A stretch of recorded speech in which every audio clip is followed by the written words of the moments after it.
I mean, you can.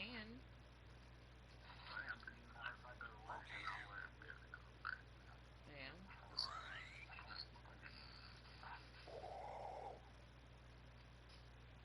Then I'll likely get off the phone.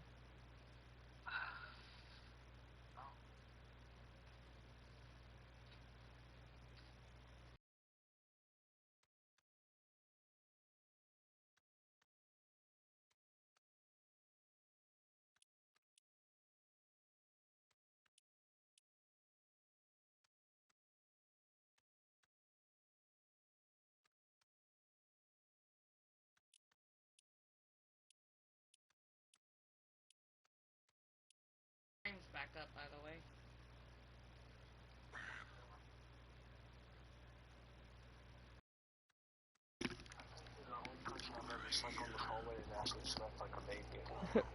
Right. And you do too. Till I get too quiet. If I make at least some sort of sounds, like little giggles here and there or something, like if I'm watching reels or something, you'll stay asleep. But if it's just absolute silent over here, you'll wake up.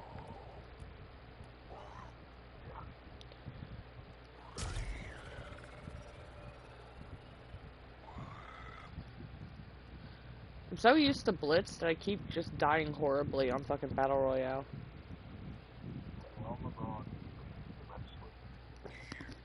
Alright, I see you, wifey. I see you too. In chat. But, I love you, hubby, nite, sleep well, sweet wet dreams.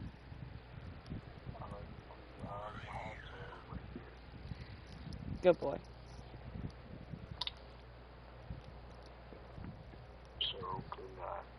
Good night.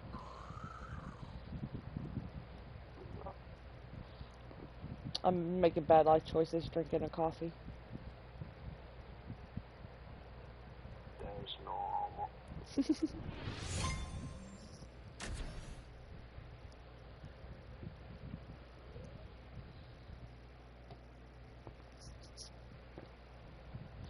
But yeah, the last match on stream before it got cut off was, I won one, and then I,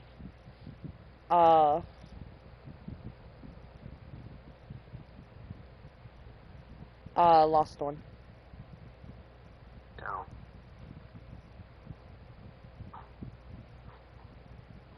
You missed me playing your song?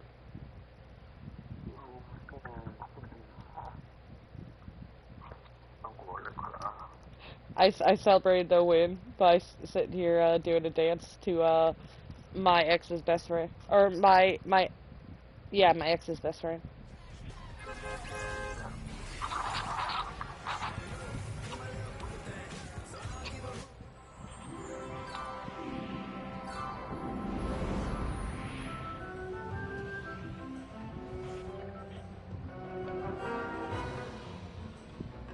What about Pokemon?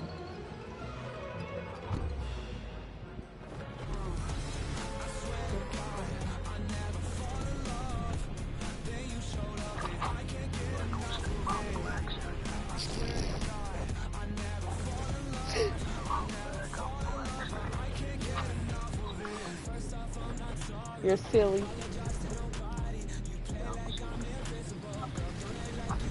You a silly boy.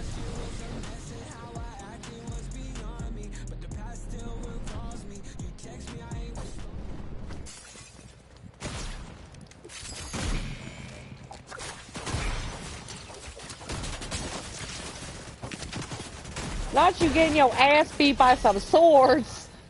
The fuck?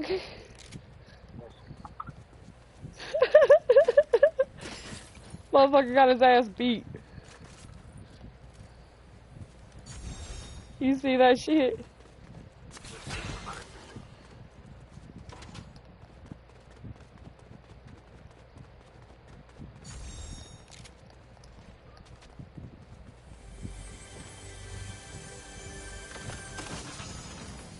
Oh.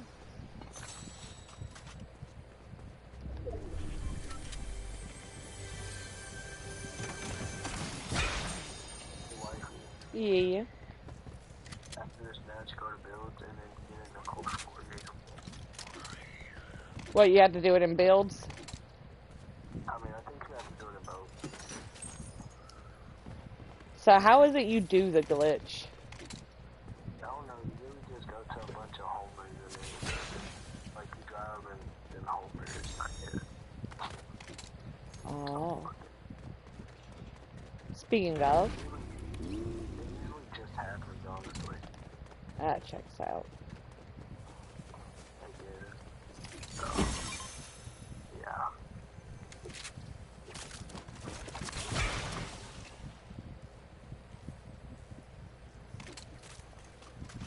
Not too bad to crash out.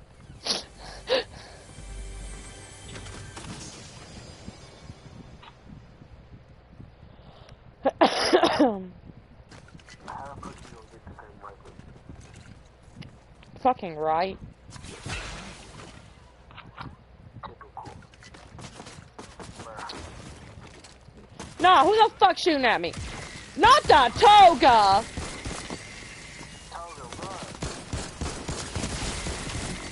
Toga, run! Don't do it, Toga. Fuck you, toga. Not the fucking toga. Why did you kill Toga like that? There's Homer. There's Homer long here, dude. Oh. Let one of them run to you in the car and be like, poor Homer, poor Toga. Poor everybody that gets She's still watching, so I had to do the little dance for her. yeah, I know, I seen that.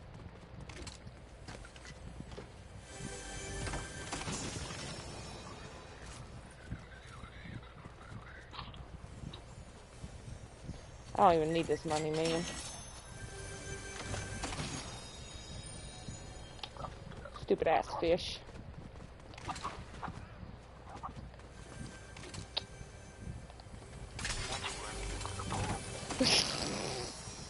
Not being able to get through the window.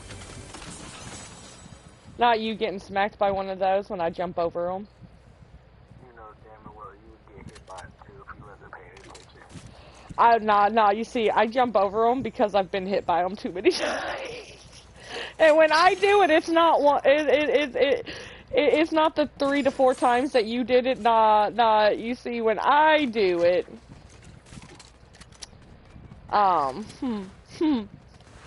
it's like 10, 11 times in a row. Checks out. I'm just like, why can't I get over there? Bonk, bonk, bonk, bonk. It checks out. Get your whole ass over here. Come on.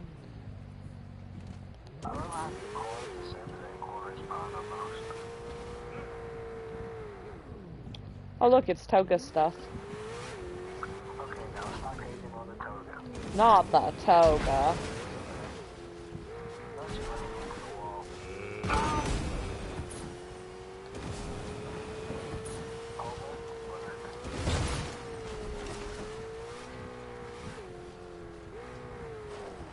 Oh, did someone already kill all the homers over there? Oh, there's the baby homer.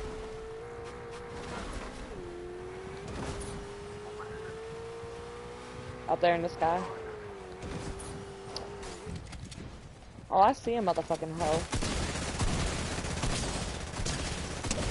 What's up, Logan? Bye, Logan. Bitch. What you got? I'll take the upgrade.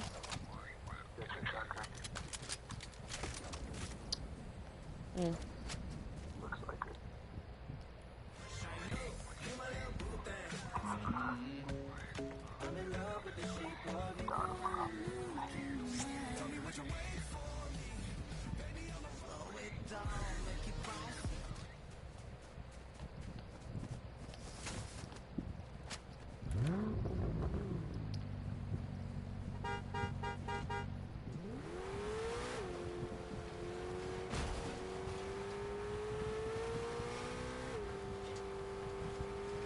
Logan got spotted by the wrong baby boy, that's for sure.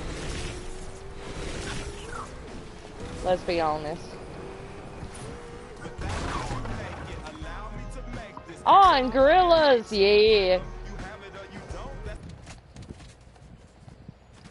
Nah, where'd you go?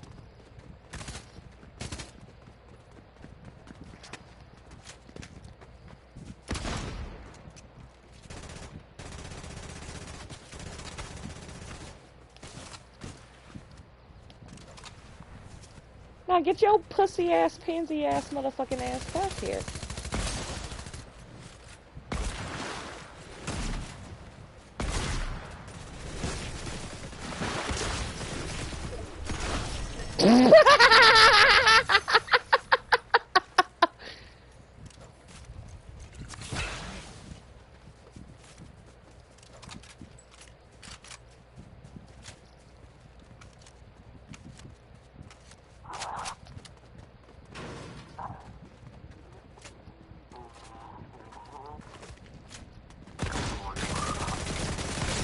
Why? Bitch.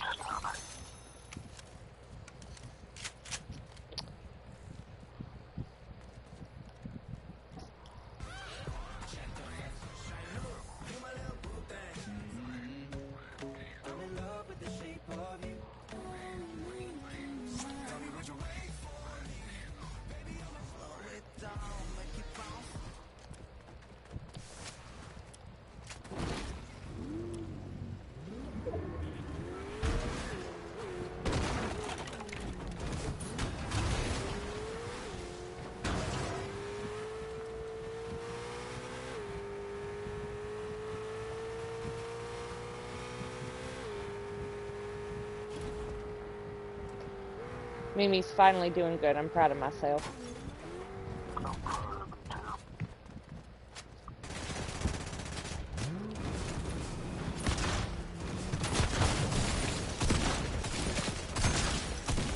Oh shit.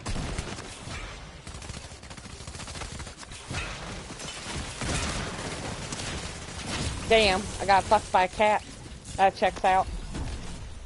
That checks out.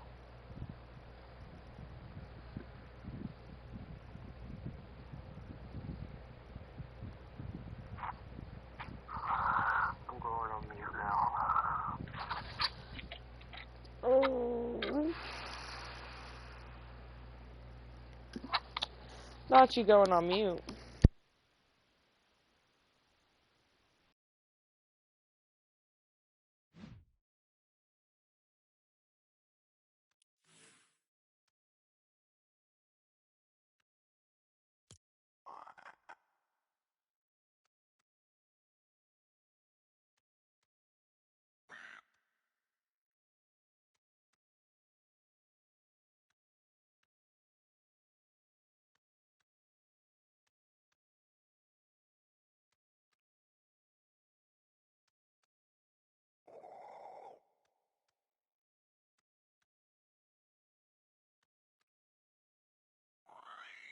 If you don't stop smacking me in that face with that tail, I'm gonna fucking eat it.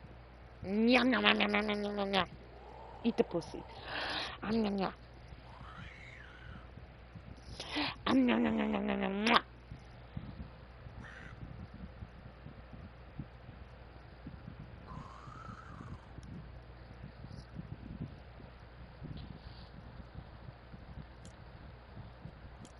Did you say you were getting smacked in the face with a tail? Yes, I was getting smacked in the face with a tail. Don't feel bad, I'm getting kicked in the back. My little sibling. I'm not even a sibling. I'm getting smacked in the face with a tail of a fat boy. I'm gonna smack you in the face with something else. Excuse you. What? Excuse you.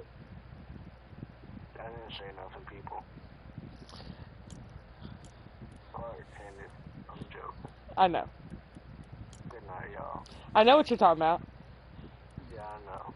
Chat, I'm gonna touch everybody y'all in chat. What's up, Extra? There's only one other person there. I'm not sure who. I don't really know.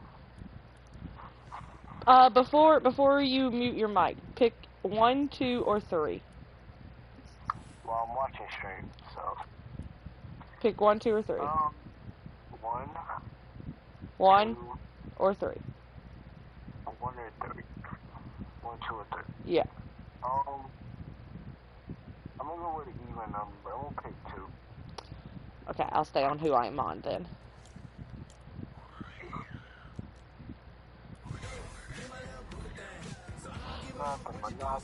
Option 1 was Will, option 3 was Midas. Yeah, I mean, I could Midas that ass. I mean... I could Monopoly that ass, too. I could will that Willie. I was gonna say you could give that ass a will to live. Oh, bro. I was thinking of saying that, but I didn't think about it too much. Well, I'm clever. You gotta admit I'm clever. Yeah, you are. Well, get that sleep.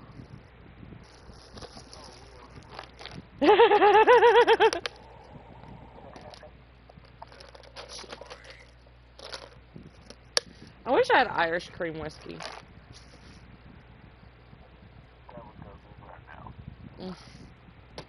Some sweet Baileys. Oh, hell, I'd go for the fucking cheap ass Aldi's version, which is made with grape wine. But what? I said I want grape wine. Well, they make eggnog whiskey and Irish cream whiskey every year when it gets close to Christmas, and they sell it at Aldi's.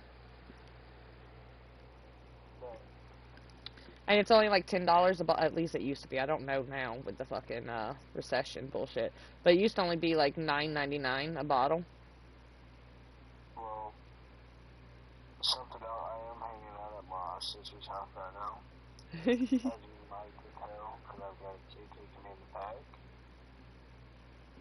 So, she's not even kicking me in the back no more. She's just wrapped around my, I don't know, wrapped around my waist. Oh.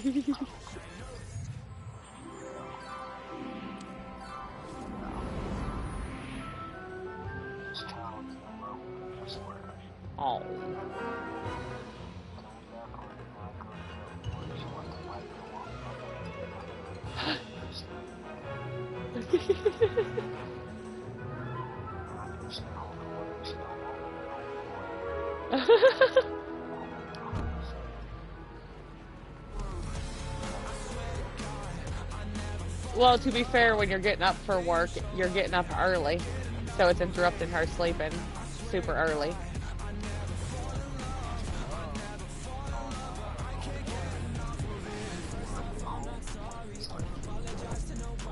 It's like, nah, bitch, you left. What the fuck you doing back here? Nah, you didn't want to stay. Why the fuck you come back?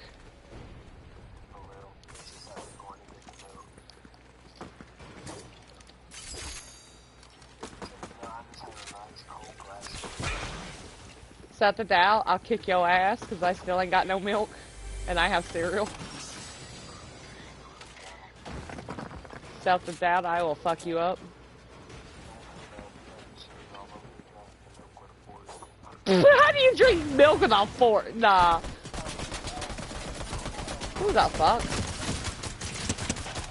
Buzz off! Flies in the buttermilk shoe fly shoe. The fuck? Fuck. The fuck? Or come shoot at me like that? Who the fuck you think you is? Let's be so for real. His motherfucker did not have a chance. Oh. No. It's a Bakugo.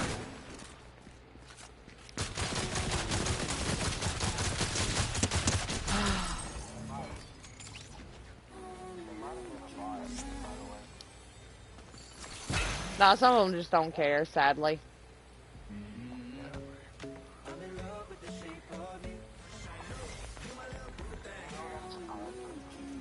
What? Wait, what do you mean?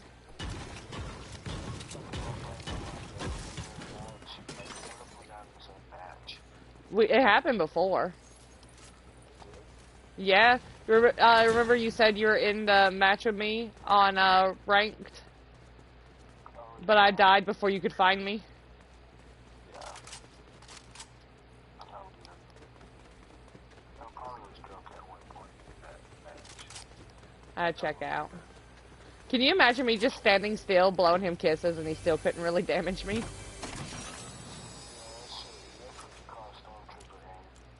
Especially when they're using the Spire rifles. Like, it's so funny watching people try to fucking kill you with a Spire rifle. Like, what are you doing, fam? I've seen you miss plenty when you used it.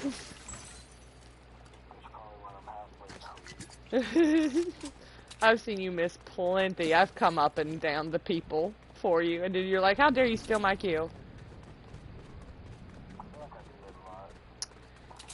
But I'll just stand there, like, while people are missing me with the fucking Spire rifle, and it's like, you good? Yeah, you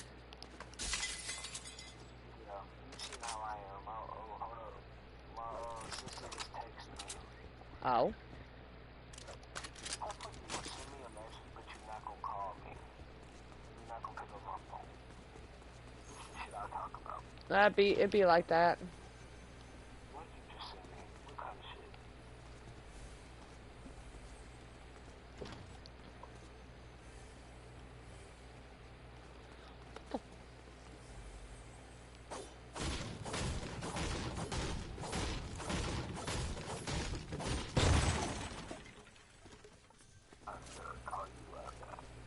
Okay. And you didn't call me back like you're supposed to. I was busy getting a child to sleep beside me.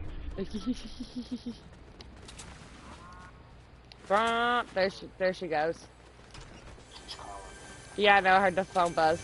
I'll talk to you in a minute, love you. Okay.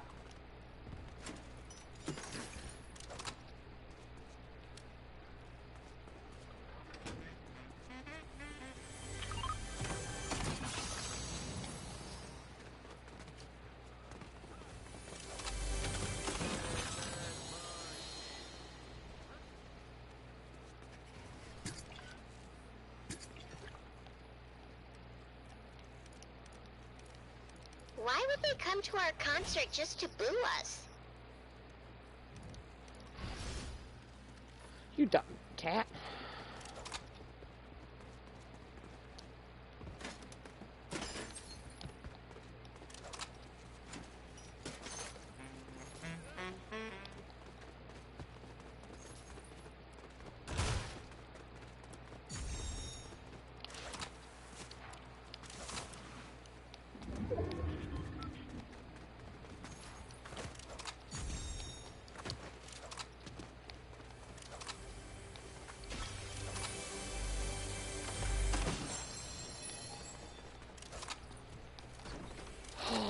Oh.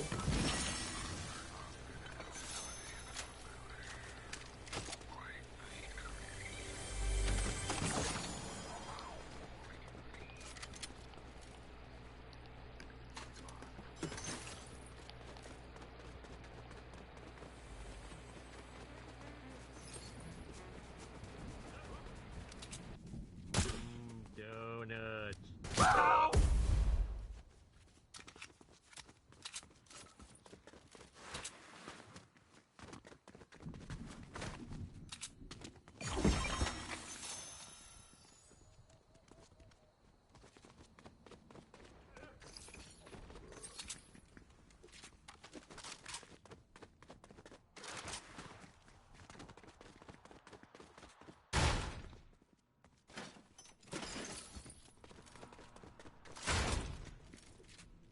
Oh.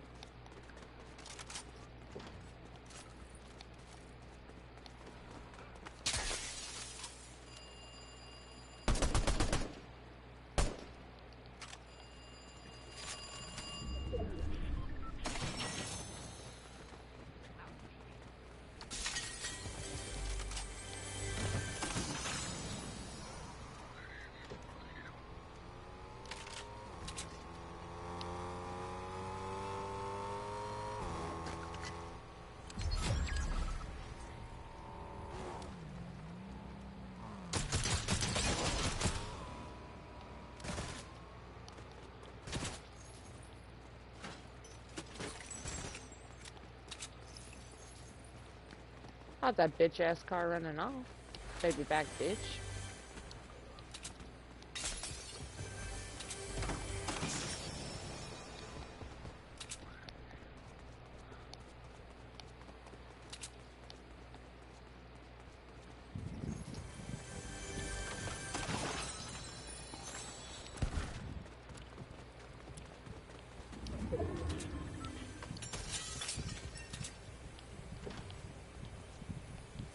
Oh.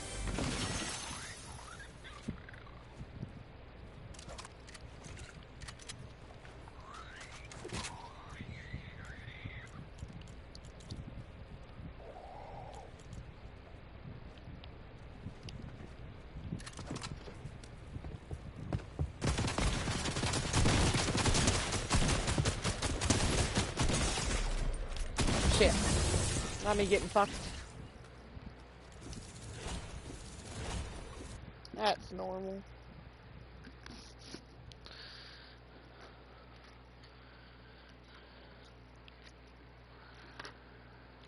I want to play something else. I just don't know what I want to fucking play.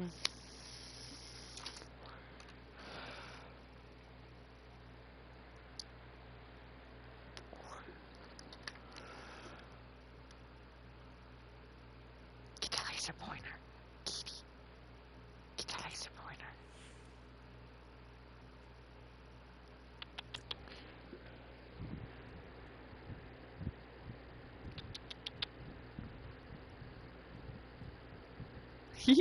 Yo, get that laser pointer.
Oh, Jesus.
Playing with Ria with a little laser pointer at the moment. She's being such a silly girl.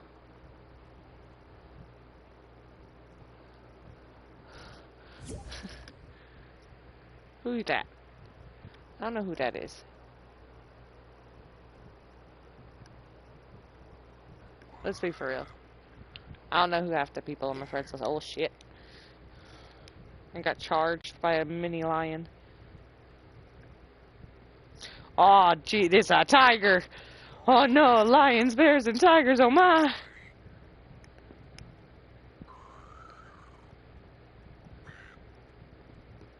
You know what? Raglan can be the bear.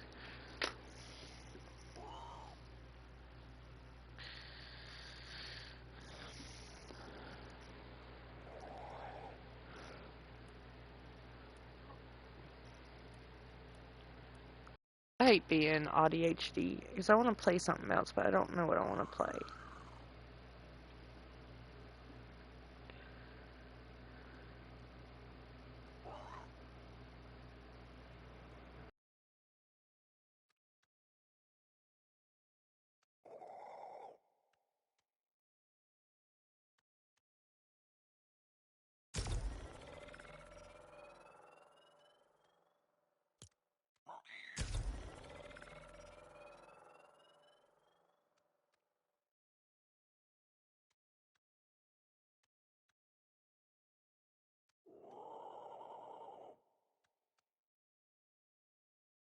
Lions, tigers, and bears, oh my.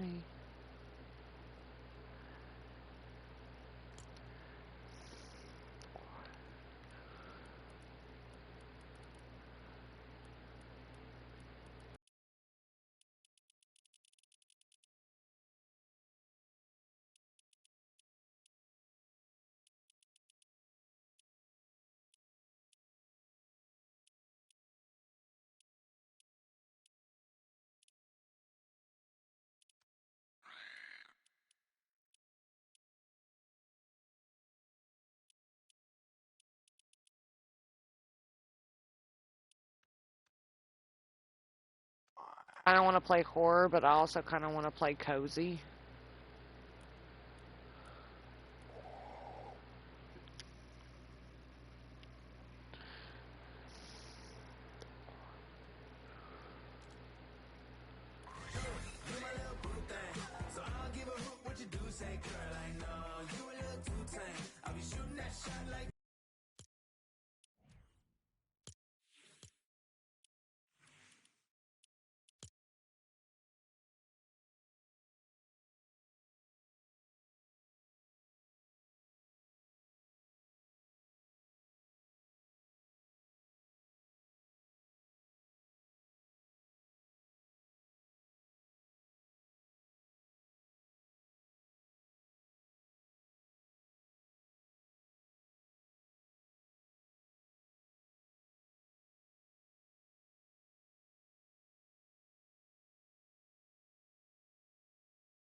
Chicken wing, hot dog and bologna, chicken and macaroni, chilling with my homies.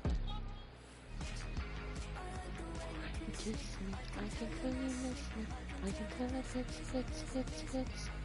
I'm trying to be dramatic, like a hit from the so you can get it touch.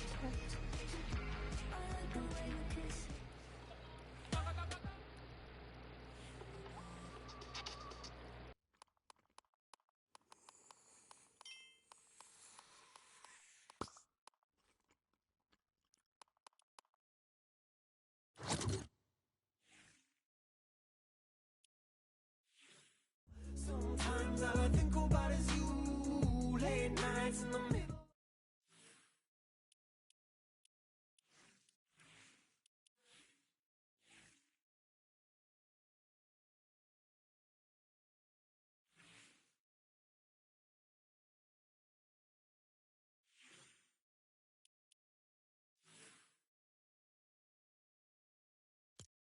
All of your selectable styles.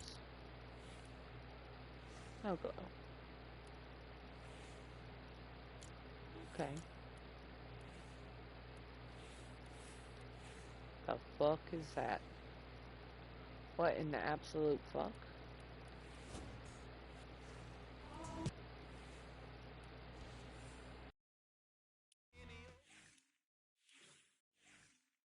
Tell me, would you feel my love? 'Cause I can't ever get enough. Okay. You probably think that you are better. Oh, I actually do like that one.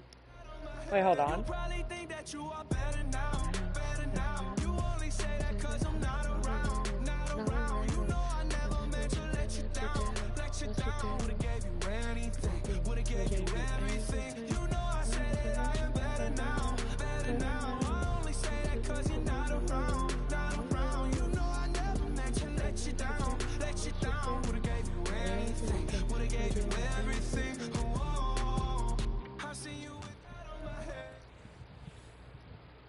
Got them looking hard and I got to know. 1, 2, 3, 4, 5 of them. Situation getting really live again. Tell them what be young up with the players and the riders them beside of them. And them say them tired and they lie at them. Fires and connivers them when they forget inside of them, they kind of them. Especially the money out of them. Watch the girl, but them a try to make a bride of them denied again. Some of them a move like a Spider-Man. Tell them say them not home wide again. Yo, just give it a light and start the show. What's another buckle up? Where's... So, wait, so what is on here? What?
That's a good one.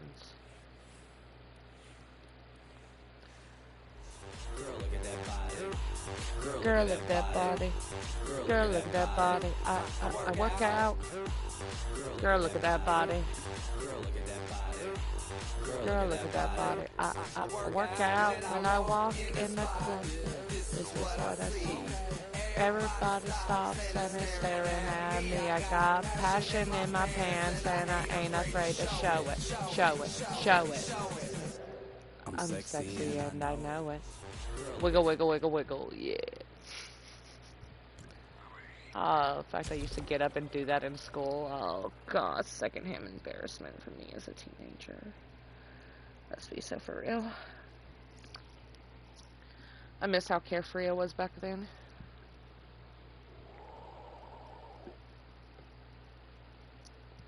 I do the weirdest shit. Just because. Now I'm afraid to leave my house. What the fuck?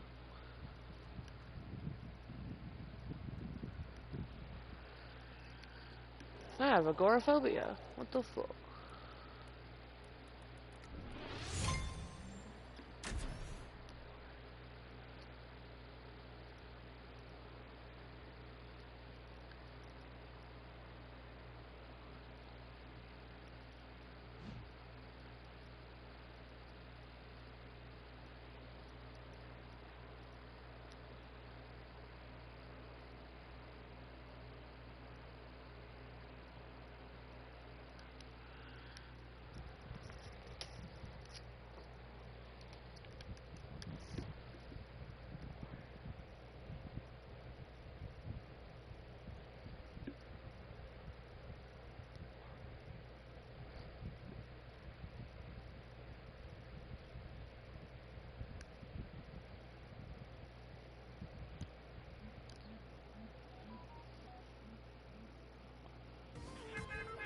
Oh, hi. Hi.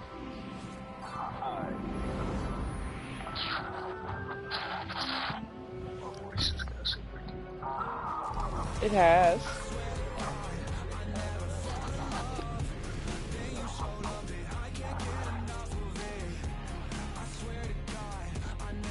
That was a long phone call. What's going on there? Yeah.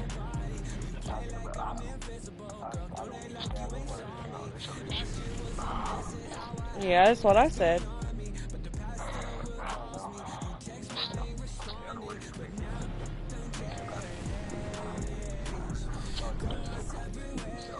Right.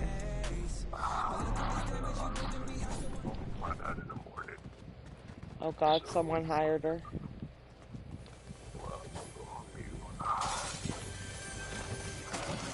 Oh yeah, did you ask her if I could give her a follow on Insta? I forgot. Yeah, of course you did. I'll tell her you can follow her when I get up in the morning, because she'll get on the phone probably. I'll tell her. What the fuck did Sanders send me? Send them to the family chat.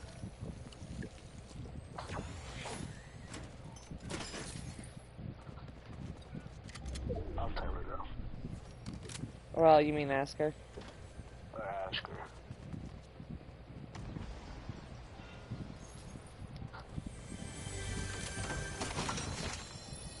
Oh, I got a chainsaw. Nice. I'm gonna die horribly. Or murder everybody. There's no in between. Let's be for real. So for, well, I'm going to mute where I can try to get some sleep.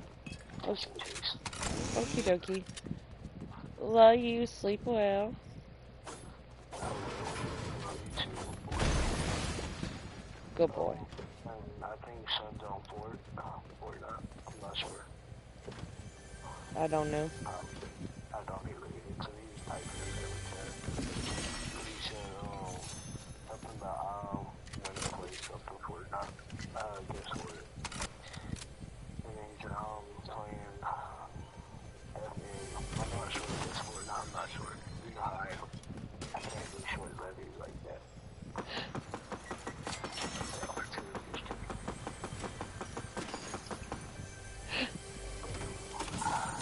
Well, you can always type in chat to him that I'm on. I will.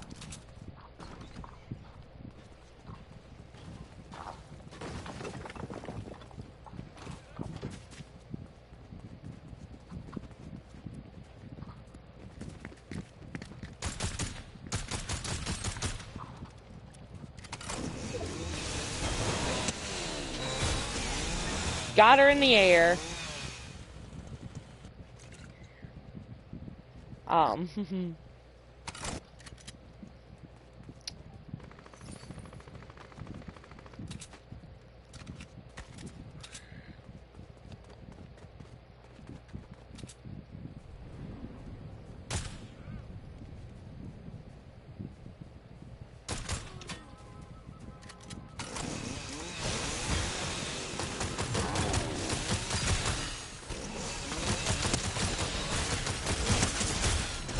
Damn, we killed each other!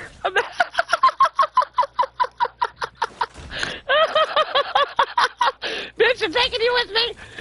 Type shit.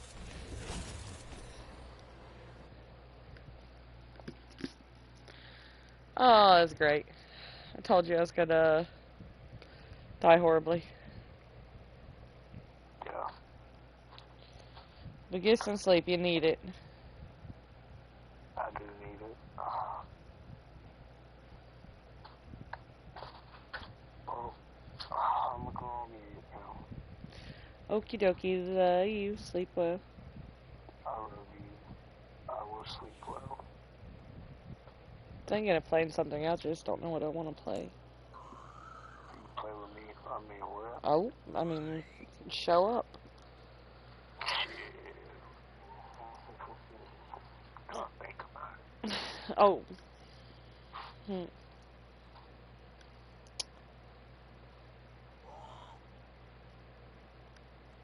Well, I told Twin that you was on. Okie dokie. Are you okay? Yeah, I'm okay. Yeah, he's on. You sure? Yeah, I'm alright.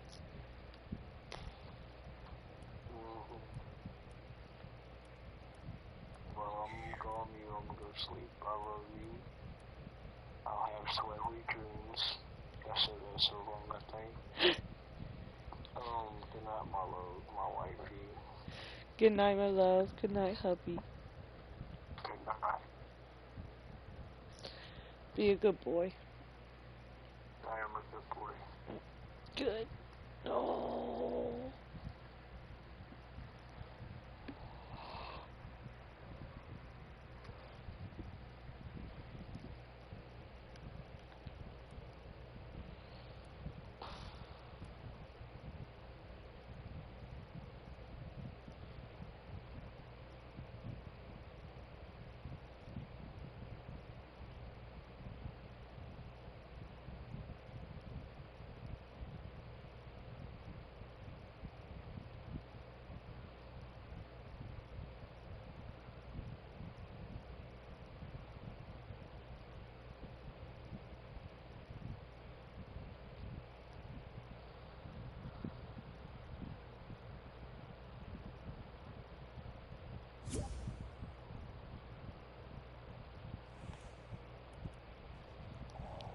Hi, son. Let me change my wings real quick. I swear when Mouth Bank comes back around, I'm getting you all these moth wings. And y'all will like it. Hi. I like 2K, girl, I know. Mom, tell him I'm next. Tell me you find a little something too fresh, I know. What you say, girl, I know. Tell him I'm too tough. Shot like 2K, girl, I know. Tell him I'm next. When the moth wings come back around, you and hubby are definitely getting them.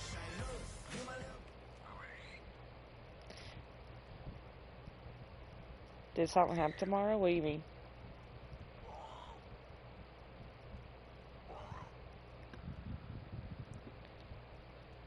Yesterday.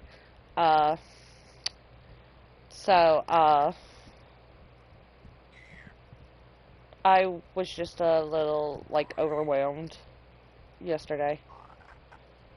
Was just doing some, gaming with him when he wasn't drinking and making Mama mad.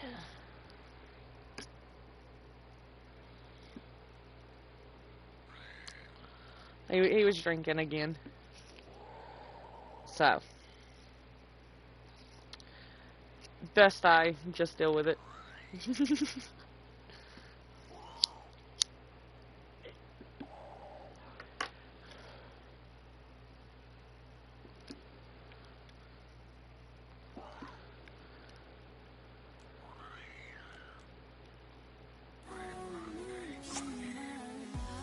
Do you want to do Royale? Do you want to do Blitz? You want to ghost hunt? What do you want to do? Also, can I nibble on them feet? Look at those turkeys.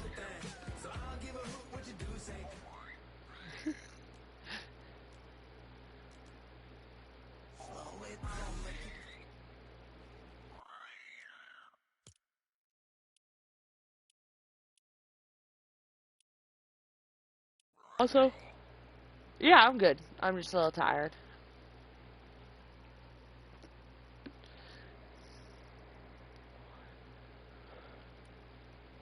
I am streaming also. But, what do you want to play? Do you want to play Royale, Blitz, Ghost Hunt? What do you want to do?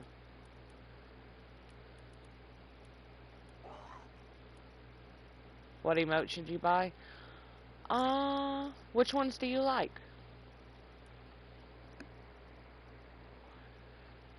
Anything? Well, you can always, get, let's see, the three I wish I could get, but I'm a little broke right now, is Taste, where's the other two?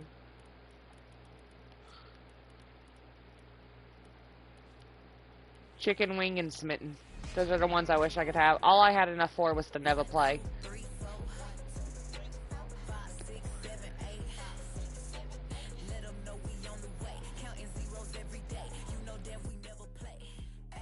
Let me see. Yes, I have that. Hold on.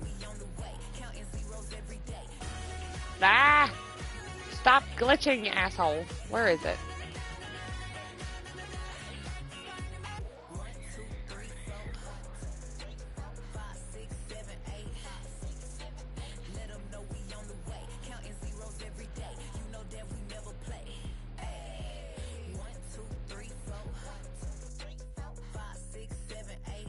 I wish I could get Chicken Wing or Smitten or Taste.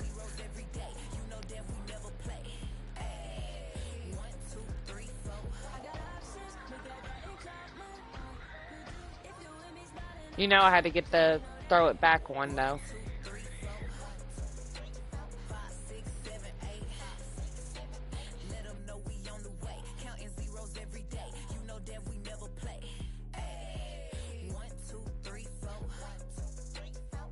Oh.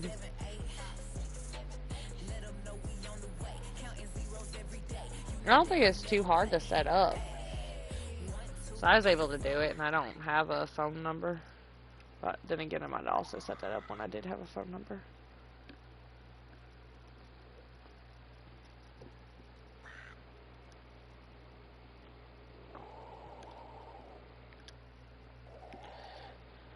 I think all you have to do is just like your email or your phone number.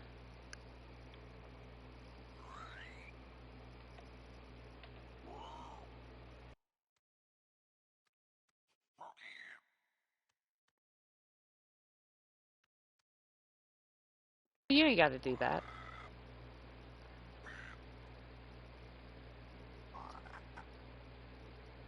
Okie dokie.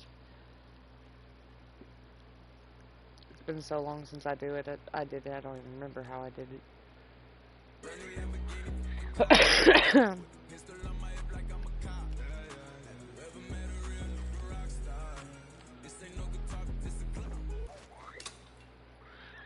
That's what I've been waiting for you to answer. I said, do you want to play Royale, Blitz, Phantom Investigation? What do you want to do? What do you want to play?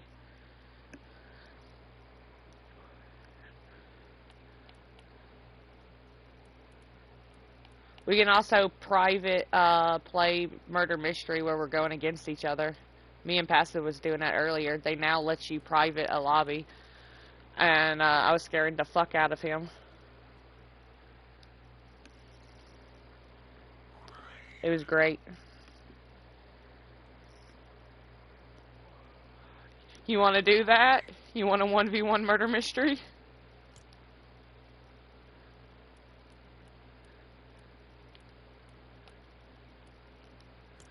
Now remember, I am a Dead by Daylight player in a Michael Myers jump scare main.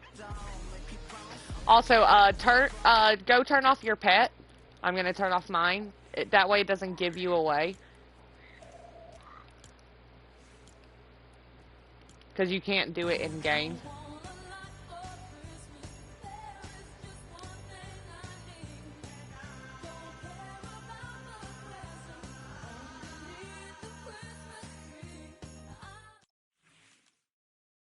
Wahahaha. You'll probably end up in a match before I fully load in, because that's usually how it works. Oh, we're gonna show that off? Hold on. I got you.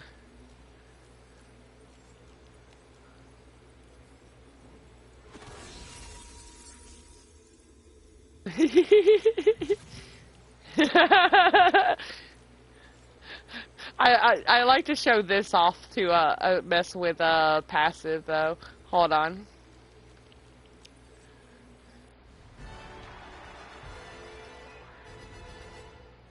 Me and my 19 crowns.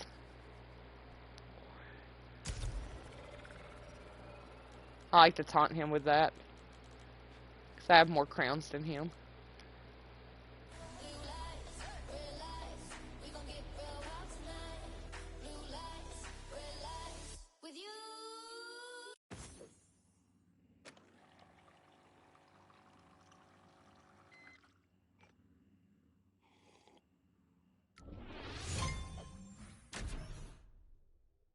At least let me finish my coffee.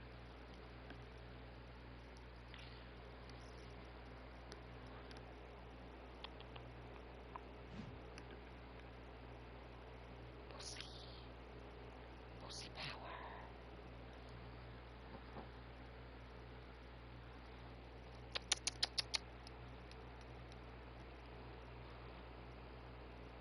I've been messing with my cats with the laser pointer.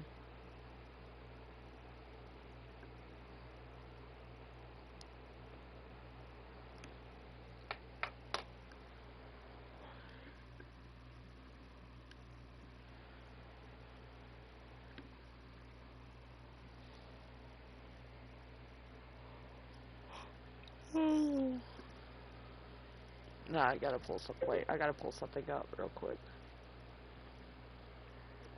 So I'm about to give you the PTSD he has.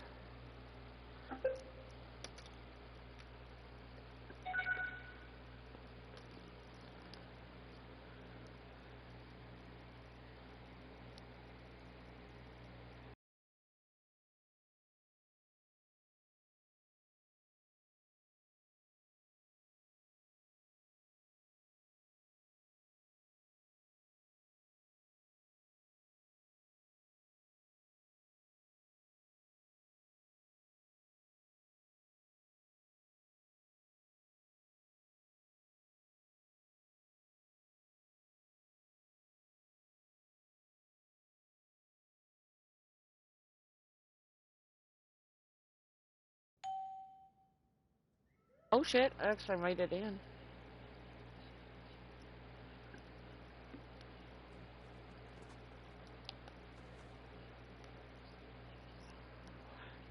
Didn't even get a chance to change skins.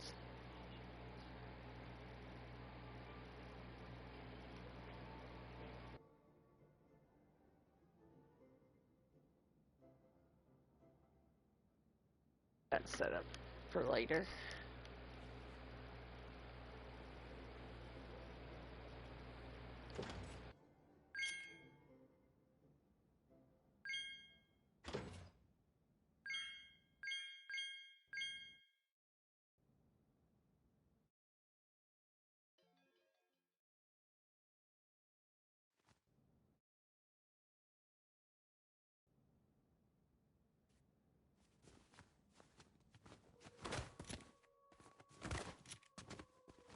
I do it?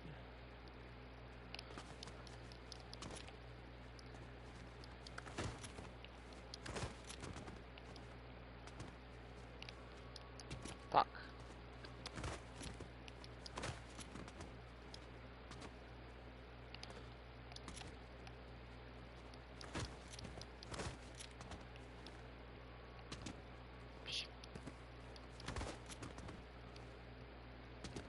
Oh my fucking god.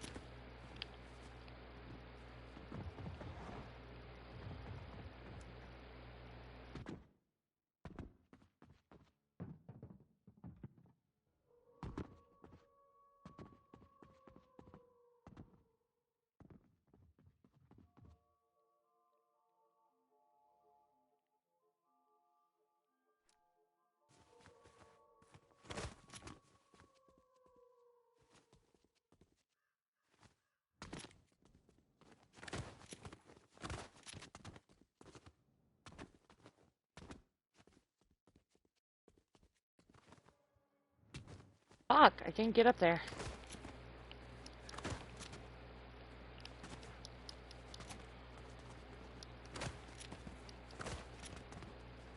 I will figure out how to get up here perfectly every time eventually. Hi, wait. Excuse you, I'm trying to do something. Back it up.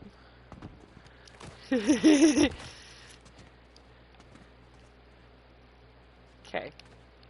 Ah. How did I do it perfectly the first time? And then I can't never do it again perfectly. You can get up on that branch, by the way. But you gotta aim right there.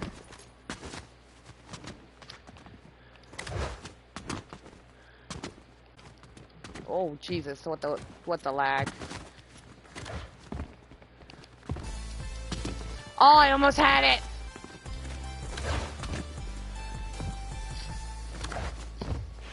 Yeah, that branch right there, that red one.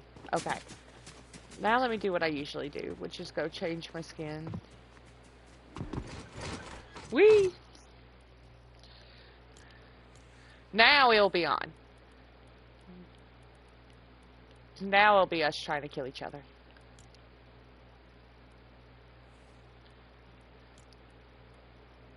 No, the mine is the fun one.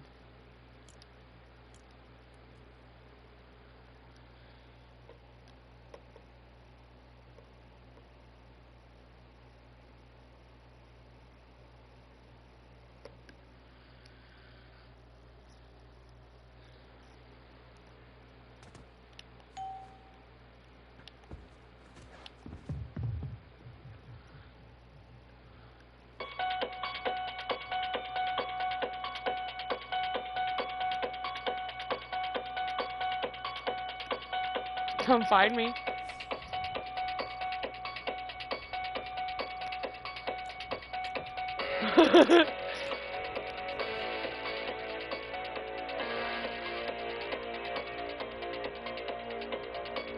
I'll give you a hint. I'm downstairs.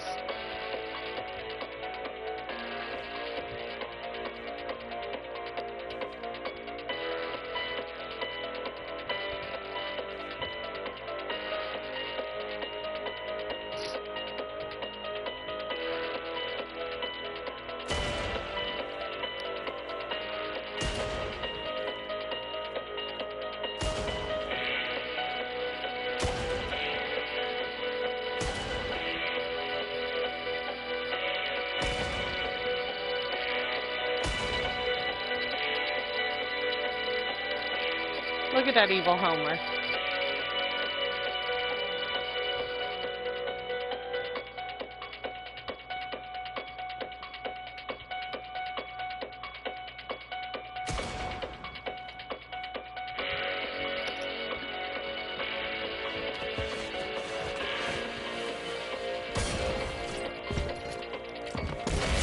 Oh, good job.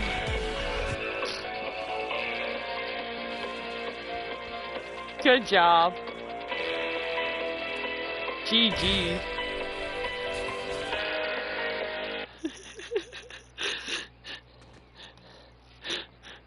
What'd you think of that?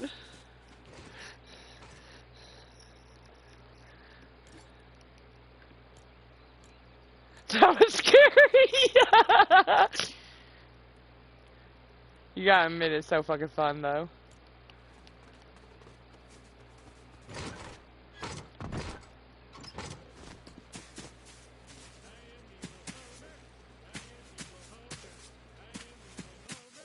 Might be okay. I'm not stuck in the locker, thank God.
Why you hiding?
I mean, sadly, he's asleep.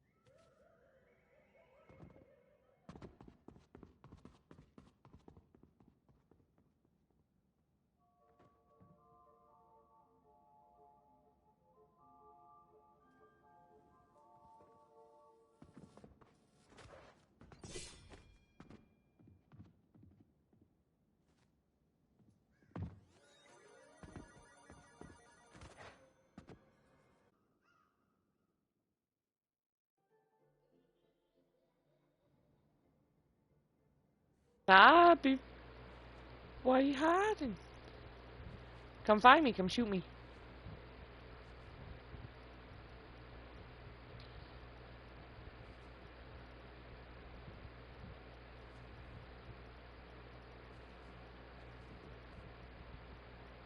I'm gonna try to jump scare your ass.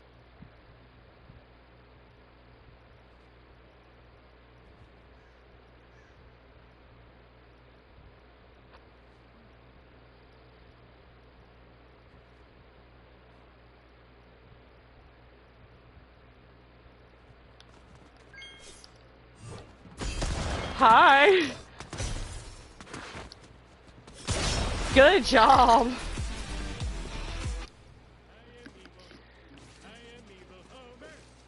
Did I scare you at least?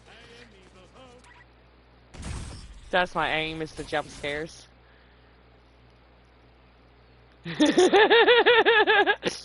Hi.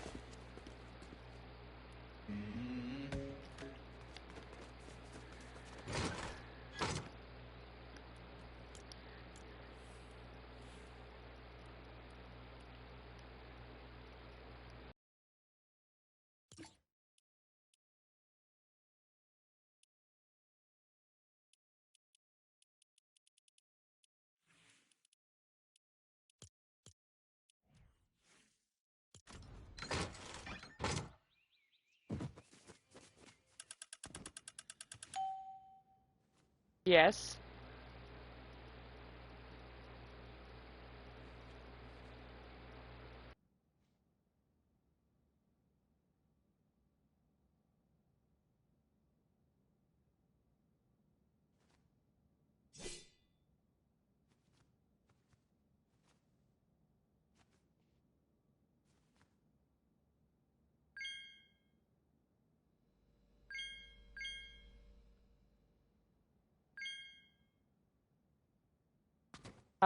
Well, how are they?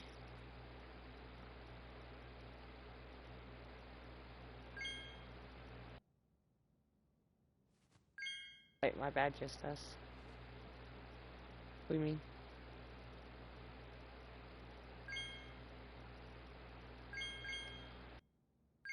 Wait, what do you mean? Hey, Jesus! I was reading chat!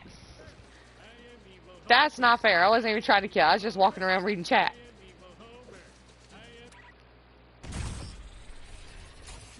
Oop.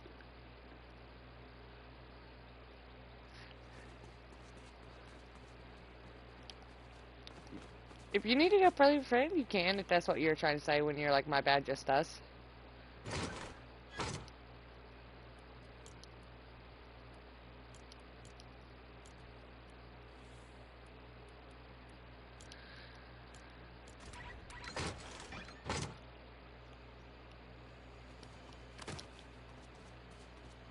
Wait, I can come in here. I didn't know I didn't know there was a room up here. What the fuck?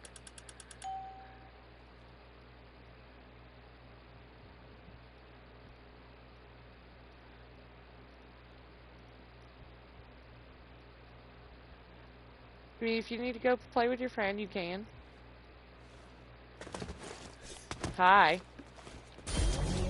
Payback. You have been terminated.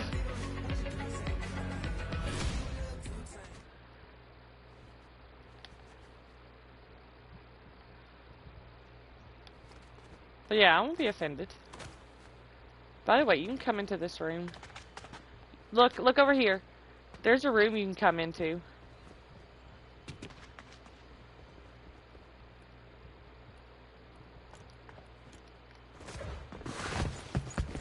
There's a balcony out here too. What the hell?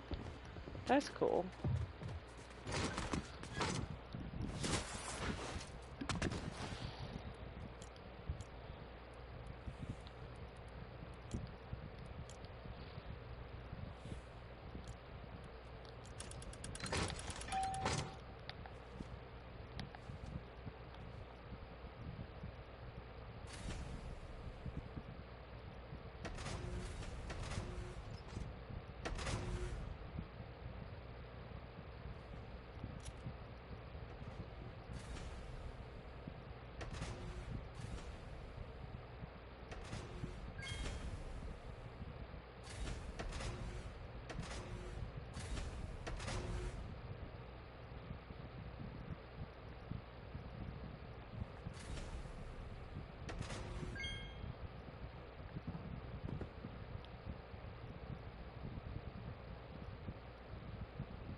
Um, um, were we both blind?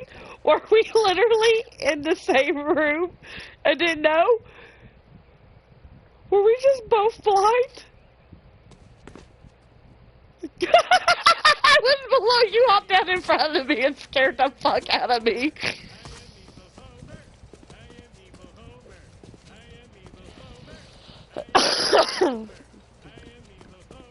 So what's going on with your friend?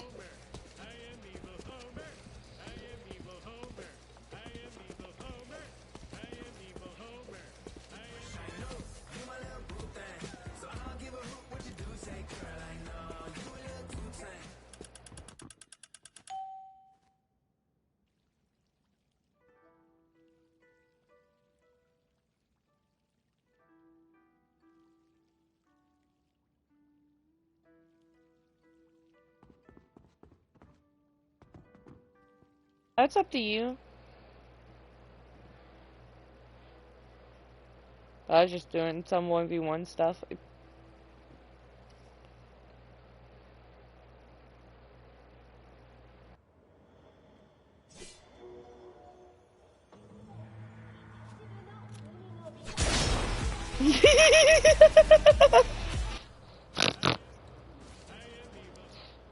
The bacon got me. Not you two-stepping on Levi's face. Not you 1-2-stepping.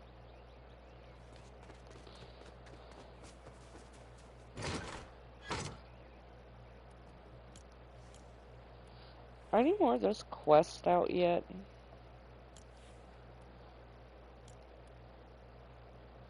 It don't matter. I also don't want to keep you from playing with your friends.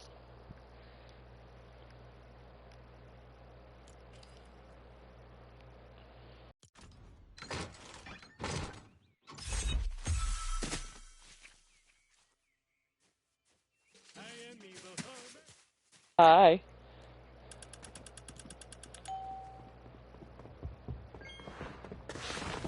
Oh, hi. You can get a head start.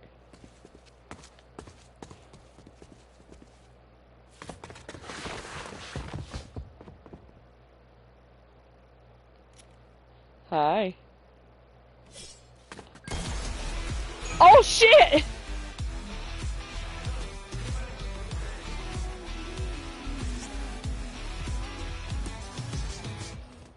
I think that's the first time I did it on point like that. Holy hell. Holy hell. That's the first time I got to do that.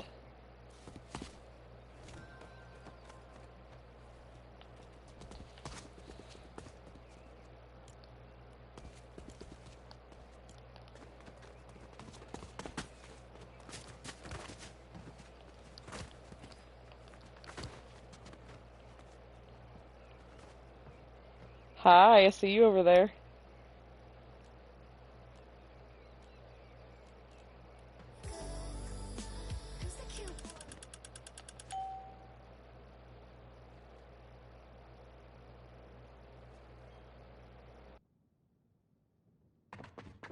Hello.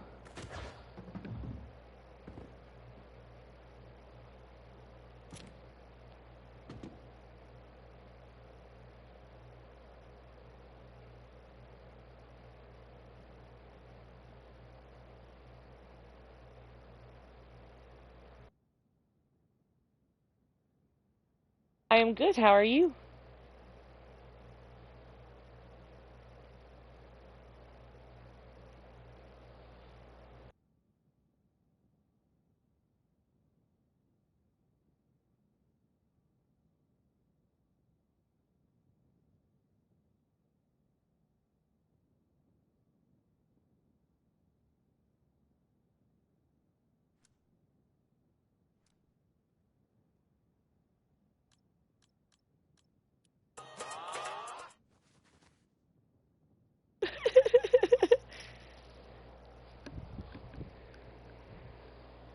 My mic is so crisp. Is that good or bad?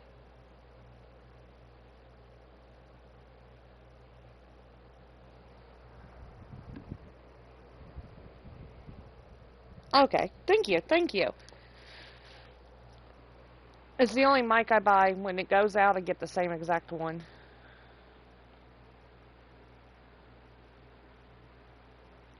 I'm doing good. Where is Sun? Radical, where are you? Last I heard, you were to my left. Thank you.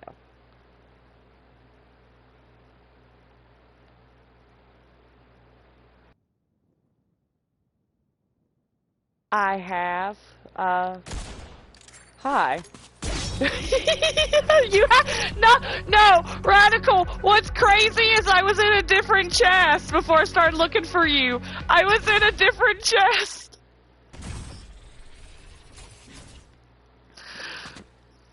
You see, this is why I adopted your ass. Nice. Fun.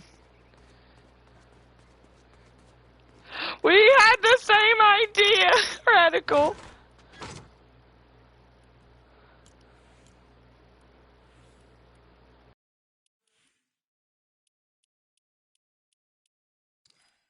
Who do I want to be? Oh, I know who I want to be. They got mad, started to talk trash. Damn. Immature assholes, probably.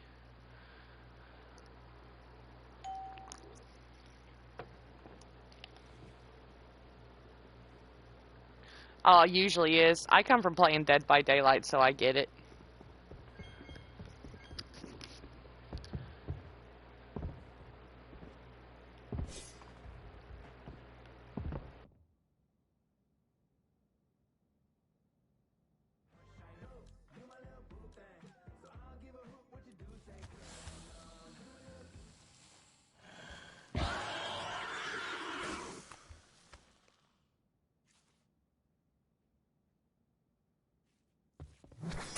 Ooh!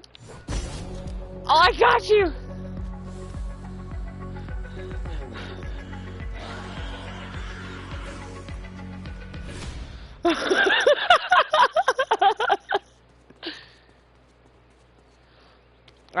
I had probably around 6K hours in it. What the hell? Hi.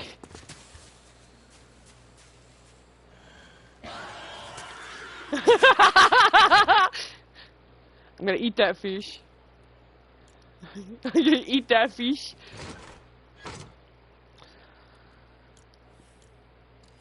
Depends on when you played it. It used to be good. I can't play it anymore. It gets on my nerves.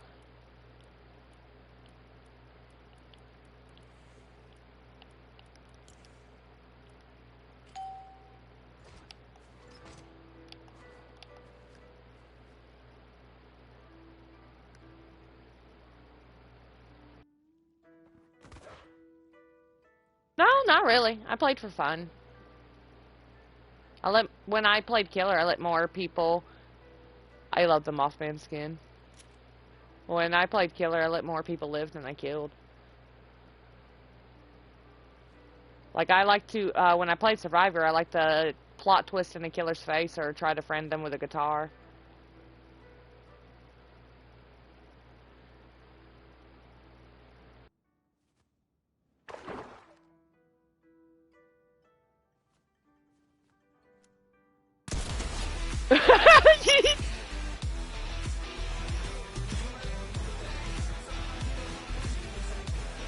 Same.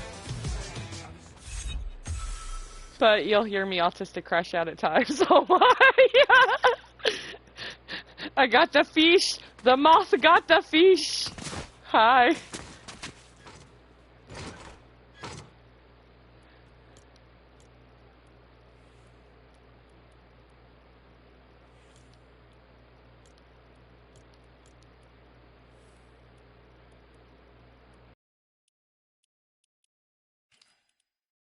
Who do I want to be?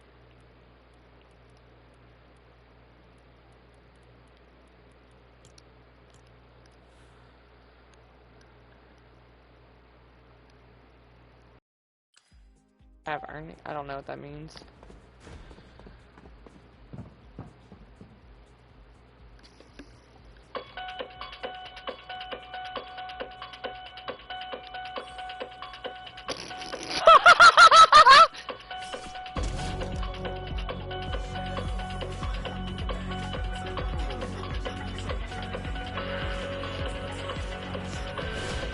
That was an odd lamp. It had a tail.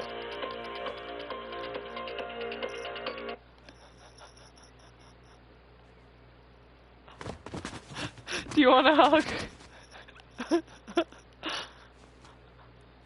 How did you find me? You had a tail. What can I say? The lamp had a tail.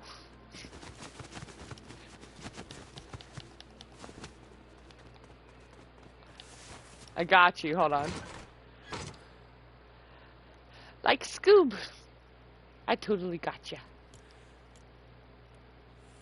It was a joke. Oh.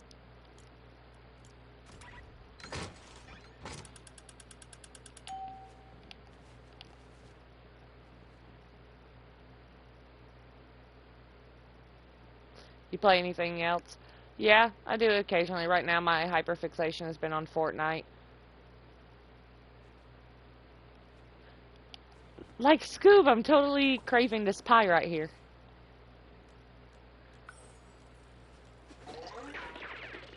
Hold on. Where's the... Wait, no, go back to being a lamp. Go back. I was looking for something. Go back to being the lamp. Where's it at? There it is. There has to be a clue somewhere. You motherfuckers! You motherfuck! It was the lamp! It was the lamp all along!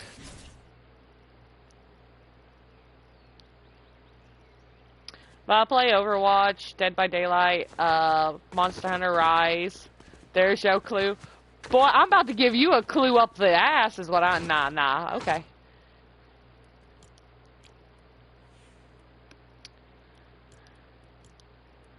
Nah, see, you done. Where is he? Ah, there he is.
Oh, I'm looking.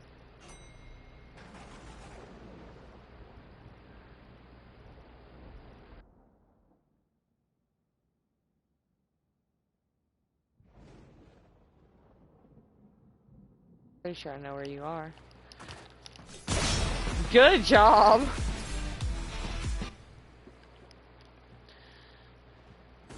I heard you get in there. I had spawned on the top floor.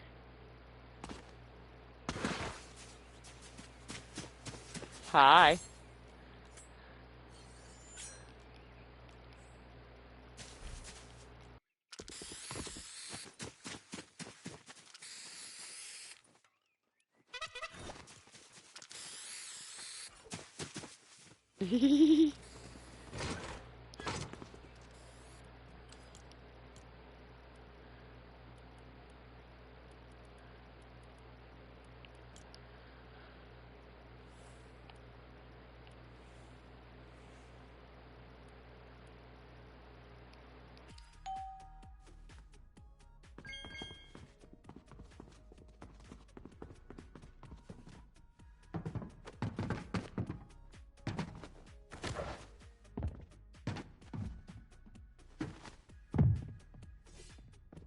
Hi.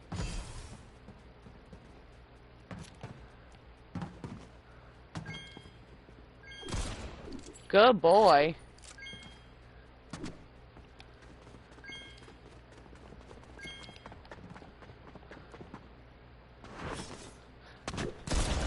Good boy.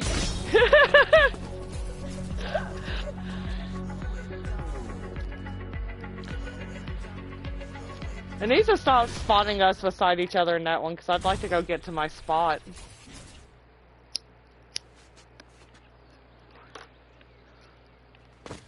Hi.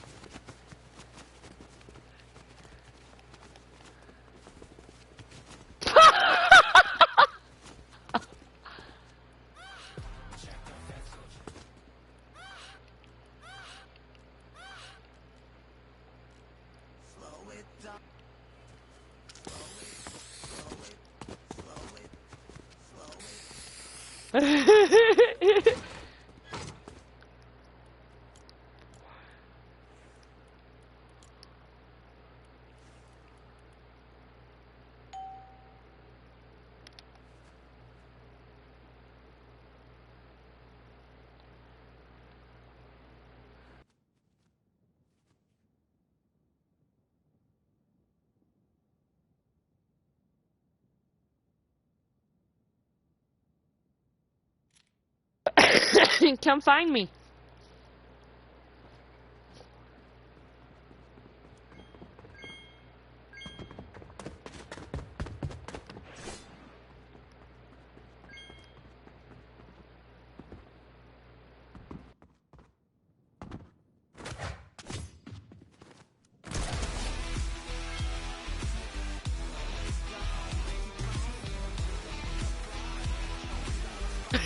Ghost. Look, look, Scoop. Scoop's floating.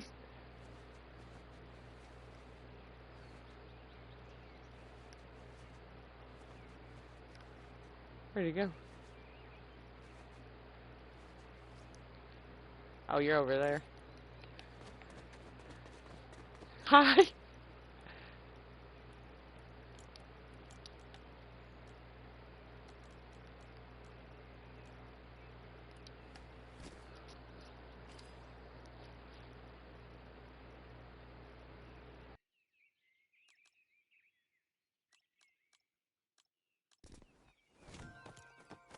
DM. Oh, okay. Let me check.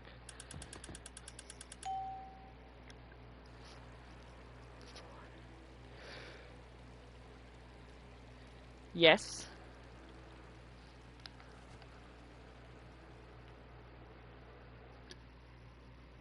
My controller's dead. Oh no.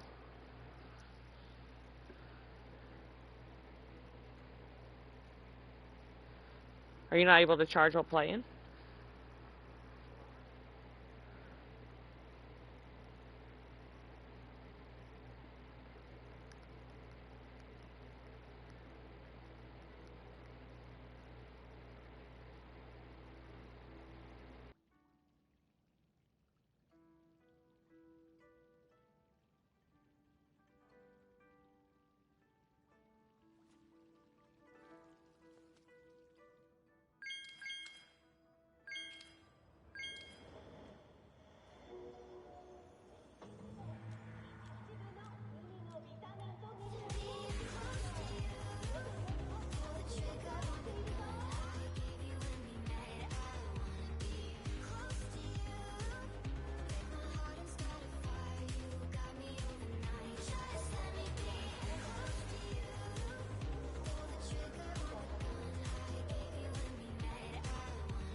Alright, I'll be right back. I gotta go pee.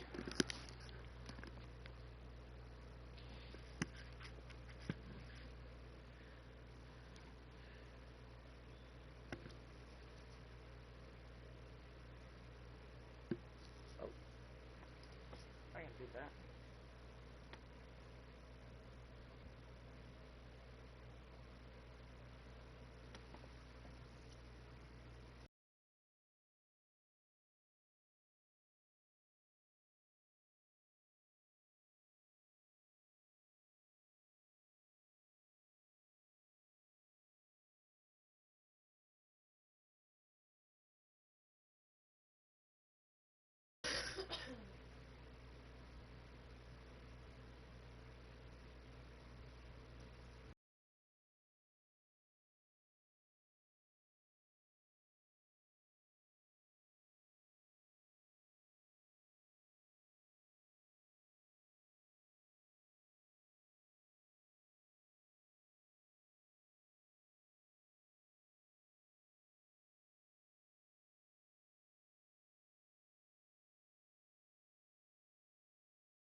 No, I'm not ending.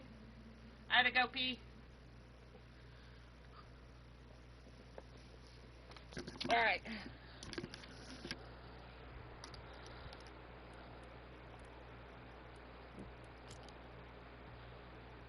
We're gonna go get touched by a ghost.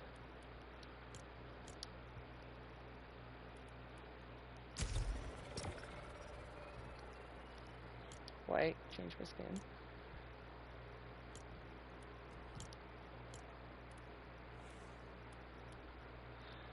Radical. Option 1, 2, or 3.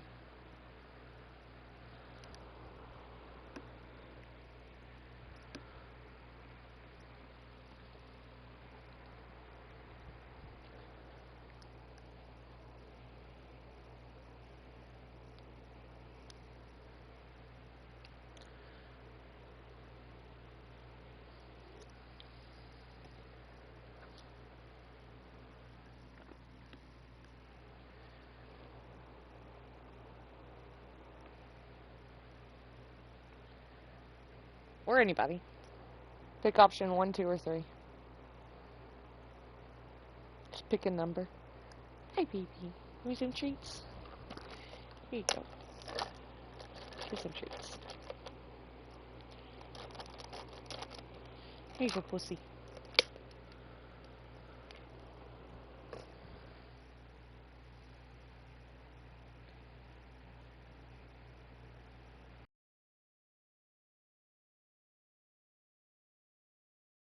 That's why you pick a number. Radical. 1, 2, or 3. Pick a number. And it'll be what skin I'm using. I have 3 choices in my head.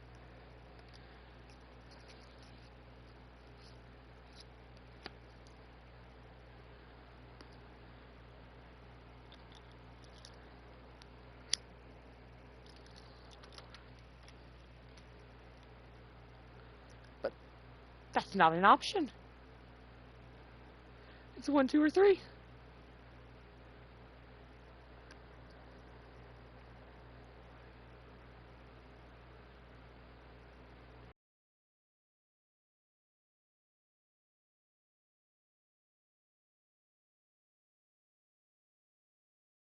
Two. Alright. That's Minato. The options were Will for 1, Minato for 2, and Midas for 3.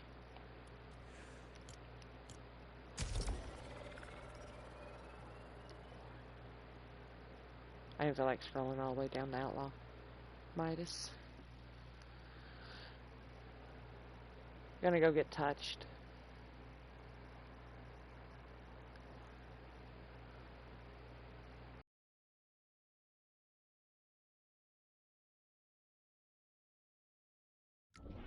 Will needs a break. I've been using a lot of him.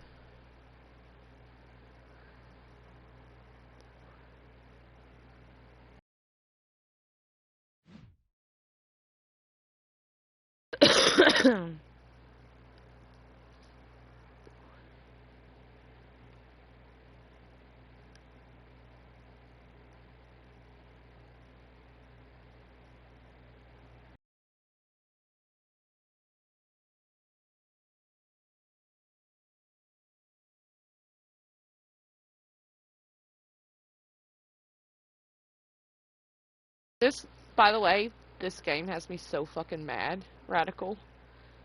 Expert is playing, it's glitched, and it's playing like impossible. It's fucked up. It is so fucked up. I tried to play on some, expert yesterday by myself, and that motherfucking shit is playing like impossible. Had me crashing out for real.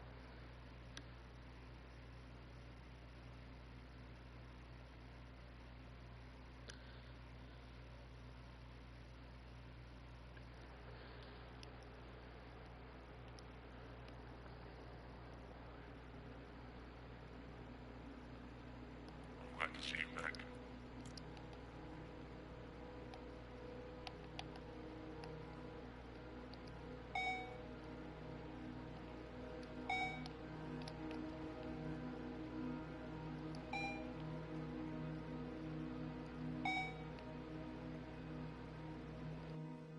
Is Haunted Hour still active? Please be still active.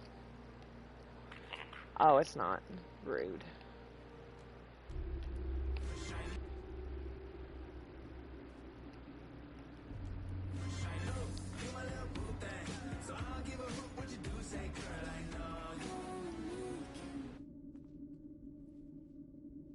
Emergency. Oh. Hope everything's alright. Take your time.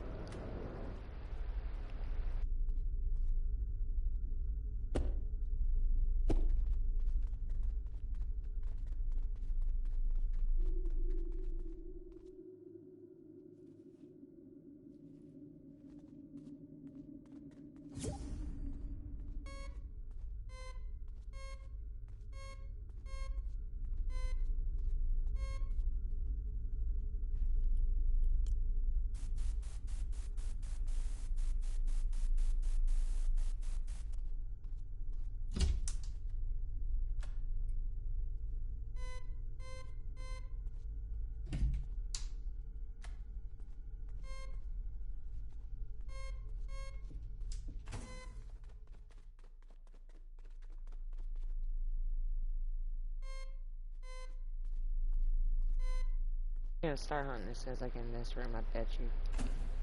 No? Okay, thank you. You mother...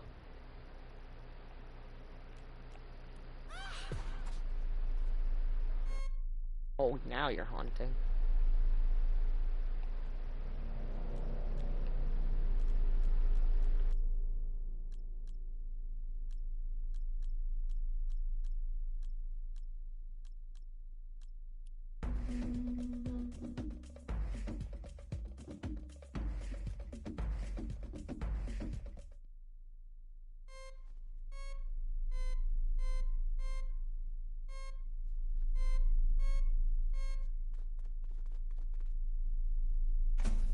My lights back on, motherfucker. Wanna play?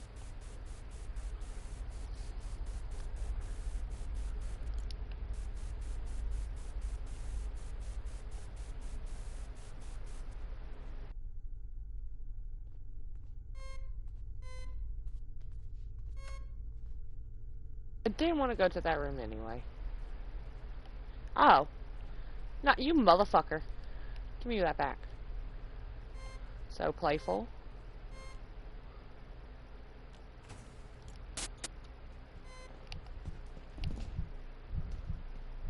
I hear you trapped in that bedroom over there.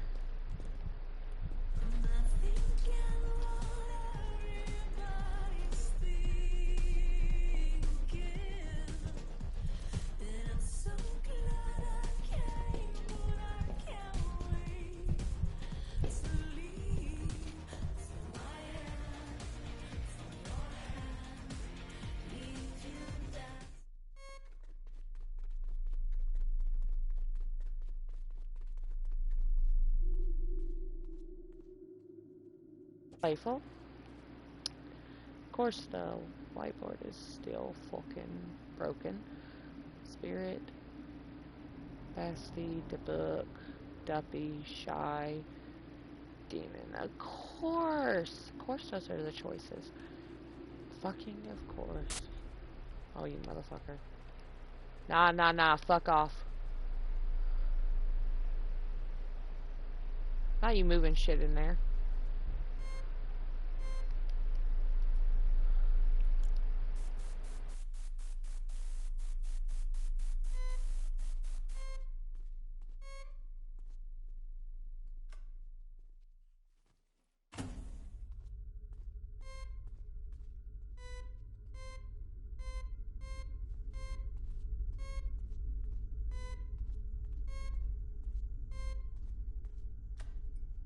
Oh, thanks.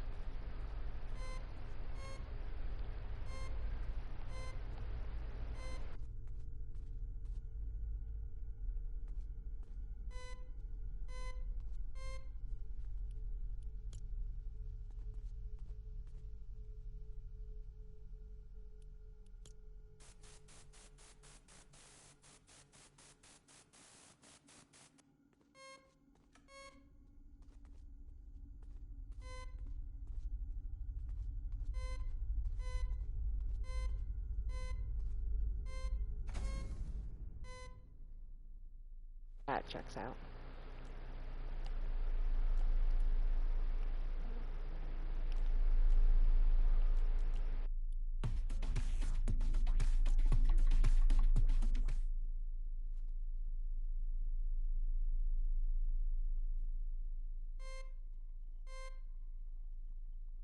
I see you over there.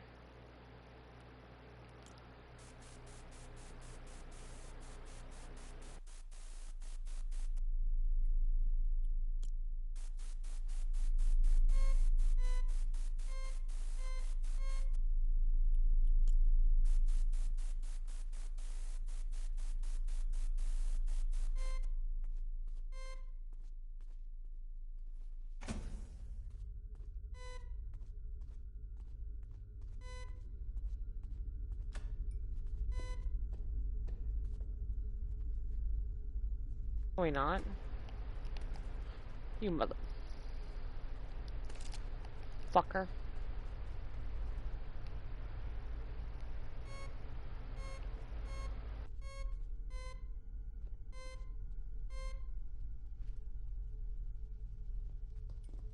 Oh.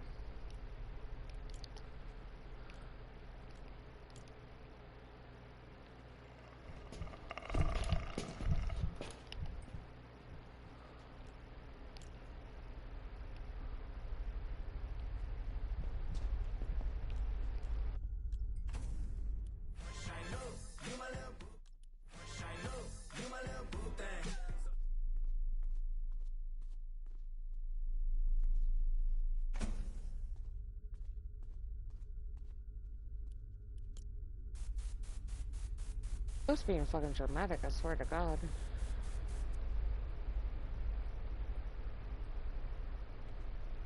It is not wanting to work with me. Oh, spirit box.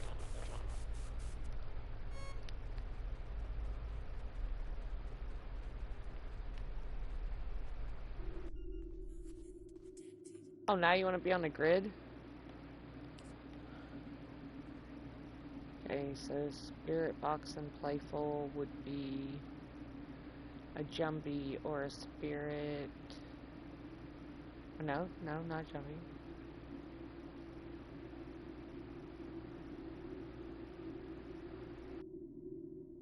A demon or a spirit. Oh, of course, because why wouldn't it be?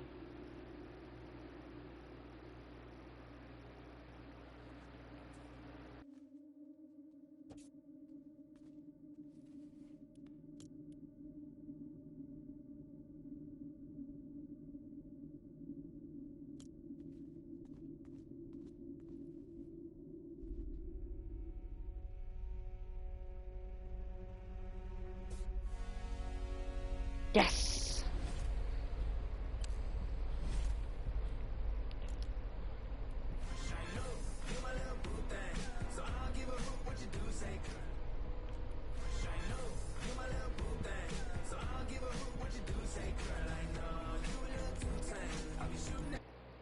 Who's still here?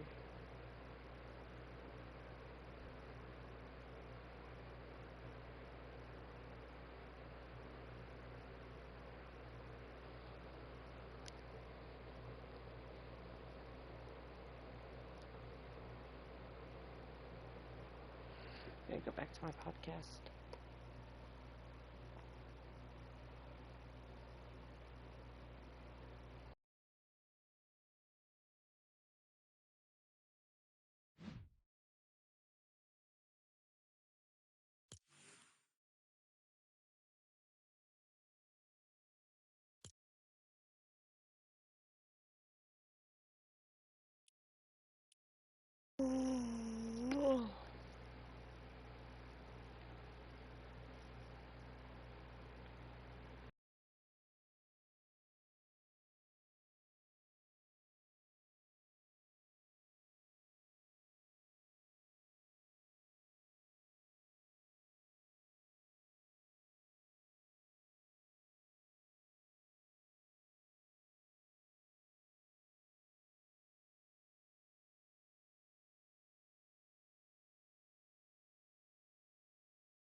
Time for our pregame run-in.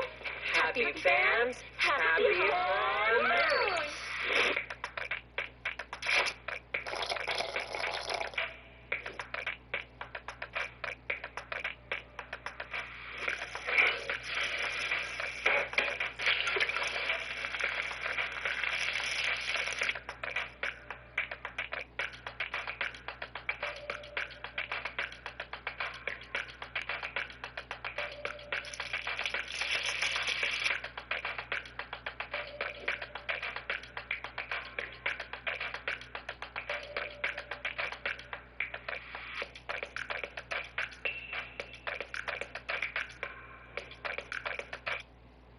And in front of the kids, Angie's doing the sheets, and she's loudly complaining about how she had to go find the sheets. She had to go find the bedding, and now she has to make the bed herself, and nobody wants to help her, and nobody ever does anything.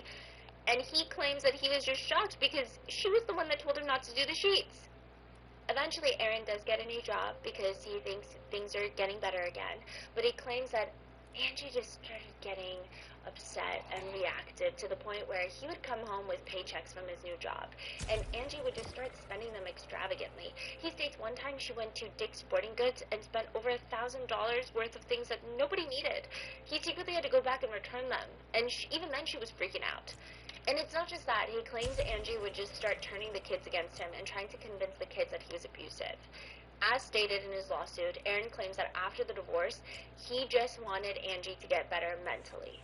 Angie is just constantly criticizing Aaron's parenting to the kids and, quote, mischaracterizing his normal and completely reasonable parenting rules, such as appropriate bedtime and limits on screen time, as controlling and crazy.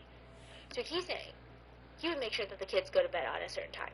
Then he's saying that Angie would turn around and say, your dad is crazy. I wouldn't do that. No parent does that. That's so controlling and manipulative. So he's listing out all of these details in the lawsuit. And the lawsuit is for what? It's for defamation. Now, Angie's dad, who testifies in court against his own daughter, and we're going to get into all of that. Yeah, Angie's dad takes Aaron Solomon's side. But remember, Angie said her child life was not good. She had to file an order of protection against her own dad as an adult, and now the dad is testifying with her ex-husband, who she is saying is also an abuser, so Wow. it's very complicated. Yeah. This is the dad, right? He claims that Angie would convince the kids that their father was being unreasonable and unfair because of all of these things, and she would come up with new claims and new allegations all the time.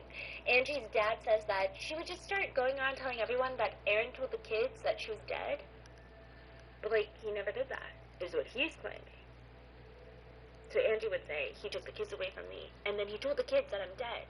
So the kids are so traumatized, they think that their mom is dead, but I'm not dead, you know. That's what she's saying. The other side is saying, we never told them that they're dead. But Gracie's saying, I thought my mom was dead. Okay. Aaron and his side, which includes Angie's parents and her sister, they say that the allegations are obviously very serious, but they say it's not true. They say that Aaron allegedly essayed his daughter Gracie, allegations that Aaron would control their food intake. So Angie was telling people that Aaron was obsessed with them being sports, like athletes. He would control their food intake, make sure that they were emaciated, perfect for performance, and then on top of that, he would even randomly just control their bathroom habits. If you had to use the restroom, you would have to do it in the allotted specific time of the day. If you don't, you cannot use the restroom. If you don't have to go number 2, for example, in that time period from 3 to 4 p.m., you can't ever use the restroom until 3 to 4 p.m. the next day. Now, does Aaron deny those as well? Yes. He denies everything. He denies everything. He said this never happened? Yeah. And she was brainwashed by the mother? Is that what? Gracie is brainwashed by the Gracie. mother? Yes, he's saying that Gracie is brainwashed by the mother. How old is Gracie? She should be 18 now. Thank you. How are you gonna have a Maven shotgun? Okay. Teenager or younger. This is happening when she's young. 2013, she's young. Oh, I got that from leveling up. Okay, Aaron never claims mind. that not only is Angie out here making these really big, despicable claims of abuse, but also, according to his lawsuit, he claims that Angie would bizarrely allege other forms of abuse.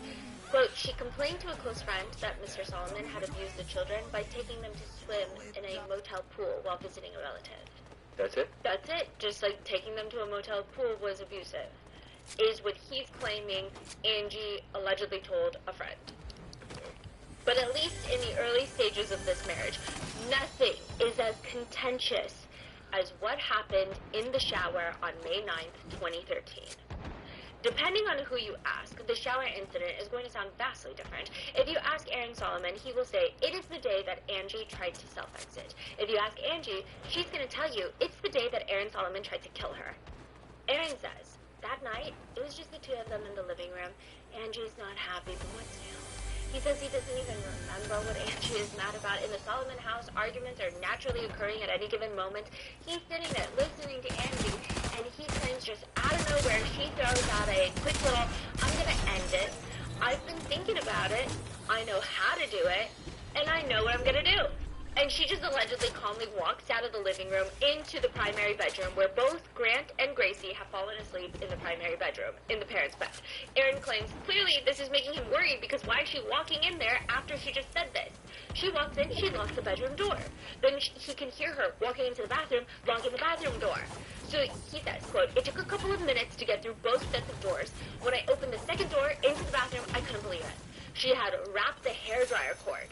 So I guess a blow dryer, the cord, the electrical cord, around her neck 3 to 4 times, and the hairdryer was like resting there, and the other part she was like plugged in, it was attached to the shower head.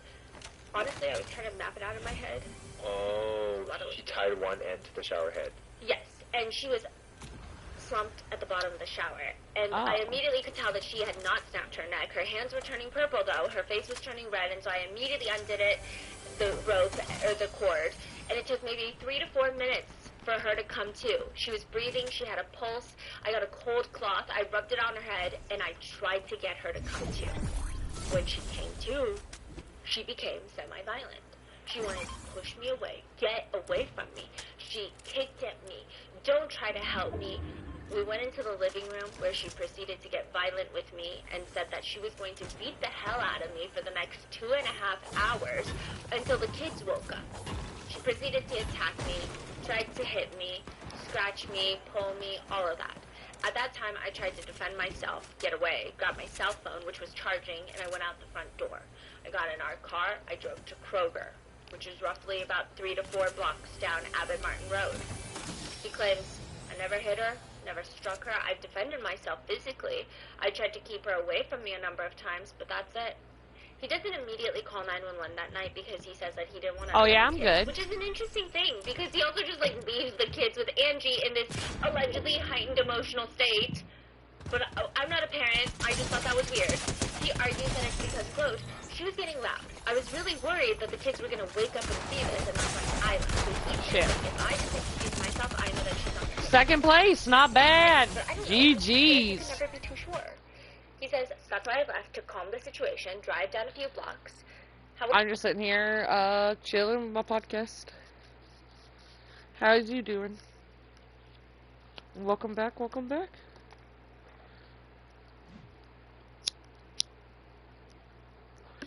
GG's though. Second place ain't bad.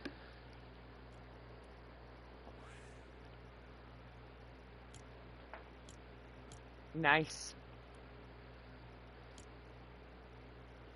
Only 1v1 my partner.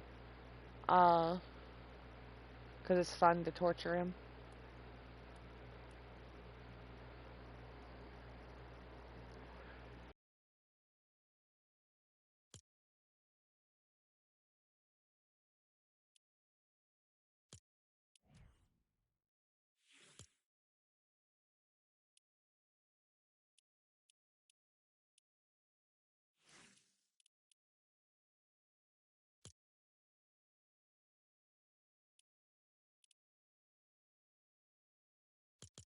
I know I was going to do. Bear with me. I am autistic and ADHD. I'll forget what I'm doing. I don't want to play. You know what? No. Wrong skin. We don't want the monkey.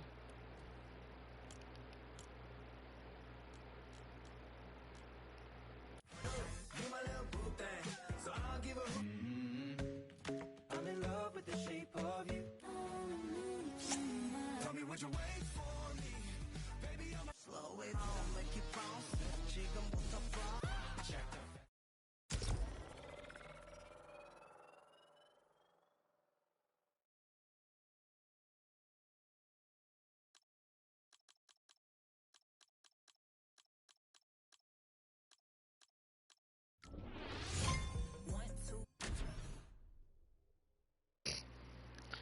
Not Midas, getting cut off from throwing it back.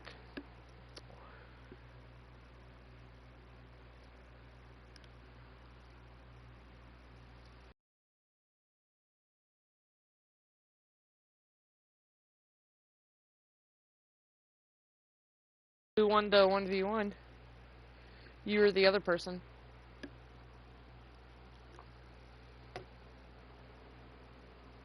However, Angie presents the story very differently. She says it was another one of those nights.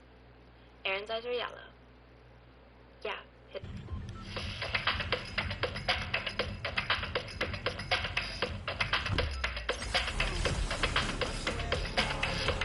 Not the ads.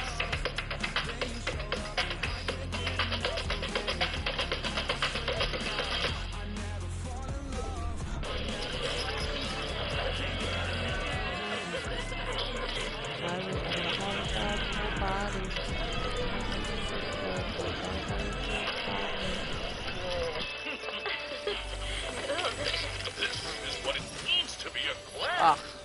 Because together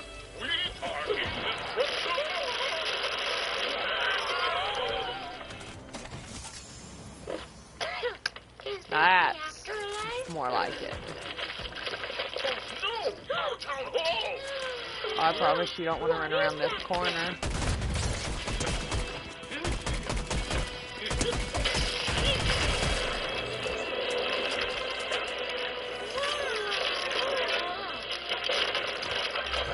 That's so nice!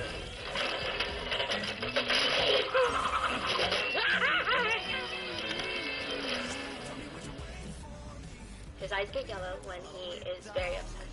He's the one freaking out. He's getting down. He's starting another fight, which is very common. It's one of those nights, and she says, quote, he's been chasing me. They were fighting in the living room, and Angie says, he chases her. So she's running as fast as she can. And she runs into the primary bedroom where the kids are asleep. She locks the door. She runs into the primary bathroom, and, quote, before I knew it, he had the wire around my neck. She says he's simultaneously pushing her down while pulling the rope up, What we and got? the wire up, and choking her. And she's I'll trying to take fight it. back. She said, I knew based on prior experience, if I could yell his name loud enough, you know, sometimes he would snap out of it, come back to reality. So that's what I was doing. I was screaming his name over and over again. Angie says that he has 8 personalities, but it felt like that night the 9th one was coming out. She says, quote, and he said, don't worry, this will be quick and painless. But it wasn't the only time that I had survived an attack on my life. It was the first time that I had seen that personality, and that thing was going to kill me. The thing was, it was monstrous, and it looked like a monster, and I knew immediately that I was in terrible danger. I was in trouble. I look up, and Grant was standing right behind me. The only reason Aaron stopped Angie and attempted killing Angie is because their son Grant woke up and came into the bathroom. Which, okay, Aaron is claiming that Angie tried to self-exit and freaked out on him when he saved her. Angie is claiming that Aaron tried to kill her and only stopped when Grant, their son, woke up. So why can't you just ask Grant Solomon which version is true? Because in 2020, Grant Solomon mysteriously dies. I promise you, you don't want the smoke. From executive You producer don't Ryan want that Murphy comes smoke. their next TV obsession. Oh. All's Fair. Don't mind Starring if Kim I do. Kardashian, Naomi Watts, Wait, which one were Niecy you? Naismith, Tiana Taylor, with Sarah Paulson and Glenn Close. A team of female divorce attorneys lead a male-dominated firm to open their own powerhouse practice. Fierce, brilliant, and emotionally complicated, they navigate high-stakes breakups, scandalous secrets, and shifting relationships, both in the courtroom and within their own ranks, in serious style. In a world where money talks and love is a battleground, these women don't just play the game, they change Wait, it. what the They'll fuck? never settle. Don't miss the show everyone will be talking about. And watch All's Fair, now streaming on Hulu and Hulu on Disney Plus for bundle subscribers. Terms apply. There you go. Took one out with me, though. 2020. Grant had just turned 18 like a month ago, and he is a Gee, star baseball geez. player, which means colleges are already calling. And his dad, a former sports newscaster, wants to make sure that he only gets the Geez. best calls, which is why they're driving an hour away to this warehouse-turned-practice played. location. It's called the Ward Performance Institute in Gallatin, Tennessee. It is now closed. It's like a windowless warehouse-style gym. I imagine that's where like a boot camp gym style would be. It looks cool, the inside looks great, very well done, but it has that hardcore energy to it, and you're just there to focus on baseball and nothing else. It has been debated whether or not Grant and Aaron had an appointment that day, but if it is true, then it would have been at 9 a.m. At this point, Grant and Gracie are living with Angie. It's like back and forth custody. They're constantly fighting to get the kids. At this point, the kids are living with Angie. So Grant is driving separately to meet with his dad, Aaron, both at this 1 hour away practice location. Why is it debated if there was an appointment? Both parties argue. So Aaron Solomon and his side argue that there was an appointment, and that's why they went, and they were actually early to their appointment, so they had some time in the parking lot. Angie and her side argue, no, we found out that they don't have an appointment, but the center is now closed, so no one can really, and I don't even think that they would disclose. What? So I no feel one like knows. that's such an easy thing to Yeah. get an answer. What? So it's been debated. According to Angie, Grant really did not want to go to Gallatin that morning. He was not feeling well. He had just recovered from COVID. His lungs weren't doing great. He just didn't even want to overexert himself and make it worse for his performance later on. But alas, he's going. I mean, whether that's self-motivated and not wanting to disappoint himself, or maybe it's not wanting to disappoint his dad, or he just wanted to go, I don't know, it's unclear. I'm so sorry. Notes on the appointment. Yes. It was debated, right? Yes. Well, wouldn't there be some kind of record, like some kind of text message or email or something? Or... Yeah, I will say that there's so much online, but especially with this particular incident, everything feels like you see one thing online and you see documentation and you feel like, oh, that looks very legit. But then the other party is like, that's absolutely not legit. And that's not what happened. Okay. So everything is like, no one can agree. So we can't even be sure that things are certain. Even the police reports of this incident of Grant's death are pretty sparse. There's like not a lot of public police reports, and they're very thin. Very thin. Is it strange to you? It is strange, but also we couldn't FOIA it. We couldn't get a FOIA request. Now, typically, like, whatever you can find online for public police reports are very slim compared to when you get a FOIA request. And then you have a typically more dense police report. Sometimes you can get the court reporter to give you court transcripts, and then you get, like, a better picture. This, it's, like, so thin. And they're being released by potentially parties involved. So it can be more specific, selective. Yes. Yeah. So it's just really tricky. Okay. Now, Grant drives up to the parking lot, parks next to his dad. And I then 10 promise minutes you. later, Aaron Solomon is calling 911, stating in a very strange tone that his son I told you, I is promise you. pinned under his truck. His own truck. Grant's Don't own even truck. try. He is now under his own truck. And he can't get out. 1357. My son's truck backed over him, and it's rolled over him and dragged him into the ditch, and it's on top of it. He's trapped under the truck, and somehow it drug him underneath it. Yes, my son is under it. I'm trying to call 911. It's almost like he's talking to someone that's also present at the scene. Oh. Now, the operator is asking him, okay, what's your name? My name is Aaron Solomon. Okay, how old is the male? He's 18. He just turned 18 a couple weeks about a month ago. My son. Oh my God. Oh my God, this is not good. Is he awake? Oh, please hurry. I don't think so. He's not alert, right? No, he's out. And he's trapped. I got 3 guys here, and he's trapped under the truck. Oh my God. It's very strange. It seems vague. It's interesting because, you know, she says he's not alert, right? Which would imply that he should be checking on him, but it sounds like he's not the one confirming. So it sounds like he's not the one visually seeing that You his wanna son is not fucking alert. go? He's getting this Yeah, you information wanna from fucking someone go? that's at Come the here. scene, but he's at the scene. Yeah, which is crazy. Yeah, he's This is your son. You should be. Yeah. under the truck. Yeah. But he's not. And his voice is, a lot of people say, eerily calm. He's saying like, oh my God, oh my God. This is not good. Oh my God. Where are you? You're over there? You bet. Your turn next. Oh my God. Was your son working on it? Very valid question. Very lack of direct You wanna communication. fucking go? Panic. I mean, I get it. It's understandable. But you also have to see that it's very vague what he's giving to the operator. Grant ended up under his truck. We don't know how. No. He was just getting out of it. So he wasn't working under the truck. He's getting out of the truck. We're on an incline, and I guess he didn't have it in park or something, or it wasn't engaged. You know what? Oh my God. Is my your God, I son can't still believe not responding?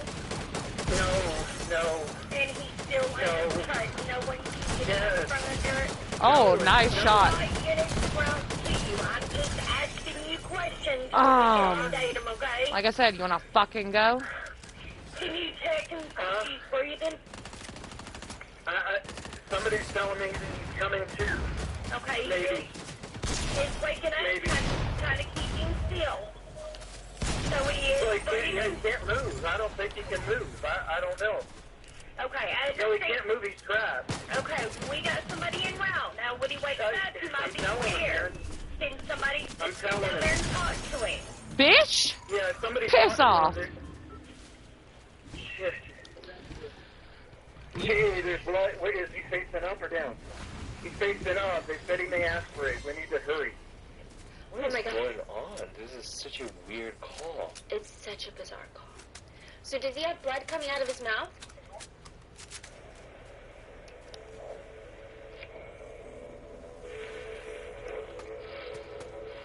Oh.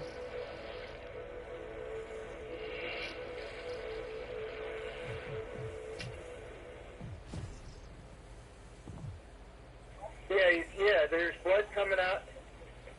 Yeah, somehow it drug him down, I think. I don't know whether it was in his heart or blood or if it didn't engage the brake or it drug him underneath somehow. Okay. They said he's facing up, Okay. but he's bleeding from his mouth. So turn your face to the side if you can, barely, but be careful. Don't move him, okay? Jesus, GG's, We Mike. can't move him. That provides GG's. no context. So I am going to try to give you What as you much watching? context as possible. Rotten I'm telling you about Mango. the time. It's she's the only. Thank you. I'm trying to get better. I've been getting better slowly but surely. But I'm watching a true crime podcast.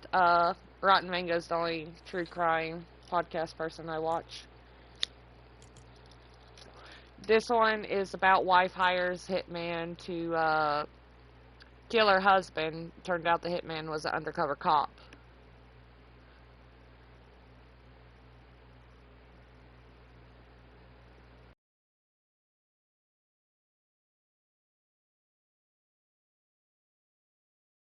And it's a whole lot of back and forth of who's telling the truth, and it's an ongoing case right now.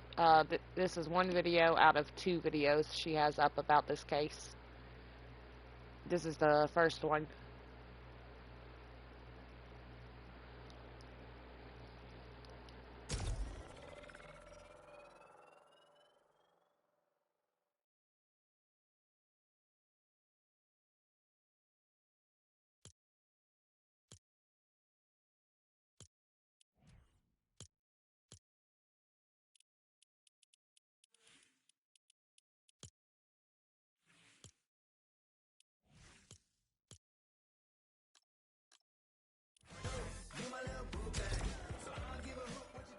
Yeah, I've been slowly trying to get some matches. I get destroyed like easily, and then some matches I do pretty good.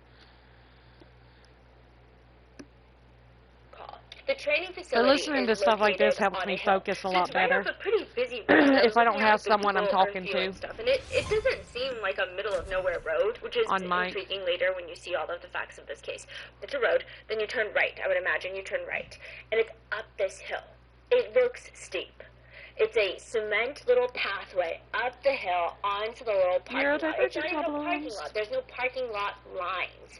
It's just a few spaces you can park on this hill, and there's this warehouse on top. It looks like it's in a more industrial part of the neighborhood. It doesn't look like this very cutesy Barry's boot camp, Soul Cycle type of facility. It looks like you go there just to train for baseball, and that's it. You're not here for a smoothie next door. This is a facility. There's no windows. There's just this garage door that is down at the time and a small black door that has no windows that you can enter through. It's very efficiently done. I mean, no part of this facility was done for aesthetics. Even the parking area. Only half of the parking area is cement. The other part is grass. So you have this strip. Oh, this is great. And on the sides of the strip of cement are just grass and rocks. Like giant rocks. I would say they're like watermelon-sized. Some of them are fish-sized. A lot of them are grapefruit to watermelon-sized. Watermelon is pretty big. That maybe there's like 1 or 2 watermelon-sized. Maybe more grapefruit-sized. But they're pretty jagged. You can add me. They don't look like pebbles or stones. They don't look like... my name on Epic is the same as my Twitch. It's Mimi_Quinn Once you get past TTV. this little driveway, then you just have a little strip of concrete and you can park. Actually, it makes sense that they would not get rid of the grass or the rest of the hill because you couldn't even really park there because of the way that the incline is done. It just wouldn't be feasible. So they did it just where you can actually park. If you want to be very simplistic about it, parking lot is on a hill. I didn't get it this time. There is a ditch at the bottom of the hill with big rocks. That's as simple as it gets. Now, the ditch in pictures sometimes looks short, but videos of people who have gone out there, they say if you stand at the bottom of the ditch where the rocks are and you stand up tall, it's maybe about like 5 feet, 3 inches Actually, tall. I know The there'll be a ditch good is 5 chest feet up tall, in here, so you're usually. basically in the ditch. You're in the ditch. Like, I think it would be pretty hard to climb out of that ditch unless you walk to the sidewalk and then walk up the cement pathway. There it is. Okay, I Because see. it's just grass. I see. Just rocks and grass. Oh, I see. Now, the medical report states that when emergency personnel get to the scene, perfect. they find an 18-year-old man lying on his back on large rocks in a ditch. He is underneath the front of the truck, between the two front tires. So his head, he's facing up, he's on his back, and his head is in between the two front tires. So his feet are facing the street, but the truck is facing the facility. The medical report states the weight of the vehicle was supported by the wheels and was not being exerted upon onto the patient. So it's not like the car is crushing him. This is very important. Meaning, Grant is laying on his back on the rocks in the ditch. His truck is on top of him, Shit. but it's not Shit. him. It's not crushing him. See, just like that. If he were uninjured, he could maybe... So much as I do stupid shit.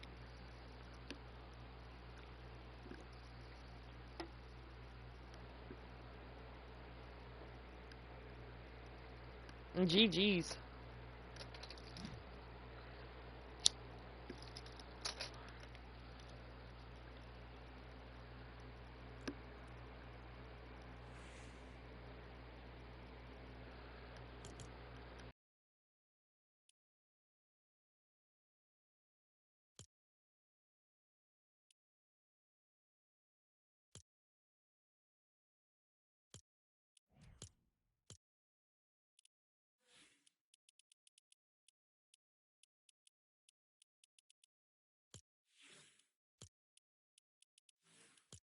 Why are y'all even out of archive?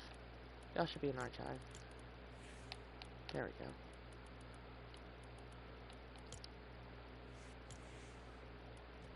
go. Nah, see, we need to crash out. Short Angry King.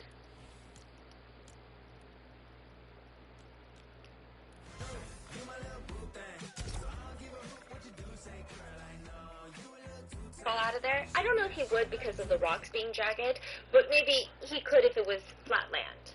Upon initial impression, patient is noted to be unresponsive, but breathing, and is noted to have some bleeding from the scalp, nose, and ears. Primary assessment is limited due to inability to access the patient. Patient is with no obvious deformities upon assessment, although assessment is limited. Detailed assessment findings are as noted previously.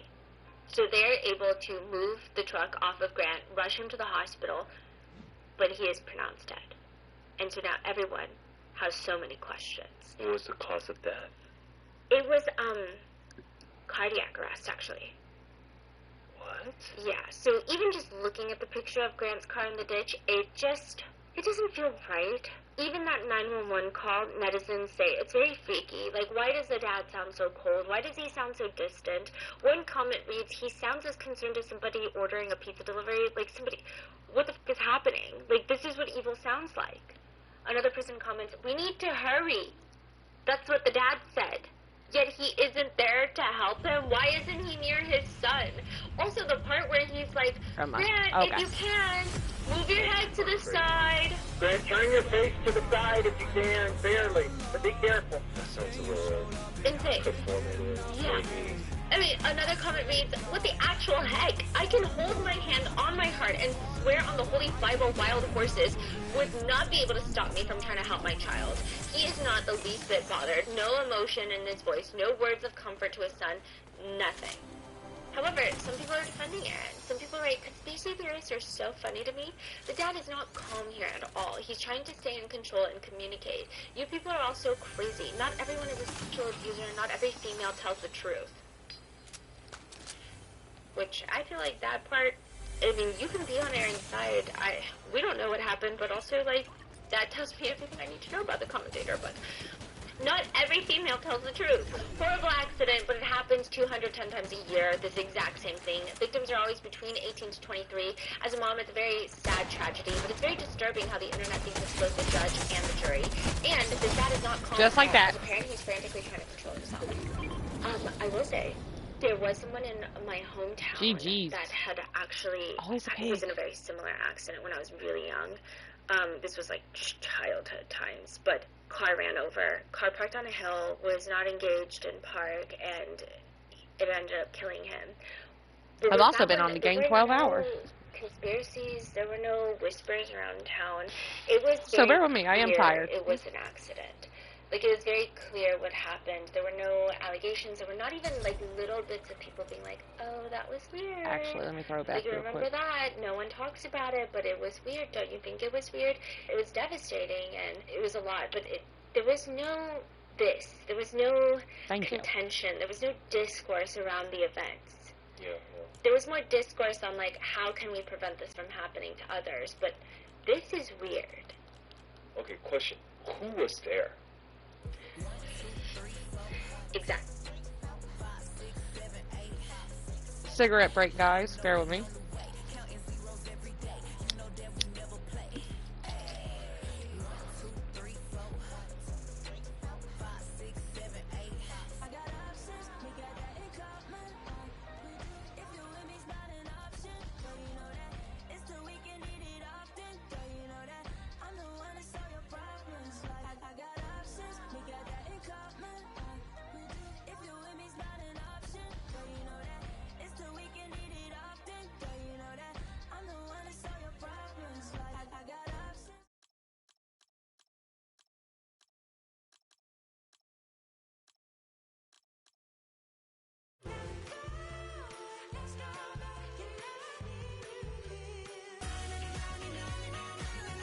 I'll be right back. I gotta go pee. Be right back, guys.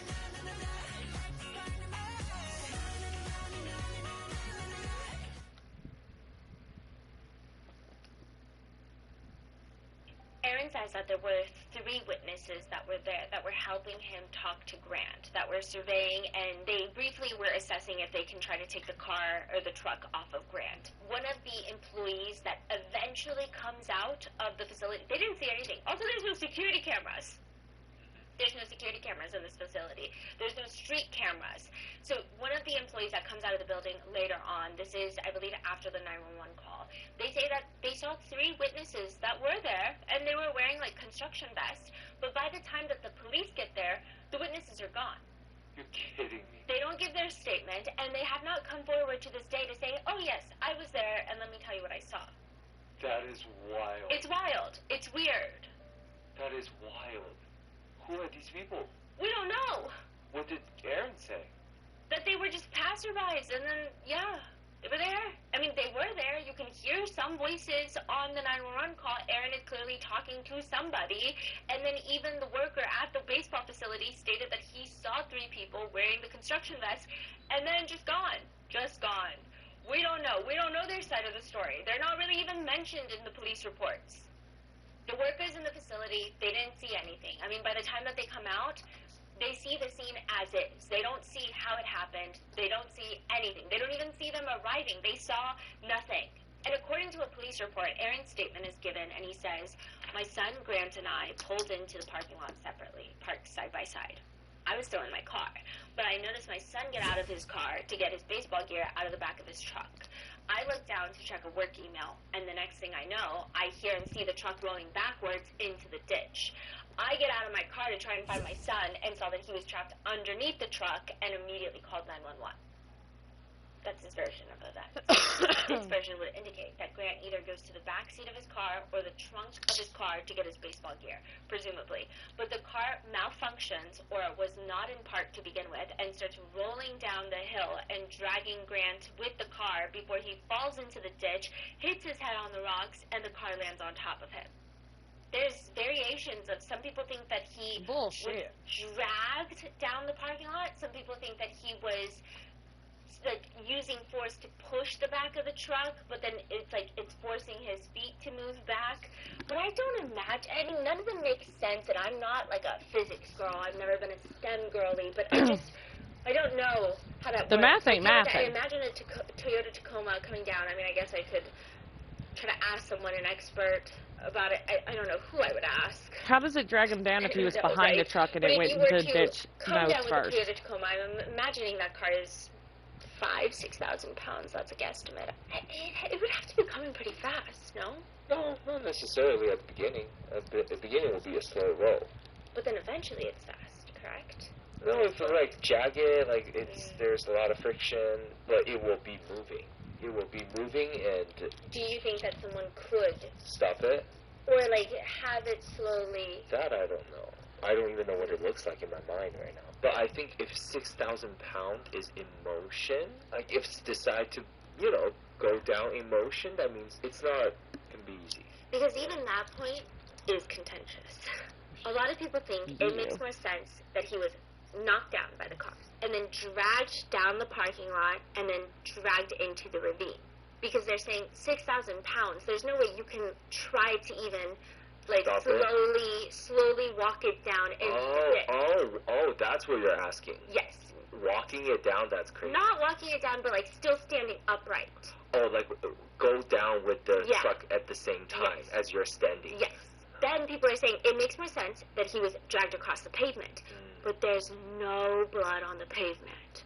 There's no indication of anyone hitting the pavement. There's nothing on the pavement. Interesting. You only start seeing blood on very select rocks around where Grant's head supposedly landed.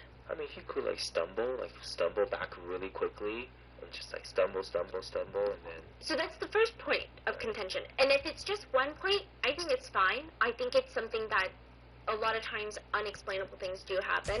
But when it's multiple points that are up for debate, it starts feeling a little bit fishy. So that's the first fishy point. The second fishy point that doesn't make sense is that according to various people, when they arrive at the scene, that car was in park. These are just people on the internet, mainly from Angie and Angie's side. Perhaps one of the construction workers put it in park to make it more secure. We don't know, because we don't know who they are. Perhaps it was always in park and the car malfunctioned, or perhaps it was never in park, and we don't know because the police reports don't specify.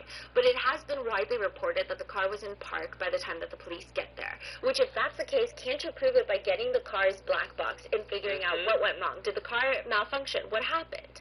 Well, Aaron apparently declines to have this car forensically analyzed. Grant's car is not forensically analyzed to figure out what happened.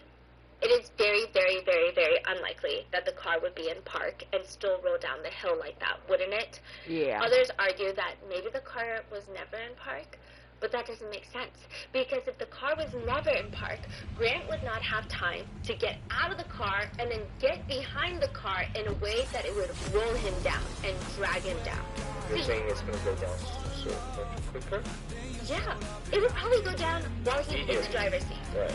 Immediately when he steps out, the car's already Yes. going down. He Oh, wouldn't even great. get behind the car is what you're saying. Exactly. Right, okay. So then it doesn't make sense that the car was never in park.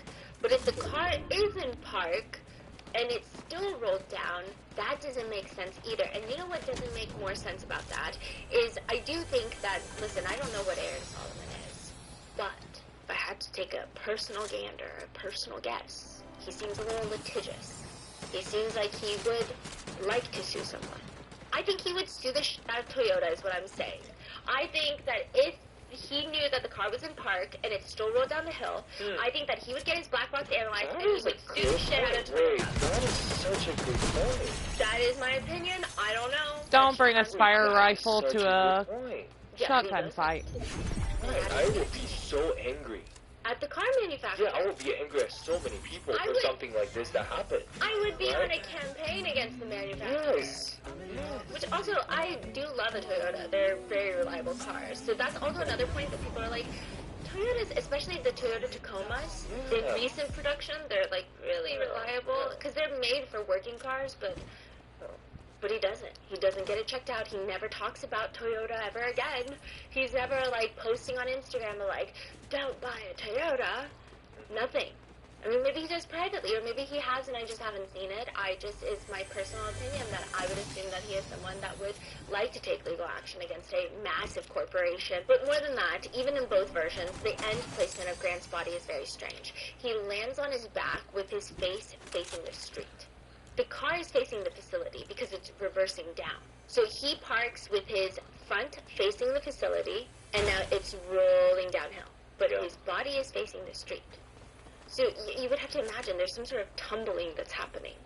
But if there's tumbling that's happening, they can't really... Angie says that when she went to the scene, she couldn't find other points of blood to indicate a tumble happened, like impact 1, impact 2, impact 3. It's just right where his final resting place is. So it doesn't make sense, is what she's saying, and a lot of people have been trying to do accident recreations through words, which is very difficult to even envision, but it's like, no one can agree that this makes any reasonable sense. It feels like Karen Reed all over again in the sense of like, even if you really want to believe it, it's so hard to even picture it in a way that doesn't feel like it's straight out of like a movie because it doesn't make sense. Like, you have to work really hard to make it make sense visually. He doesn't have a lot of cuts or abrasions on his body to indicate any sort of rapid or intense tumbling or skidding or dragging had occurred. And it's strange. Even that, let's say his car is falling. He realizes he has nowhere to run and doesn't run sideways, which maybe he can't. So he just tries to outrun the car and runs into the ditch. So people were thinking that. People are like, okay, maybe it's weird. So maybe he turned around to run away from the car, to outrun it, right? And then he jumps into the ditch, and then he lands on his feet, and then maybe he lands on his back, hitting his head, and then the car lands on him.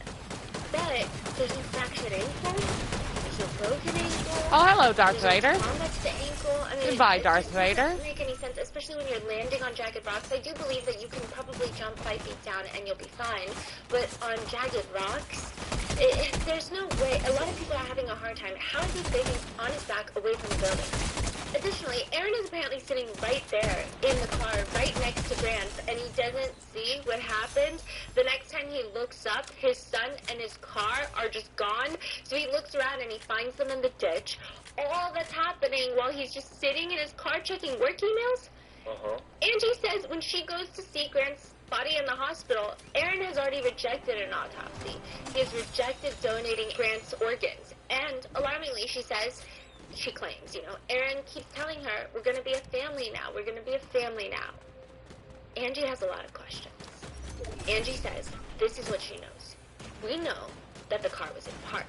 And we know that the cars were in the ignition. Wait, who, where? Again, I don't know how accurate this information is. I don't know if maybe one of the witnesses had asked for the key prior. Not the toga. No. For one, she says the grass around that area completely fine. The grass where the car apparently ran over Grant before landing in the ditch, not a single blade of grass, she states, is even bent or matted. Oh. Perfectly fine. Additionally, most of the rocks are undisturbed, and there's barely any blood on them. Doctors noted that Grant had a major Damn, head second trauma place to the again. head, Not bad. severe GG's. lacerations, and suspected skull fractures. He had blood coming from his mouth, nose, and ears. Angie says that she was expecting a lot more blood on the rocks, because when you read the medical report, it sounds like he was bleeding out on the rocks. Now, Aaron and a lot of people will argue that it was a lot of internal bleeding.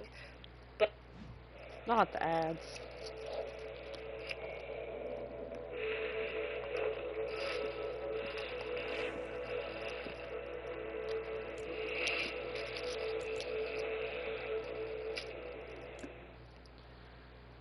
But she's saying that also doesn't make sense, because if he just, fell and hit his head, that she's saying it doesn't make sense. The internal bleeding would make more sense if he was dragged through the pavement, ran over, but there's no evidence on the pavement. There's no blood on the pavement. So she's saying that doesn't make sense either.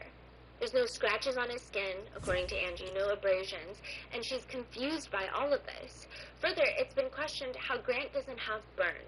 If they had been driving an hour to get to the facility on, this is, summer in Tennessee, underneath that car is hot. It's very hot. So if you're in contact with the vehicle, I did ask someone about this. If you are under a car that has been driving for an hour, like if you're a mechanic and you get up under there, if you touch the car, you're going to get burns on your body within seconds.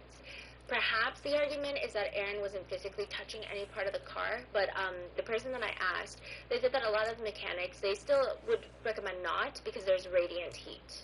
Especially if you're not really accustomed to it, you're going to feel, it could burn you. Now, there's no record of any sort of burns or anything.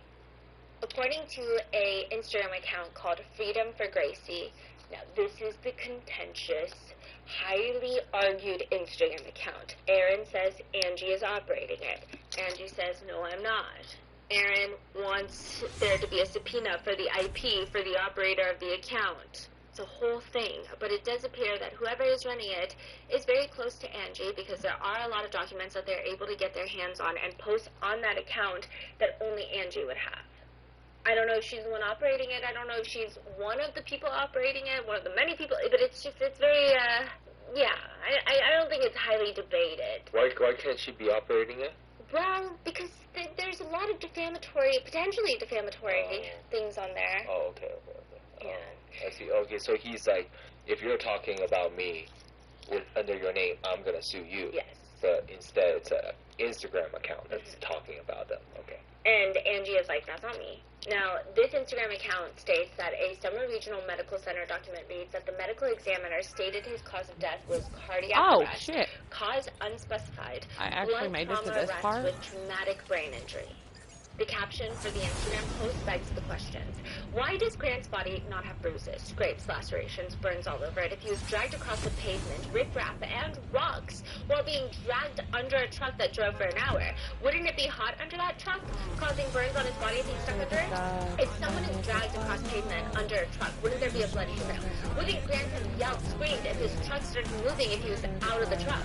The question is, how do you get hit by a truck, roll under the truck, somehow attach to the truck, get dragged by the Bitch, truck, I know you bitch ass thing, ain't. and miraculously land under the vehicle Bitch. without any other markings on the back of Yeah, the that's what the fuck I thought. The Instagram account alleges Angie remembers when she saw Grant in the hospital. His body looked perfect. She's expecting him to be mutilated with blood everywhere, but instead he Nah, doesn't you look shot like the her wrong Grant. She was in bitch. shock at the time, but she remembers thinking in her head, not a scratch. His body is not squished. His body isn't torn to pieces. Nothing. And there's really nothing. The witnesses are gone. There's no CCTV camera. We just have Aaron's version. And Angie decides she's going to grill him about that day. And she's going to record him and make sure that his story never changes. And this recording, this hour-long recording, is up on YouTube. Aaron states, Oh, what I that get? I've gotten there early. No rush. See, this is where, again, people are like, did you have Bet. an appointment? Did you not have an appointment? That's why the appointment thing is important. We've gotten there early, so there was no rush. You know, we have time. And he says, the last time I see him is literally, like, right here. And he's, like, showing Angie how he's closing the front door of the truck. The truck is there. They're, like, using the truck right now as, like, a show and tell. And the truck looks fine. That's another thing. There's, like, no damage to the truck. So he's, like, opening the driver's side door. And he's, like, closing it. And he's like, yeah, this is when I last see Grant. And then he motions like he's about to open the back door. So he's saying, the last time I saw Grant, he's getting out of his driver's side, closing the driver's side, and then opening the back. Or it looks like he's trying to open the back. I look down, then I look back up, and I see him, because we were early. We had, like, plenty of time, so there was no rush. We had our time, so the last I see was him. Nah. Right Nah, here, who the fuck closing you shooting at? about to open this. Nah. And I'm thinking, oh, he's just going to get it here. I'm going to check his email to make sure it's not in here. Why you running? I'm going to get out, and we're going to go in. And as the last you saw him was regular. Yes. And the truck wasn't rolling at that point. He would have noticed it. Right. But when he gets out, he doesn't see Grant. He sees Grant's car at the bottom of the ditch, and quote, I'm not thinking worst case scenario at the very beginning when I first got out of the car. I start coming down this hill, and at first, I'm looking through Come the here, windshield hoppity to hop. see if he had hopped back in by chance, because I don't see him standing there. So he's like, oh, did he get into the car, and now he had, like, driven into the ditch? So I'm like, maybe he got back in somehow, and I don't see him, so I'm above the hill, and I look down, and he says that he could tell instantly that Grant wasn't covered up by the wheels. Like, he's not, none of the wheels are on Grant. Oh, he saw him immediately under the truck. Okay. Yes, and that's maybe why he sounds so calm in the 911 call. What? I don't know.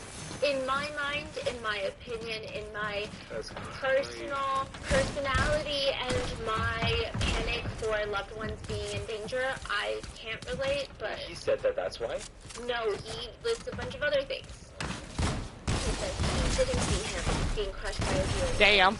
Good job. Aaron was explaining GG's. to Angie that he clearly saw that the front tires are not on top of Grant. He is not sure if the back tires ran over Grant. He doesn't know anything. He says, I don't know. I didn't actually see everything happen. He says that he doesn't jump down the side of the ditch because he's immediately calling 911. But also a couple of guys were telling him he needs to sit down right now.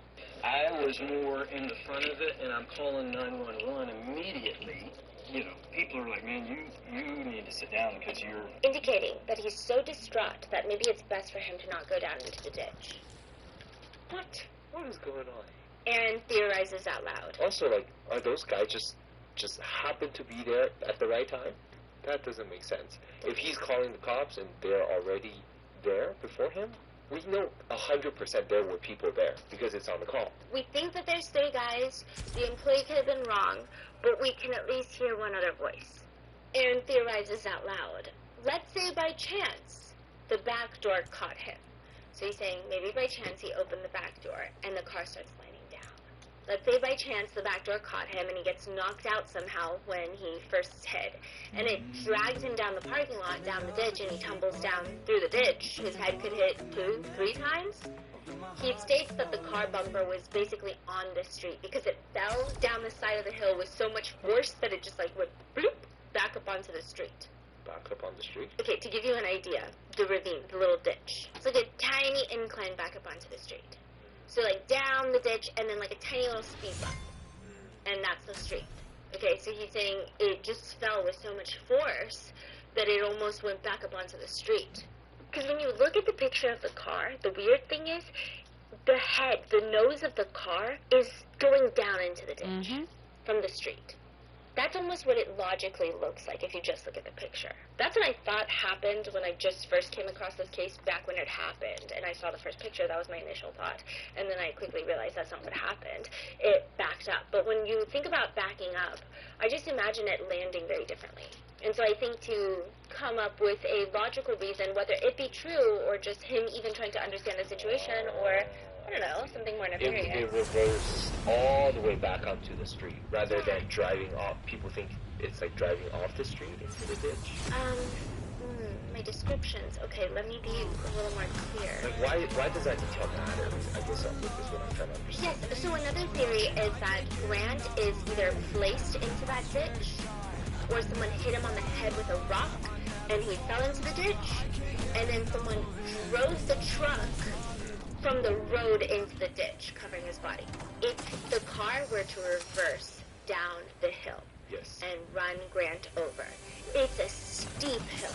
Yes. And when it goes down this steep hill, some people would imagine, and maybe this defies the laws of physics, that it would land maybe almost still up the hill. Does that make sense? Yeah. Like the bumper would get caught on something, or maybe it would even flip. Or the back of the truck is like in the ditch. Yes, that's what people imagine. Yeah.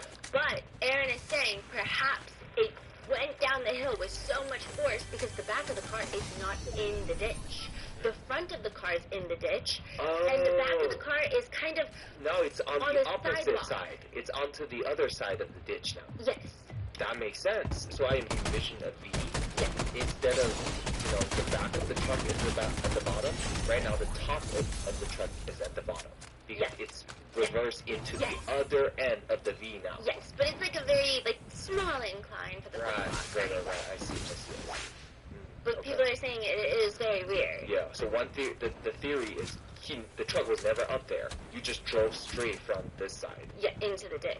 Right. Now, there are other things confirming... Wait, is that why somebody think Grant's head is facing up? Yeah. Because if that's the direction... See, that's why I'm having such a hard time picturing, because the way you're describing the recount of the story makes it so hard, versus if you're just saying the car drive off, it makes it easier to envision. And the recount of this story is very confusing. Even when I'm seeing the pictures, I cannot... Usually, I'm a very visual person. If I even read a few sentences about how a series of events happen, I can usually picture it very clearly in my mind. This, with the pictures, and I kept thinking, I'm just really not a car person. I'm just really not a physics person, because I can't see it. I can't see this occurring. Wow. Okay. Wow. Wow. Yes. Yes. Okay. Wow. There's not any sort of variation of the scenario where I go, ooh, okay, I can see that.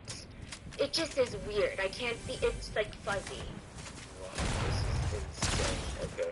Now, people are saying that the car is also very strange. So Aaron is saying, well, maybe it just fell with so much force that it ends up, the bumper side is almost on the sidewalk now because it was just going down that fast. Bitch.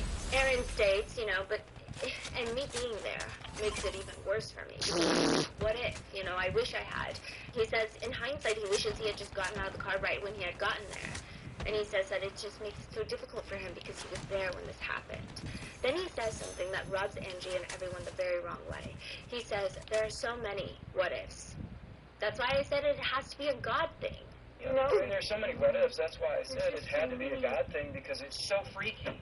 Like, it's so freaky. And because I didn't see the whole thing, I mean, nobody knows except God. Aaron later states, that's why they call it a freak accident, because it's unexplainable. That's the only way I can. Like I said, I thought the other day, it's a God thing, because none of it makes sense.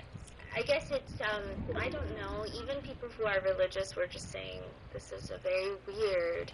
Usually a lot of religious people will say, if they ever experience something as traumatic as their child passing away before them, there is initially a lot of anger with God, and there might even be a testing of faith and perhaps even a loss of faith and a turning away from religion after incidents like this. But the fact that he's so very sickly is like, it's a God thing. What do you mean it's a God thing? Like, God wanted this to happen? Like, that's very odd. It's not a normal thing to say, and I'm not a religious person, but a lot of religious people in the comments have been saying, no, that's weird. I just would not ever say that as someone who is a strong believer and is someone of faith. Now, Aaron is saying that he's holding it together for the 911 call, trying to be there for Grant by getting the authorities there as quickly as possible. Let's say that's all true. He's so distraught that he can't even see Grant in the ditch because he will freak out. He cannot even go near Grant. He can only stand on top of the ditch and call 911. If that is true, tell me why this distraught man is now laying in the rocks at the ditch to recreate the scene for Angie and it's being recorded.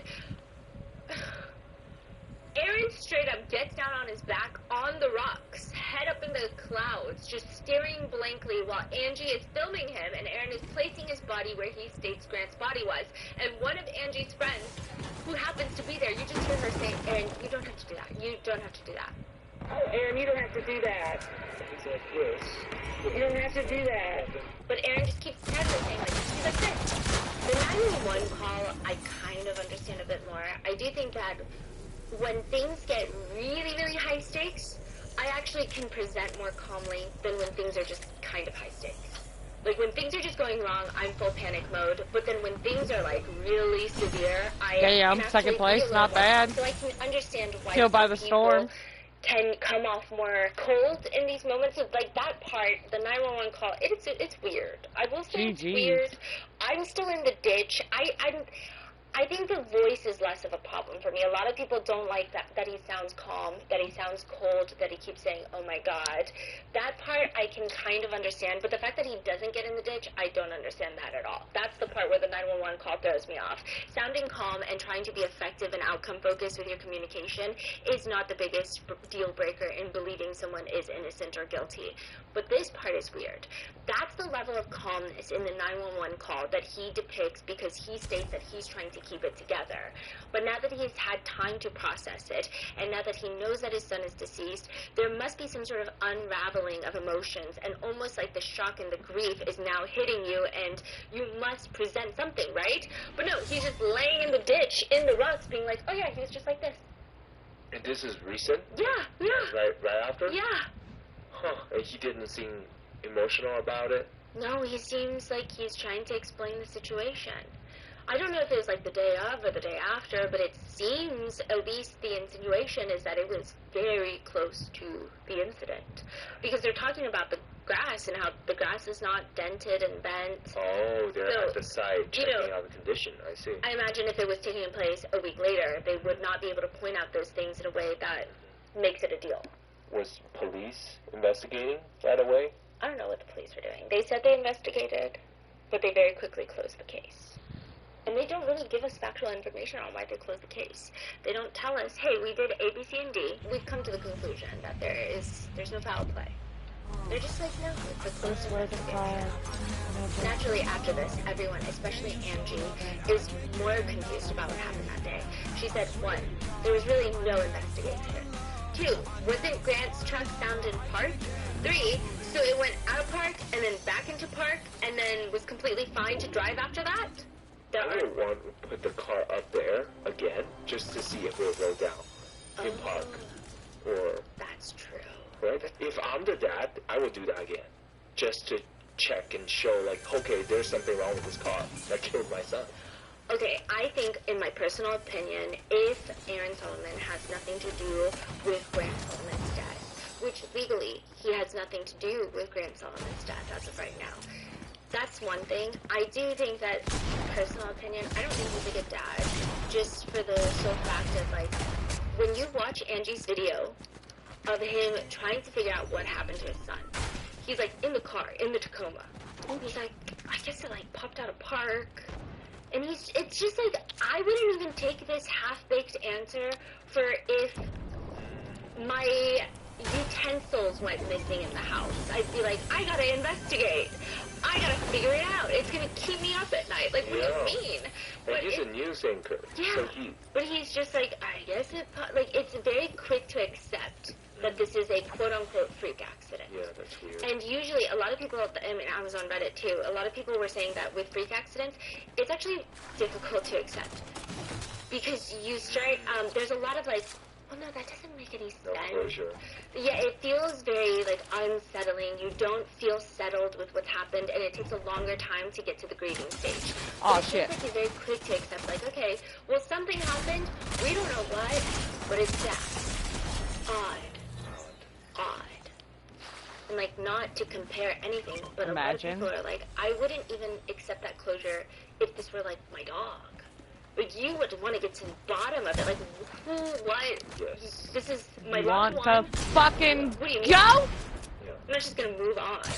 Now, the only witness to all of this is Aaron Solomon. That's what the fuck I thought. Fuck with me. Aaron had stayed parked at the top of the parking lot, never went down to go near Grant. Why doesn't he go to his son? We don't know. Angie believes that there is no evidence that Grant was ever even at the top of the parking lot. She firmly believes that he was rather placed in the ditch and the car was driven into the ditch. But if what Angie is alleging is true, what motive does Aaron have to kill his own son? Also, his girlfriend at the time of his passing, Hannah, we've actually talked to her briefly. She's very sweet. There's a lot going on, obviously, with the case now that Angie is facing her own charges. And I will say, a lot of people have opinions about Angie or Aaron. I think that a lot of the third parties, such as Grant's girlfriend at the time, Hannah, there's really no incentive. There's no incentive for them to say something that may not be true or for them to exaggerate anything. Like, if anything, they have, I feel like their motives are very pure. Because a lot of people question Angie's motives. They're saying there's a lot of things that have been disproven later that we're going to get to. Or there's a lot of things that maybe she said that were not factually accurate and she probably knew it wasn't factually accurate. There's just a lot. It gets very messy. There are text messages. She gets caught in a lie at certain times in court. Some people have a lot of sympathy for that, saying that it was just a lot of abuse and she's just desperate to get her kids and she shouldn't have lied, but she felt like there was no choice. Other people are saying, like, if she's lying about that, we don't know what else she's lying about. I think ultimately, I will say, with the days passing, more people are against both the parents. It seems like they just don't like both the parents and they think that Gracie is a victim. Whether she is a victim of sexual assault by her dad, whether she is a victim of being manipulated by her mother, or maybe a combination of both. Everyone believes Gracie, they want to help Gracie, but it seems like more and more people are kind of turning on both of the parents. At first, everyone was heavily in support of Angie, but the tides have been kind of shifting to just, not that they like Aaron, but like maybe we don't like both of you. So people want to protect Gracie, and I think that's why a lot of people think that third-party perspectives are more pertinent to this case, such as Grant's ex-wife. or girlfriend at the time, Hannah. There were talks from Grant's friends that he was trying to get custody of Gracie now that he was 18, and Gracie is still a minor. So he wanted to get Gracie out of the situation with Aaron. And now that he's 18, he could legally do that. Oh, shit! Hell yeah! Hell yeah!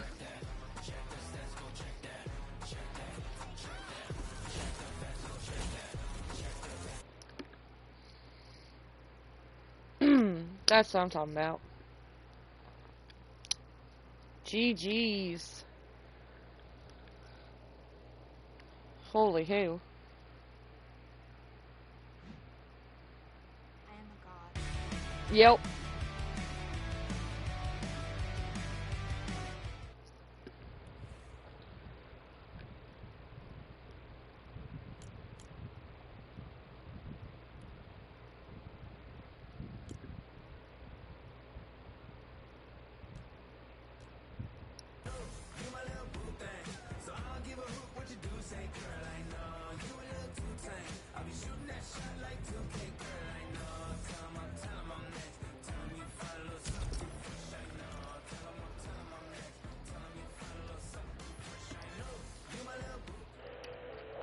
Not the ads.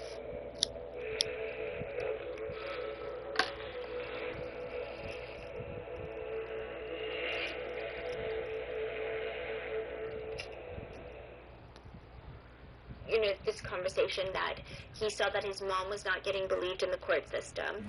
He's a guy, he's a young man, he has a potential baseball career ahead of him. He seems like he would be a good, reliable person in the court system that the judge would be inclined to believe. So this friend who came out who said this, that's a real account of someone's statement. This friend told Angie. Oh, okay. So that is where it gets tricky. However, Grant's girlfriend at the time, Hannah, she has come forward to say that his relationship with his dad has always been rough. He never really talked about it with her, but she would notice that he would sometimes get emotional. There was one point where he cried because he didn't want to go back to his dad's place. And it just seemed like there was something going on. He was always extra protective of her when his dad was around, which she thought was strange. So because of that, she didn't really have a lot of interactions with Aaron Solomon. It seems like she does feel like the dad is weird. Now again, can the dad be weird? Raglan. Can the mom be weird? Yes. What you doing, Fluff? But also, the What dad you doing, could Fluff just be butt? weird by himself, you know? And I there's get a that lot of baby. things that the Freedom for Gracie Instagram account has been Not posting. you running such away as like a baby back bitch. pictures of the inner portion of Gracie's thigh. Which way? Angie I states wanna go to that this that one. thigh, there's a bruise on there. It is from her being assaulted by her father. Erin claims it's from a rash from her swimsuit because I think she was on the swim team at the time.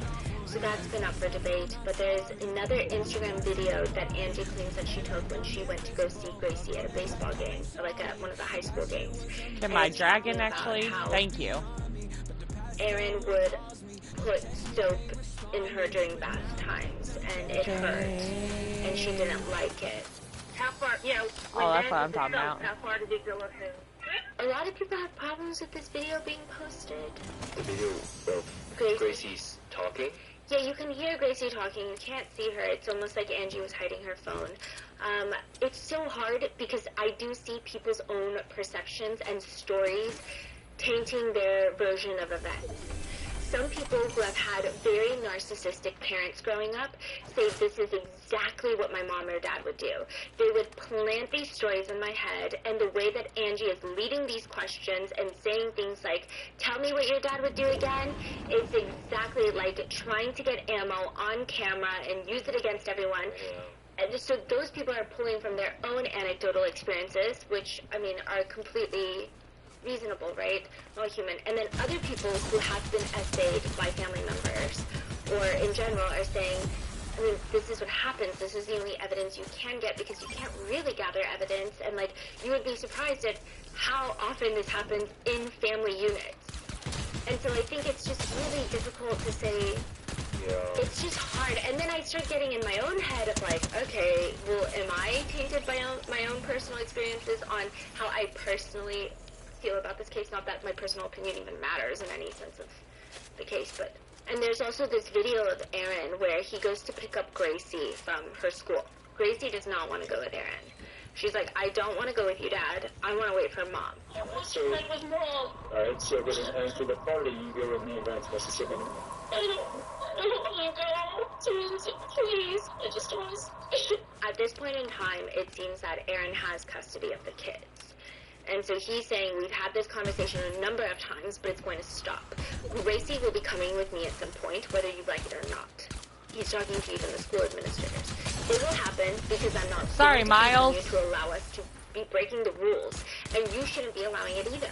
And it's not just about what you want right now, it's much bigger than that. And I've tried to play nice and be nice about it, and you've been with your mom way more than you're supposed to, and way more than what the judge, and then Gracie is like, but I want to, and he's like, it's not about what you want. Doesn't matter what us three think. We've had this conversation a number of times, but it's got to stop. Gracie will be coming to me at some point. Whether you like it or not, it will happen. So even this clip, a lot of people are pulling from their own personal experiences. Some people are saying, I had a parent just like this. They were heavily abusive. Like, this is their nice side in front of people, in public. Imagine what they're like behind closed doors. Other people how are you gonna miss when I'm sitting still? Motherfucker. But it's not in. You recorded this? No. Oh. Yeah. Who did? Motherfucker. Freedom for Gracie posted. How the fuck? Who's holding the camera? Like, you can't really tell. just somebody's holding the camera? Yeah, I mean, maybe it's Angie. Oh. It's just a video of him. In Gracie. Like, it looks like a secretly recorded video of Gracie and him. Okay. Yeah. Regardless, Angie says that Grant wanted to get his sister out. And Yeah, Angie give me believes 2 that Grant flapjacks knew and that it's Aaron on. was not happy with this. She says, before Grant left that morning to go to Gallatin, he stopped in front of my door and said something that was so out of character. He said, Mom, I don't want to die in Gallatin. So I begged him. I pleaded with him to, like, not go, or I would go with him. Let me sit in the parking lot. I thought he was talking about his lungs from COVID. He was getting over that. We had to have x-rays done and see doctors. I didn't want to be a helicopter mom, but I just thought it might just be that, the lungs. He said, no, Mom, you're not going. An hour later, I got a phone call that he's gone. The GoFundMe for Justice for Grant reads, Aaron Solomon, who is currently free to roam the streets as if he weren't a ruthless molester and murderer. We believe Gracie's older brother and protector, Grant, lost his life at the hands of the same man. The only witness to Grant's death who has yet to tell the same story twice. Aaron Solomon was never investigated. The case was simply closed. With your donations, we will bring this man to justice before he can do any more harm to Gracie and her mother, Angie, or anyone else. Gracie needs help paying her legal fees, and Angie needs help hiring people to do the work for Grant that the Tennessee Bureau of Investigation and the Gallatin Police Department have refused to do. We can't let the good old boys win. Grant lost his life at a time when he was just about to speak out against his father for sexually abusing his little sister. It was his life's mission to protect Gracie, and now he can't. Gracie demands the safety and freedom that she's been denied over and over and over again, and she demands justice for her brother. She demands accountability for the corrupt court system that put them in this position and the corruption that continues to deny them justice. During Grant's vigil, a candlelit vigil, everyone was chanting, justice for Grant. People were holding up signs, reopen the investigation, stop denying the truth. But the police won't. They won't open the investigation. In Gracie's YouTube video, she states, I'm so scared of Dad. I've seen him do terrible things to people I love and myself. Because of this, I strongly believed he killed Grant, and now he was going to kill me. I know he killed my brother, and now I'm scared of him coming near me or coming to get me again or hurt any of us. He's a liar. I'm so scared of Dad. I've seen him do terrible things to people I love and myself. Because of this, I strongly believe he killed Grant, and now he's going to kill me. I know he killed my brother, and now I'm scared of him coming near me or coming to get me again, or hurt any of us. Since then, 2020, Angie has been very active on social media trying to build awareness for this case for Grant Solomon. If I'm not mistaken, I believe that they raised close to $200,000 for the Freedom for Grant and Freedom for Gracie GoFundMe accounts combined. Angie says all she wants is a proper investigation, an autopsy, well, an exhumation now, a toxicology report, an accident reconstruction, something. But she got nothing. So now she wants to use this money for that. For a long time, Angie is on podcasts, on social media, talking about what we can do to help. And then she just disappears. like a year or two ago, she starts slowing down in podcast appearances. She doesn't disappear per se, but a lot of creators report that they could no longer get in contact with Angie. She just kind of ghosts them. Others are saying that the social media profiles are oddly quiet out of nowhere after $200,000 have been raised. You know, it's just quiet and there's not much news, not much updates until earlier this year. Angie Solomon is arrested for a bizarre murder-for-hire plot to have Aaron Solomon killed. And now everyone is confused.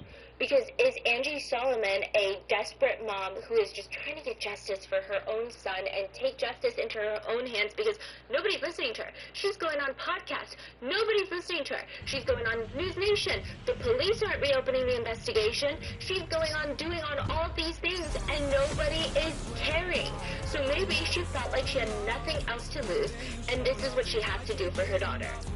Or did she take the $200,000 and what did she do with it? Maybe she had no plans to reopen the investigation. Maybe that was a ploy to get money.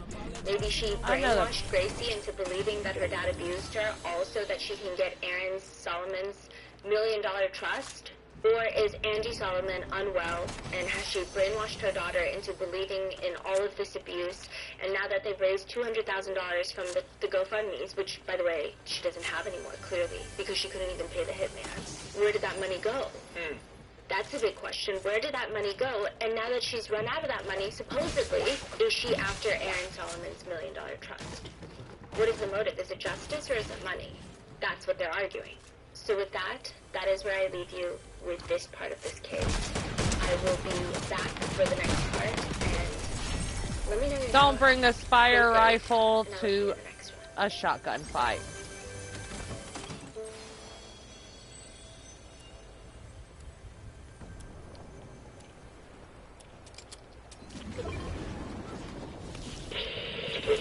Bada bing, bada boom. People always say if your husband, or probably worse if your ex-husband, purchases life insurance for you, that's usually an indicator of something nefarious, aka he's probably going to try to kill you. I don't think that there is a single sign that is more blatant, more obvious than that. Well, according to Angie Solomon, there is October 6th, 2020. So this is a few months after now her that's beloved beautiful. son Grant Solomon's death. Aaron, her ex-husband, who is also the dad of Grant Solomon, he goes to purchase 3 more grave plots right next to Grant Solomon. One for Gracie Solomon, their daughter, one for Angela Solomon, the mom, and a third for himself, Aaron Solomon. Why would Angie's ex-husband purchase 3 grave plots right next to their deceased 18-year-old son? First of all, Angie and Aaron, they hate each other. They've had a very contentious divorce since 2013. They spent the past almost decade hating each other, and nothing indicates that any event took place which made them reconcile. Would they really want to spend the afterlife together, laying side by side for the rest of eternity, just letting the soil decompose them? And their daughter, Gracie Solomon, at that point, she was 14 years old, 13 years old. Most likely she's going to grow up, get married, start a family of her own, and want to be laid to rest with them as an old, aging grandmother, right? Unless Aaron Solomon has other plans. Which way are you shooting from? This The way? Gracie Instagram I bet. post about the grave plots that Aaron purchased. And it reads in short, why? Why? He and Angie have been divorced for years. All the while, he is slandering her to their community. Quote, and why in the world would a father think his daughter would need a grave plot at 13 years old? Wouldn't Gracie want to grow up, get married, and have her own future and family, and be buried next to her husband someday? He never talked about it with Angie. She could understand if he bought them for himself and shoved that in her face to keep her from being buried next to her son.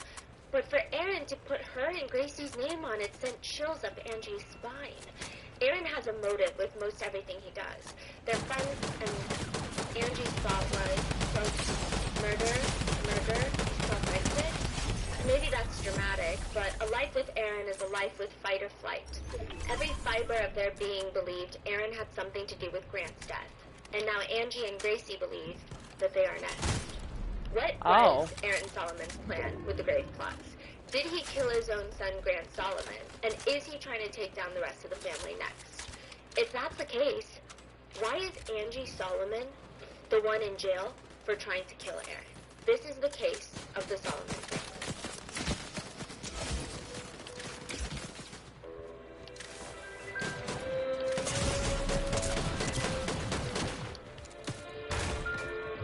We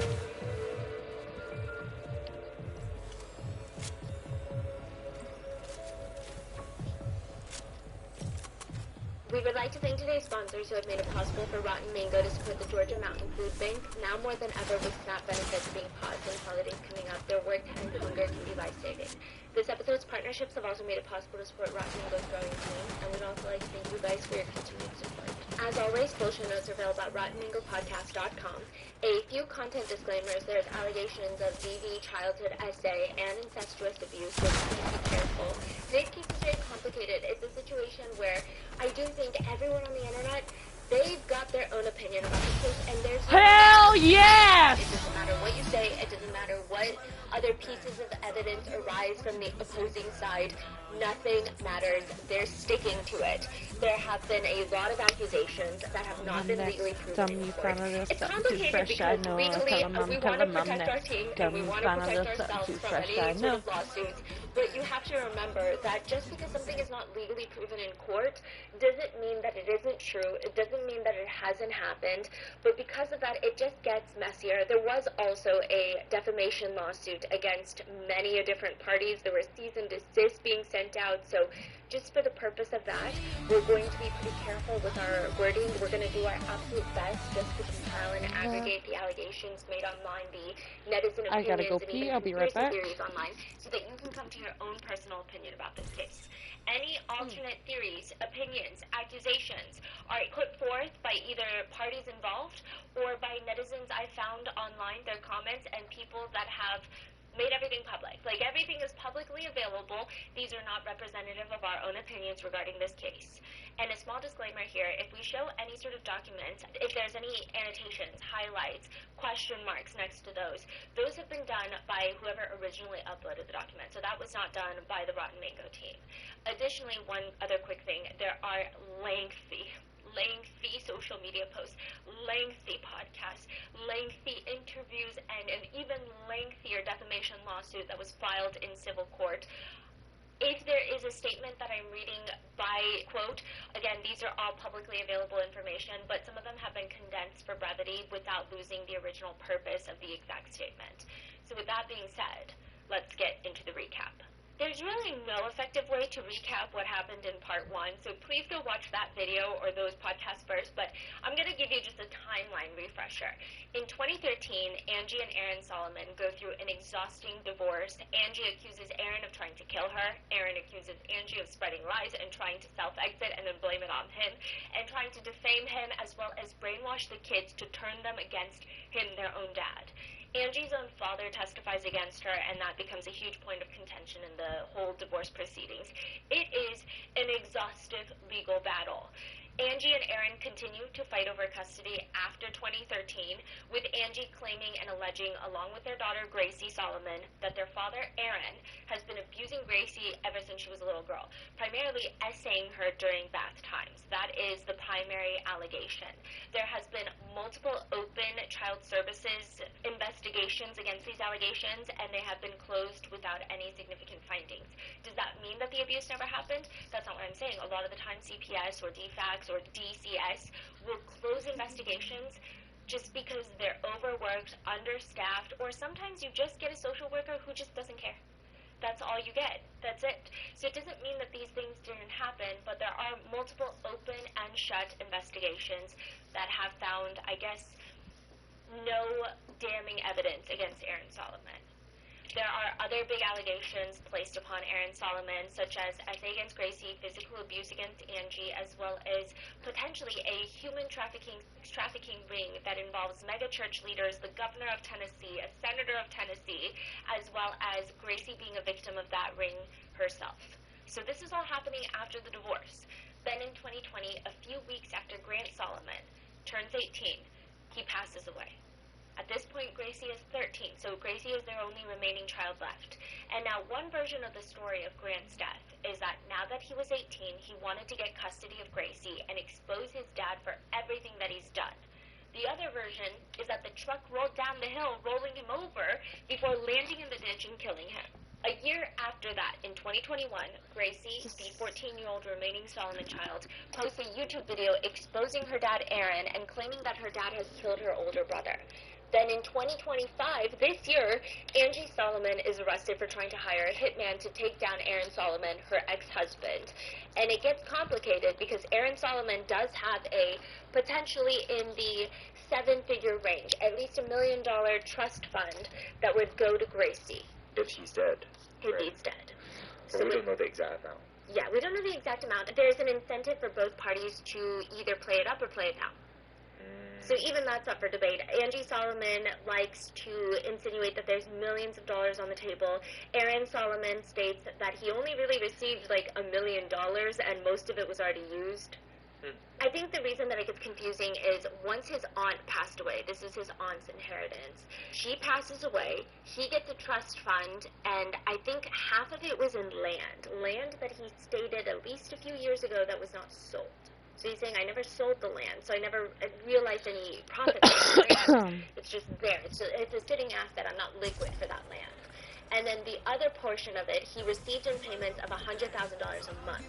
So that makes it seem like he's receiving $100,000 a month every month for an undetermined amount of time. But it could have been 2-3 months. It could have been 5 months, right? It's up for debate. So with that recap, let's get started.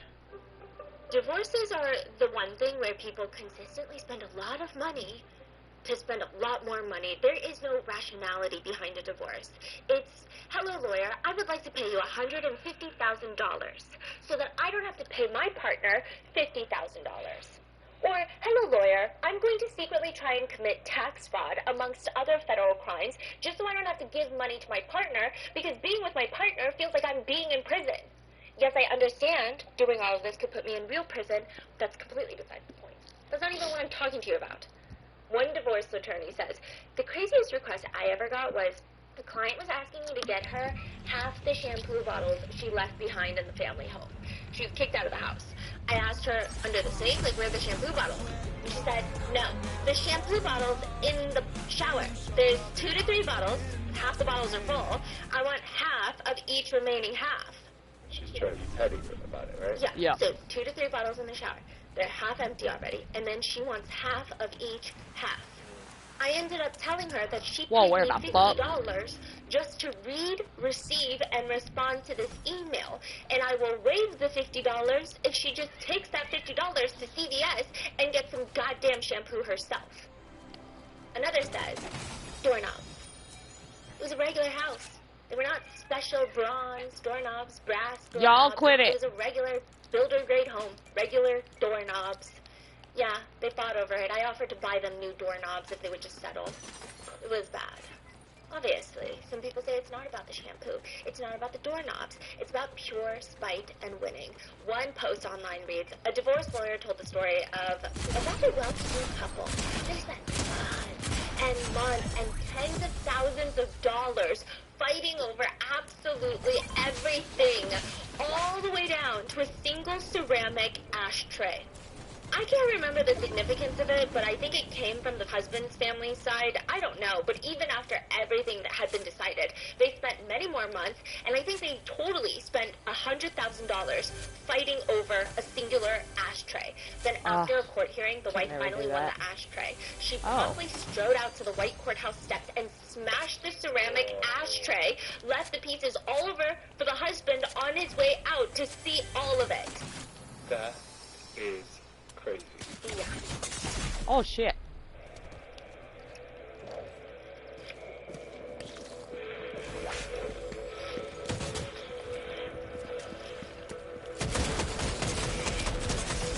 Damn. GG's. Catwoman popped off. Wow. But it doesn't just stop there, because it's not about an ashtray, right? Another husband, he left his wife's prized koi fish on their doorstep of their house to die. She was so distraught, she couldn't come to court. He killed 6 of her fish. There's never Jesus a dull Christ. or a happy day in family That's a court fucking because psycho. everything is for emotional reasoning. Obviously, it's not just about an ashtray. It's not just revenge. It's not just about fish. It's about being an abusive animal killer. But you get it. Nobody really gets divorced over what they say they're getting divorced over. Like a bathtub. Or Tim McGraw, the country singer. Wait, what? One Reddit post reads, I went to school with this girl. She married this really rich guy in Ohio. Moves in with him in Ohio. They seem to be getting along. 6 months later, out of the blue, she files for divorce. Up until that point, all I heard from her was how well it was going. Anyways, turns out, our little buddy had a fetish for getting off on pee. He asked her to pee on him in the tub. At first she agreed to it because she thought it was like a one-time thing, but he kept asking for it more and more, and she tried to decline it respectfully by saying, the bathtub's too small, it's too cramped. So next day she comes home to 24 construction workers and heavy equipment tearing the bathroom walls in for a new bathtub. A week or so later, they finish up the bathroom with a brand new giant bathtub. She comes home to a sign left on the fridge with a note to drink up. She's got some watering to do. I don't know what she put down as the official reason for the divorce, but it's definitely the bathtub. Some would argue it's not the bathtub, it's what he wanted to do in the bathtub. It's never the bathtub. Just like how Angie Solomon and Aaron Solomon don't get divorced over Tim McGraw, the country singer. If the whole point is to make Angie look crazy in court, it is working. Whether it is true or not is up for debate. But Angie's dad testifies against her, but so does her longtime friend. She gives a declaration to the judge, and she details a very specific situation that she's had with Angie. Do you know Tim McGraw? He's a country singer, and he happens to be married to another huge country singer, Faith Hill. Is this divorce hearing, or is this for, what is this? This is later. Okay, so Angie is trying to appeal a lot of the judge's prior decisions of custody being placed 77% in Aaron. And Aaron is fighting it back, and a lot of people are siding with Aaron, such as this alleged former friend of Angie, who writes a declaration to the judge and is like, I need to tell you about Angie. She's not who you think she is. So this is between 2013 and 2020 or 2025? Yeah. Oh, okay. And then he also uses this declaration in a defamation lawsuit later in 2023. I see. The friends. Yes. Well, the friend said, that Angie told her Tim McGraw was going to leave his wife, Faith Hill, to be with Angie. Angie's friend writes a declaration and says, Angie claimed that Tim McGraw was singing to her at the concert specifically, obviously staring into her eyes and, quote, hitting on her. She was furious at Aaron because he didn't confront Tim McGraw about this. She also told me that Tim McGraw and Faith Hill were getting a divorce because he was so interested in her. Of course, the McGraws did not get a divorce, and I believe Angie made the whole thing up. Angie is potentially having a Your Name moment at a Tim McGraw concert. Maybe she was kidding, maybe this never happened, but in the court system, it's not looking good for Angie. She's not getting a good look from this former friend's declaration. Nor is it a good look that her dad more or less tells the judge that he would not be comfortable if Angie was inside of his house and he was falling asleep. He says he would not be comfortable if his daughter was there while he's asleep. Nobody asked for that kind of example, but damn, he's giving them. He's telling the judge, I'm going to tell you about her condition because I love my daughter. However, she's a compulsive liar. I cannot have a conversation with my daughter. I never look forward to my daughter calling me, although I love to hear her voice, and I love when she tells me about the actions of the kids. I can never expect to have a conversation with her unless there's some untruth that's going to be told, unless something is going to be stretched. He tells the judge that Angie can never not tell a lie. She's never been able to tell the truth, which again, this is the same dad that she filed an order of protection against, so we don't know how accurate or how trustworthy his observations are. Meanwhile, most of Angie's doctors all say that she's perfectly capable of being a good and fit mother. They do not see her ever being a danger to her kids or living in a false reality. At least that's what's been reported thus far. Side note, even in 2021, a Nashville EMT comes forward and states that he responded to a call to the Solomon family house years ago. He says he remembers when he got there, Nashville Police Department were already at the scene. They had gone into the house, so the EMTs were mainly standby outside. He was familiar with Aaron Solomon. He had seen him around the neighborhood, probably on the news. He was always cordial, and it was the same energy that night. Aaron Solomon comes out very cordial, very polite with the EMTs. He's telling them, perhaps even apologizing for his wife's actions, stating that his wife is clearly mentally ill and causing all this trouble. What are they there for exactly? A domestic dispute. Oh. Now, Angie Solomon and the two children exit the house, and Aaron's demeanor quickly changes. According to this EMT, he became red in the face, and his facial expression showed that he was very angry, very agitated, and it was very obvious that Aaron was filled with rage. He stated that he recalled that Aaron made a few steps towards Angie, but was stopped by the Nashville Police Department. Furthermore, the EMT allegedly states that it was pretty clear to him and to all of his colleagues who the instigator of this incident was, and they're all thinking that it was Aaron. So Angie's friend and father is pointing finger at Angie, but this EMT and their colleagues are saying Aaron is the problem during those fights.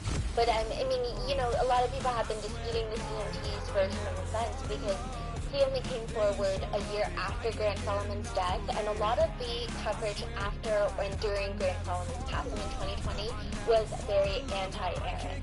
So some people are wondering if, because this allegedly happened 2 years ago, could he really have such a strong memory of this random couple, and is it accurate? And they're calling to the fact that a lot of eyewitness testimonies are never really accurate, not because people are trying to be deceitful, it's just humans are not that smart. We're not as smart as we think we are. Good But others are morning. arguing, no, like, I've been an EMT, not me, but like others are arguing, I've been an EMT, and trust me, like, you remember certain people, and they're just like singed into your brain. For whatever reason. I mean, sometimes it's not even like the biggest, craziest call that you get. Sometimes it's just Did like, you not yeah, just see what happened to Robin? and so this is going to be singed into my memory whether I like it or not. But more importantly, a lot of Angie's doctors are stating that she's perfectly well and healthy. So why doesn't the judge believe her? According to Angie, a former court-appointed Who guardian want to for the come kids mess said, around? "It is my firm belief that Aaron used wealth and personal connections to win favorable decisions to the detriment of their daughter Grace, Grant, and Angie Solomon, leaving them open to harassment, sexual, mental, and emotional abuse, and leading to the untimely death of Grant Solomon." Who is this court-appointed? Yeah, okay, so this is like someone who would become the kid's guardian very temporarily while custody is getting resolved. And this particular one, but Angie has posted a letter showing that this Okie was dokie. written Here, I'll to the pause this real judge. quick. I don't know.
Here.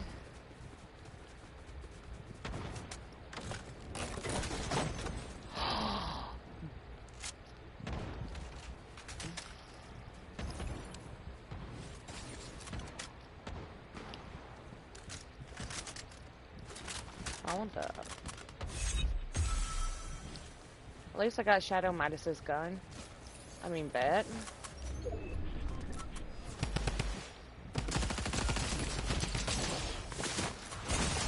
Oh, Jesus.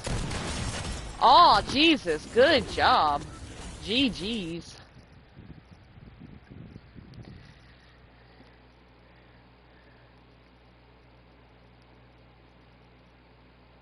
Not to cry.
Hi, Kaka Marishiram. It's going good. I've gotten a couple of wins, and I've gotten second place a couple of times, and I've also died horribly quite a few times.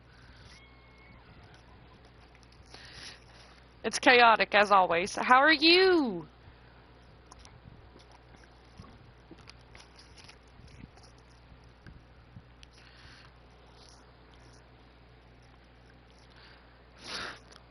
I have cat hair stuck to my face. Help. Help me. Help. Help.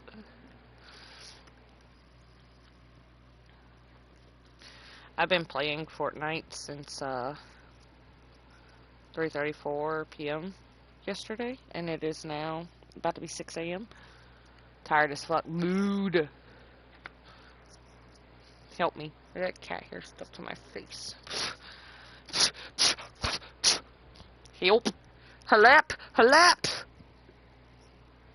Help. Okay, I think I'm good. Ah.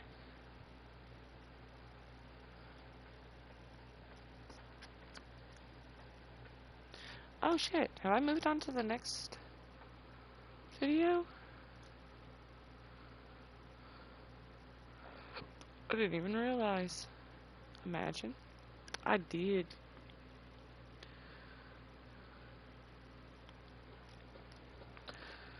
Oh, halep, halep. Kaka, do you play, Fortnite any?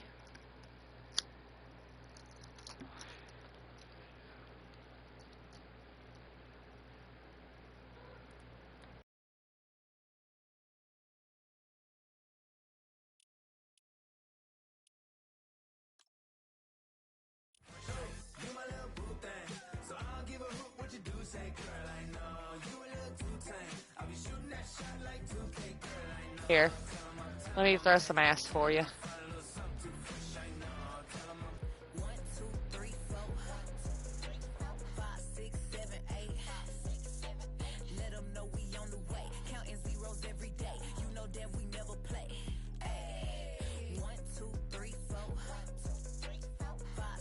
Ooh.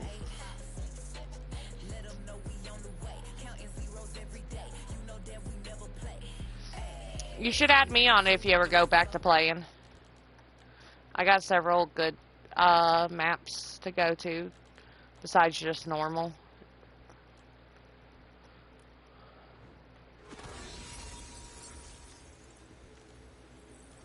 That is not what I want to do, but you know. There we go.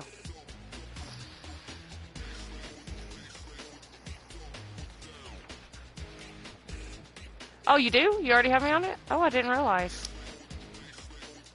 What's your name in game?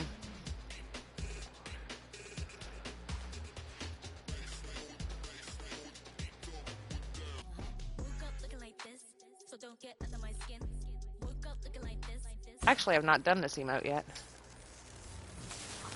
The Starboy. Okay.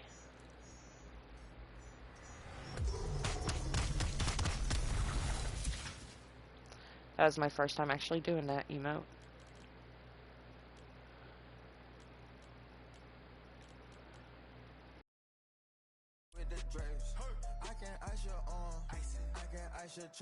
I need to remember to do this one. I don't never do this one.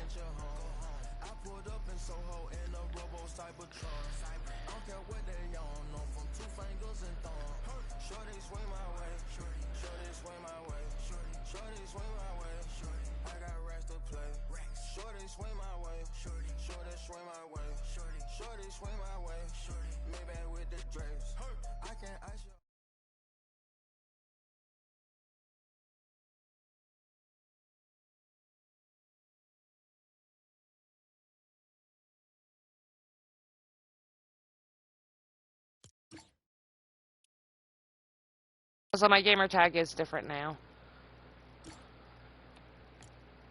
I am Mimi Quinn TTV. Long story. I should message you on Messenger sometime, tell you everything going on. Hubby's got to go to work though. I'm sad.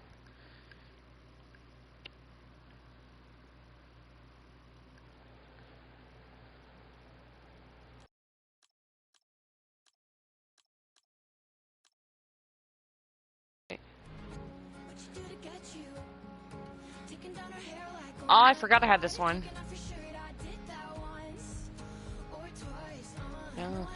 No, fuck off. Oh, she's so fine, down to the hater, that's us, shy ass. Oh my god, it actually played past. Okay. Got too many emotes. And not enough at the same time. Understandable. It's just whenever you can play. You're more than welcome to play with me.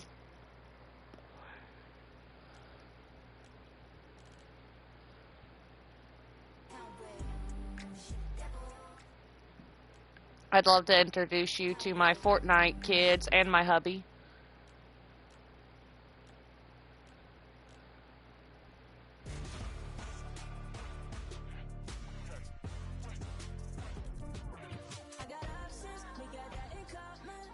Have you added me on Insta yet?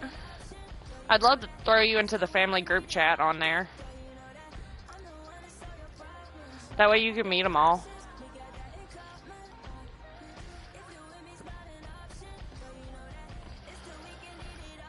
I'm Mimi _ Quinn TTV. Same thing I am on stream, the game and Discord now. It's also my Insta. Understandable. It's the best way I can keep up with all of them, though.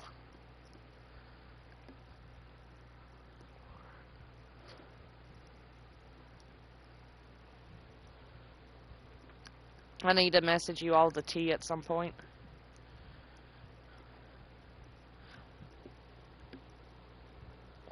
Like why the brand change and shit.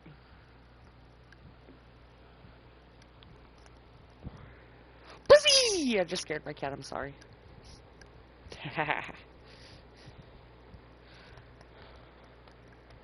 Butt pets.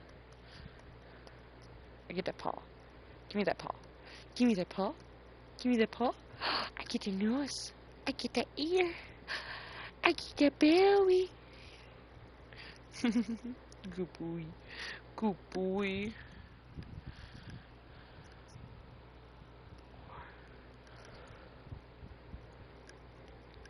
Bonk. Bonk. Bonk. Boop.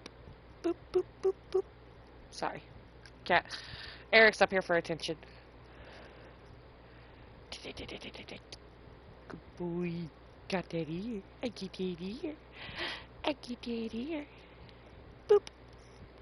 Boop the belly. Boop the belly. Oh, such a sweet baby.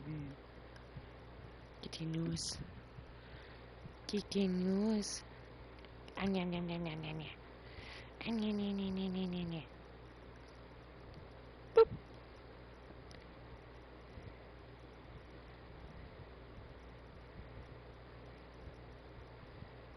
You sweet baby.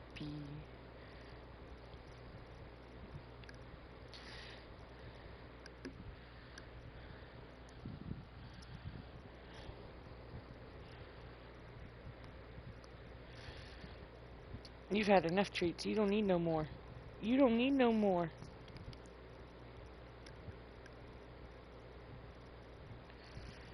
You don't need no more. Boop, boop. Go eat your dry food.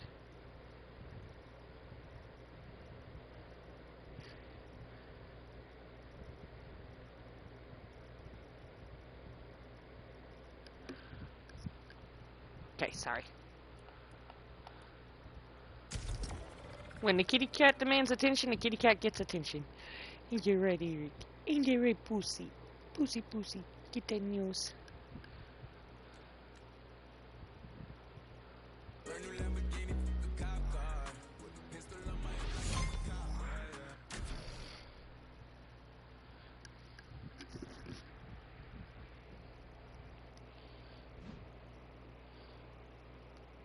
Oh, I forgot to change again. That's alright.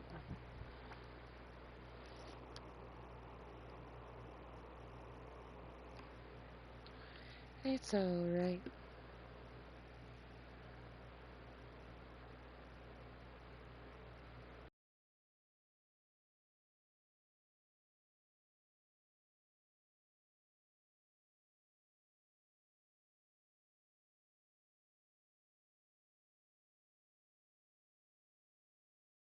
Oh, the Foxy one is so cute. Alright, where am I? Which one do I want to go? That one.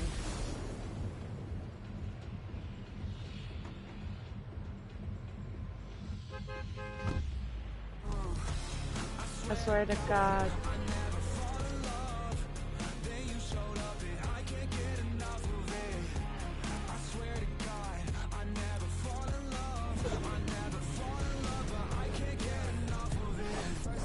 I'm not sorry, I won't apologize to nobody. Invisible girl, don't act like you saw me. I'll take it.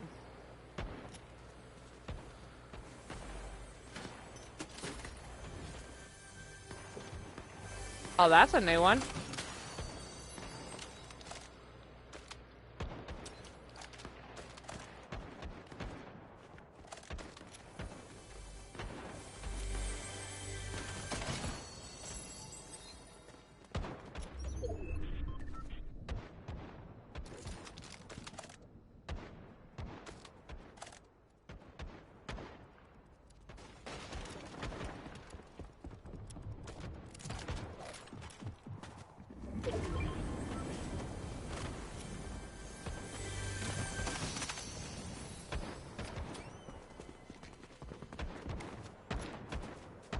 Come out here, I dare ya.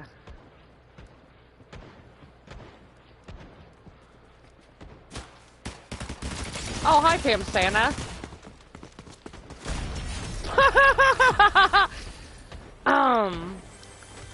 GG's. No. Give me that back.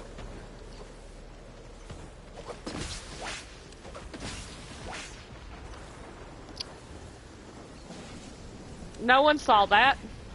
I promise you, you didn't see that, and if you did, you're lying.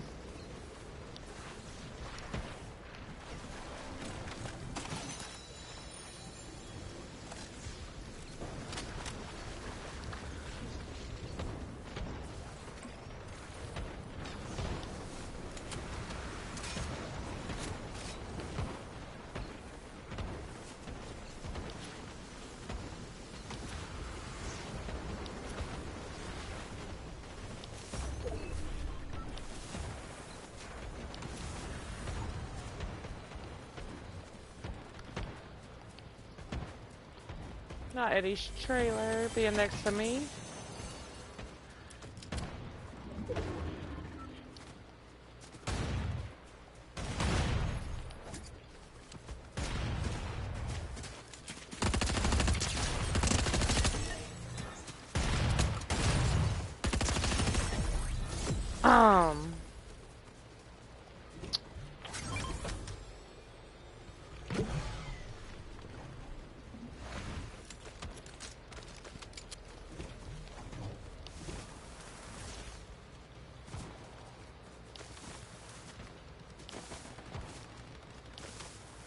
Oh.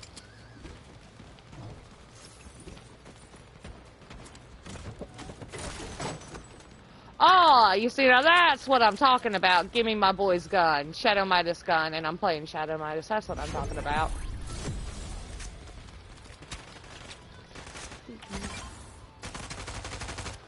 Are you really sure you want to do that? Yeah, run.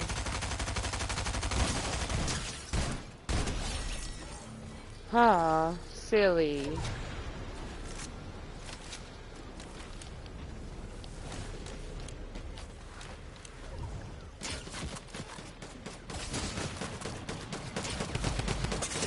Oh, shit. Second place, not bad. Not bad.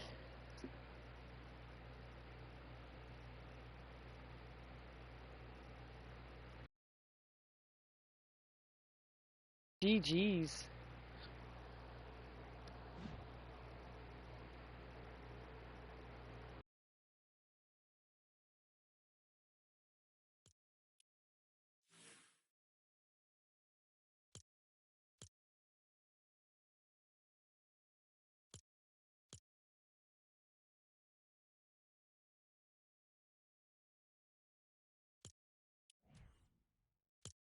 Imagine getting Shadow Midas gun while being Shadow Midas.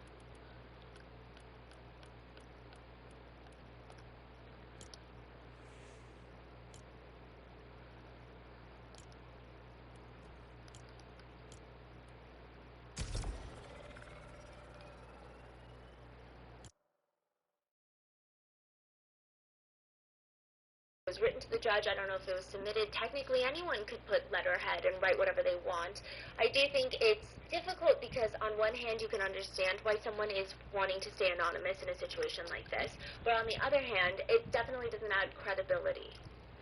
The former GAL says that it's all because Aaron has money, millions of dollars that he has inherited from his aunt after she passed away. Coupled with the right connections, Aaron Solomon can, some people believe and allege, that means he can just do anything he wants. I mean, just about. Angie believes that Aaron is part of the good old boys club at Grace Chapel in Franklin, Tennessee. This is a church. Boys protecting boys type of church. Angie says all the most powerful people in the state attend this church, and they sit right next to Aaron Solomon, and it's all a boys club. Governor Bill Lee of Tennessee attends that same very church. Governor Lee was actually recently in the news for refusing to touch state reserves, a $2 billion rainy day fund for the entire state of Tennessee. He refused to touch it to help cover low-income working parents who lost SNAP during the government shutdown, so there's that. A lot of the influential judges, including Judge Johnson, one of the judges that ruled in favor of primary custody going towards Aaron instead of Angie, she goes to that church. Her husband, who happens to be Senator Jack Johnson, a senator from Tennessee, also goes to that church. Grace Chapel in Franklin, Tennessee is considered a mega church. On a typical Sunday service, they have about 3,500 attendees at their service, and according to Angie, Aaron, the governor, the judge, the senator, they're all good buddies with the main founding pastor of the church, Steve Berger. Steve Berger is no longer a pastor at Grace Chapel. He was the founding pastor, but there was church drama because there's always church drama. I think religion is beautiful. I think organized religion with infighting. Are you making biscuits? Look at that pretty boy making biscuits. Also a little bit terrifying. He has now gone into politics. I promise you, you don't want to be firing at me. I promise.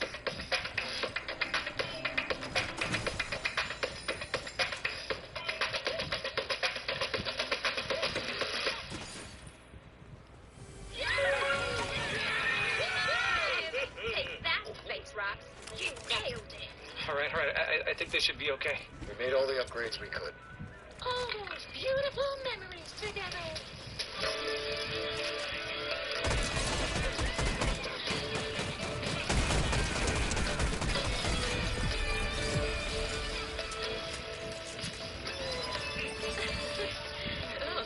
Oh. This is what it means to be a clan.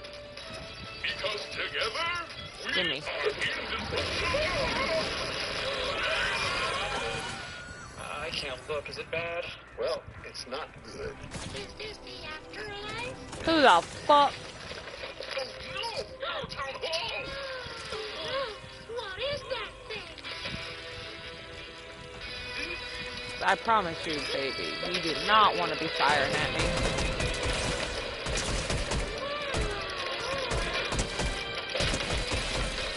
That's so nice.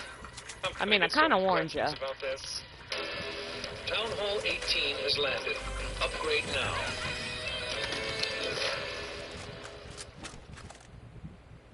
Which is, I think everyone can have their own opinion about what it means to be religious while also being involved in how the state is run. But Steve Berger has publicly stated that his goal is to disciple members of Congress so that what they learn is then translated into policy.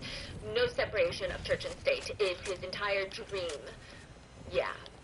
And it appears that there are connections with him and a congressman who wants to get rid of the second-term rule for presidents, meaning a president can only serve 2 terms. So there's a lot of connections there. Probably a lot of money, because it's a mega church. A lot of money, and they're actually sending out cease and desist. So I love a good cease and desist from a church. That's like one of my favorite types of cease and desist, because something about it, I'm like, I don't know, it just like riles me up. Maybe it's my religious trauma. But anyway, What does that have to do with Angie? Angie claims that allegedly Judge Johnson ruled in favor of Aaron. She, and this is a huge allegation, that this judge would have discussions about all of her cases with the church pastor, Steve Berger. This is what Angie is alleging. And Steve Berger is allegedly close with Aaron Solomon, so he would tell her, you know, God is with Aaron, so maybe you should rule against Angie. That's kind of the allegation at hand. I don't know if that's accurate. I don't know. I don't even know how the structure of a mega church works, if like the founding pastor even hangs out with any of the congregation. It all feels like some bigger coordinated effort is what Angie is saying. And it is very strange. She states that people at the church never paid her any attention. Nobody cared about her. But then suddenly, the night of Grant's memorial service, members of the Grace Chapel Church, quote, Jesus, good job. GG's, Marge. And she's stating that they barged into her house, and they're desperately trying to convince her that Grant died from having abdominal injuries to his organs and that there was hemorrhaging in his stomach.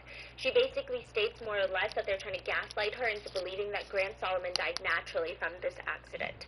With an Instagram post reading on the Freedom for Gracie Instagram, why did these people from Grace Chapel keep trying so hard to gaslight Angie about what happened to her son? Why does Grace Chapel keep appearing at Angie's door or in her text messages the week of Grant's death and weeks after? They never wanted to help Grant, Gracie, or Angie in the years before. Why now? Why in this way? Because the good old boys club. Protect the good old boys club. Some people argue, or it could just be a mega church, and typically with mega churches, I used to go to church back in the day, and like the one thing about mega churches and why people are kind of interested in going to them is there's not as much of a community built around it. So it's not everybody knows everybody's business. And so it could very well be that nobody really talked to Angie until they found out someone from the congregation or someone from the church, they had this tragic accident happen to their son. And so now they're actively reaching out because that's maybe what God would want them to do. I don't know, right? I don't know. There is that argument out there floating around. But the theory of the good old boys club changes in the degree of severity. There's like a light, medium, dark version. The light version. Some people believe good old boys club, there really is no good old boys club. That insinuates there's some sort of conspiracy, there's some sort of organized effort, and there really isn't. Hold on, I'll get you some treats. I gotta open them. It's less of a coordinated effort to we got the make sure big Aaron one. is found not guilty, but more so internal misogynistic. Look at you being spoiled with the big one. Our good friend Aaron from the church, he could not do such a thing. Like, not our Aaron. We've been going to church with Aaron for years. We would have known if he What's new in the shop? Hold on, I'll show you. Our judgment is perfectly great still. There's no way. Let me get the cat for Angie, his however, treats. I always knew she was a little cuckoo. I never really even talked to her. She barely comes to church. They believe it's just coming from people who are probably very powerful in the he's church. bossing me and over a lot here. Of them, in there you go, baby. medicine opinion, Eat are your not treats. good people. However, are they really going to help Aaron in particular? It's probably just this internal bias that they have. A lot of these netizens that believe in this theory think Aaron's not even so we got part of the elite. these, I mean, of course. It's unclear how much Aaron Solomon is worth. According to a few transcripts, probably $1 to $2 million. Jesus. So we got the Stranger Things Wave 2 finally, which brought Dustin, Will, Lucas, Mike, and Vecna. And of course we have the old Stranger Things stuff. We have Itchy and Scratchy. Lisa. Bart. Not Bart being back. We have new birds. Don Eggcracker, Earl the Sage, and Ken Kestrel. Sabrina Carpenter's back. We have Wolverine and Meowtooth. Teacup Chihuahua as a sidekick. Jason's back. Godzilla and Kong are back. Scooby-Doo and Shaggy are back. Some F1 racers that I don't really think anyone cares about, honestly. This thing. Yeah, that thing. Um, we have a new, I want Tyler. Oh, Jesus.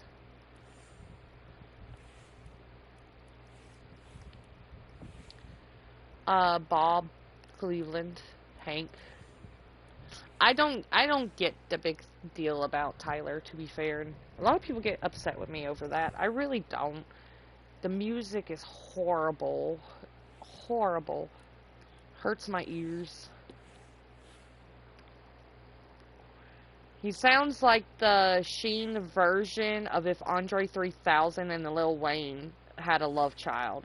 And it was made by Sheen. And that is what Tyler, the Creator, sounds like to me. We have a new emote.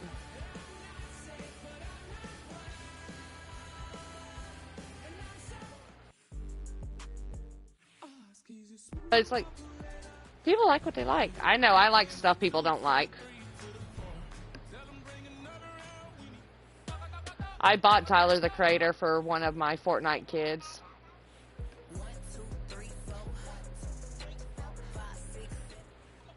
I just want all the celebrities. I can't be that way. My hubby likes to joke he's gonna gift me Tyler, the Creator, and John Cena, and I was like, I'll delete my account if he does.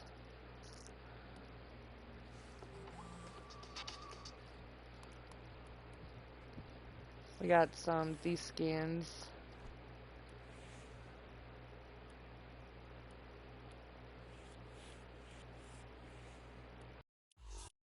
And a whole bunch of music came in today. And the cars. Oh, I have to see. No, they have not put Ice and Midas in the shop yet.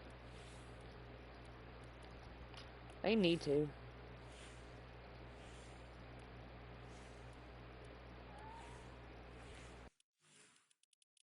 I want to collect as many Midases as I can. Speaking of.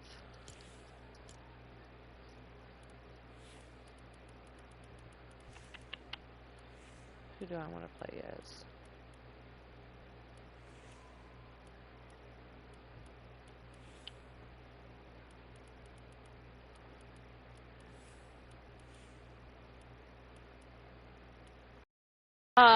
Reshiram. Kakam Reshiram. Pick a number between 1 and 5. Pick any of those numbers. 1, 2, 3, or 5. 1, 2, 3, 4, or 5. I swear I can count.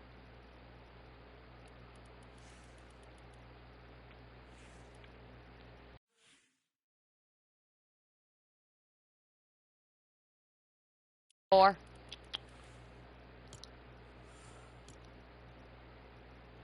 There we go. So, these were the choices. It was Wheel as 1, Minato as 2, Marigold as 3, Lucian, which is the one you chose, and Murdoch.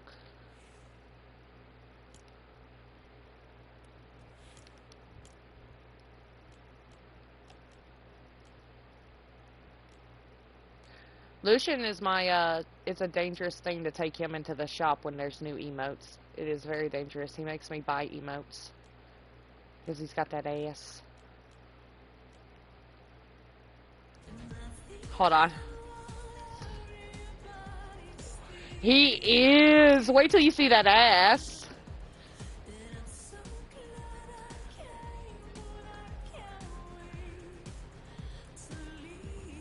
He's dangerous.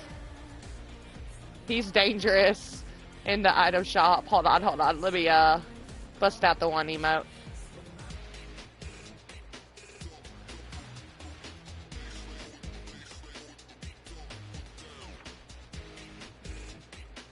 He's dangerous. He's dangerous with emotes. I swear I make bad life choices going to the shop wearing him. Like, hold on. I got you.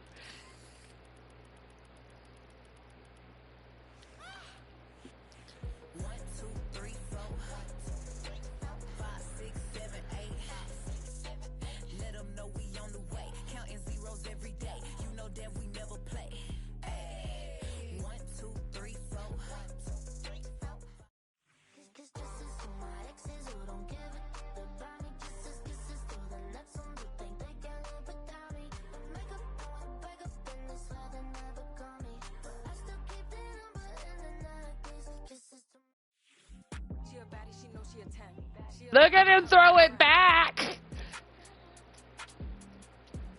a baddie, she know she a 10. She a baddie with her baddie friend. She a baddie, she know she a... I know, you my little boo thing. So I don't give a hoot what you do, say girl, I know. You a little too tame. He got that ass, man. He's the only reason I bought this.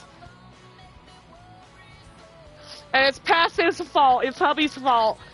I was avoiding taking him into the shop because I didn't want to buy this. And he's like, nah, do it, do it. And so I did it, and then I bought it.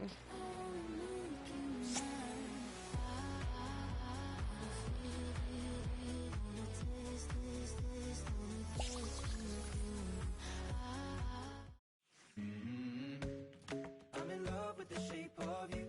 We push and pull like a magnet do. Although my heart is falling too. I'm in love with your body. And last night you were in my room. And now my bed sheets.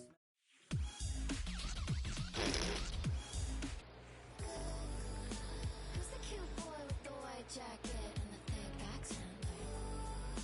Maybe it's all in my head, but I bet we'd have really good bacon.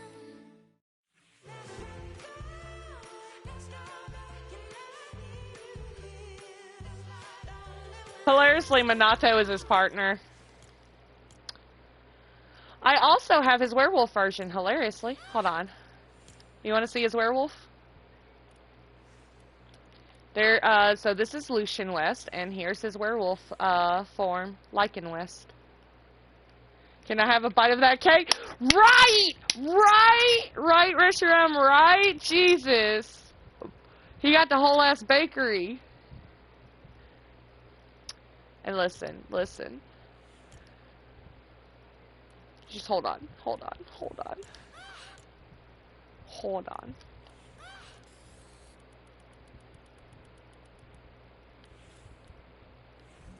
baddie, she know she a 10. She a baddie with her baddie friend. She a baddie, she know she a 10. She a baddie with Even his werewolf form got the cake.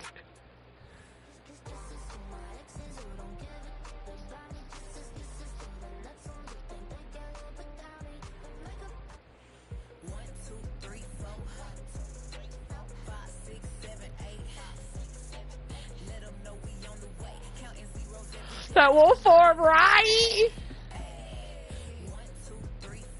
I also like to bark at people. Hold on.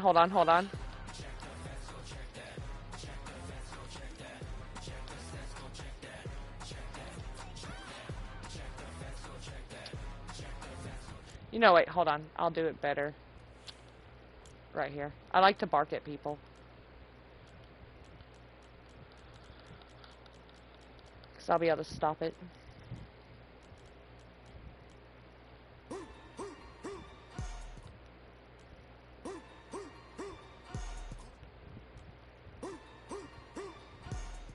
I bought that emote just so I could bark at people!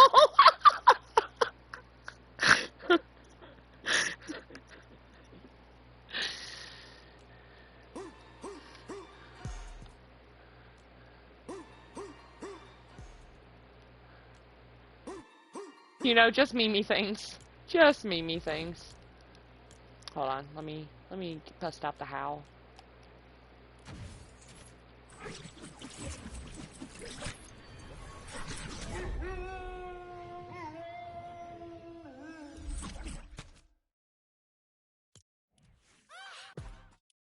And there's the scream. Oh, I also have this. Oh my god, hold on. You have to see how cute his face is doing a certain emote. Hold on. Watch this. Watch his eyes for this emote. Hold on. Look at him! Ah!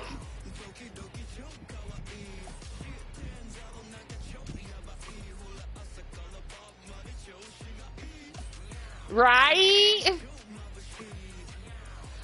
You know what's up. Look how cute those eyes are, though.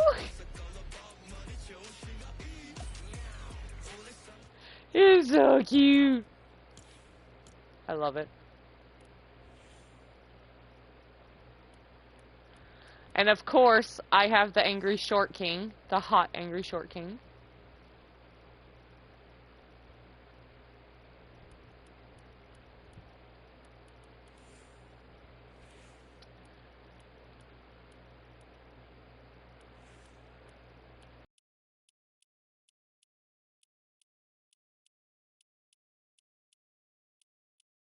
I also have Aaron. Well, let's be honest, Levi's better. I also have a funny lamp. Do you want to see a funny lamp? Let me show you a funny lamp.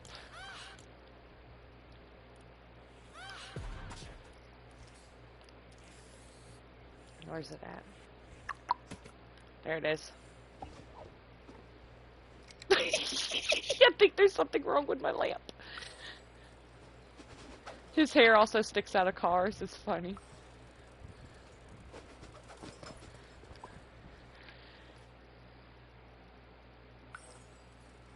I wonder how big it is in his... Right? Right? And knowing it's a knot, too. I mean, what? We got some Omegaverse going on right there. Let's be for real.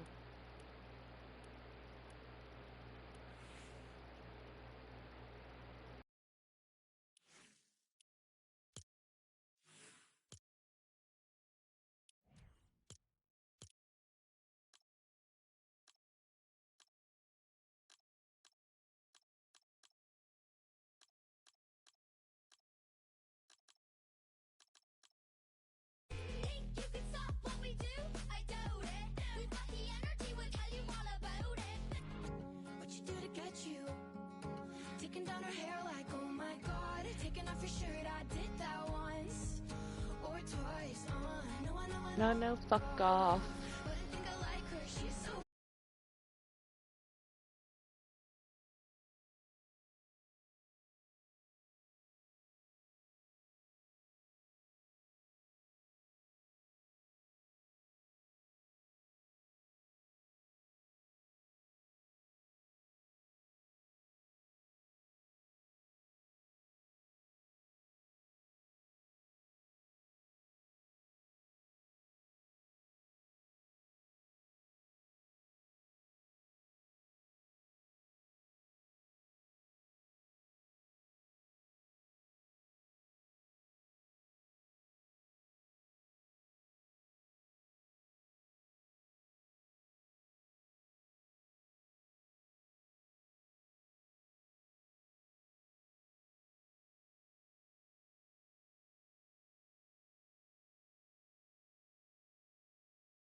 piss off.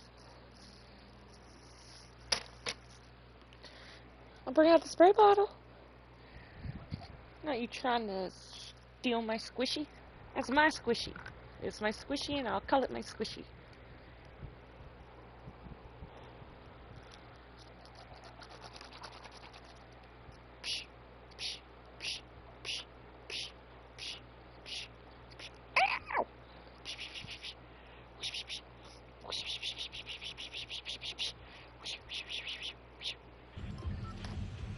Where am I?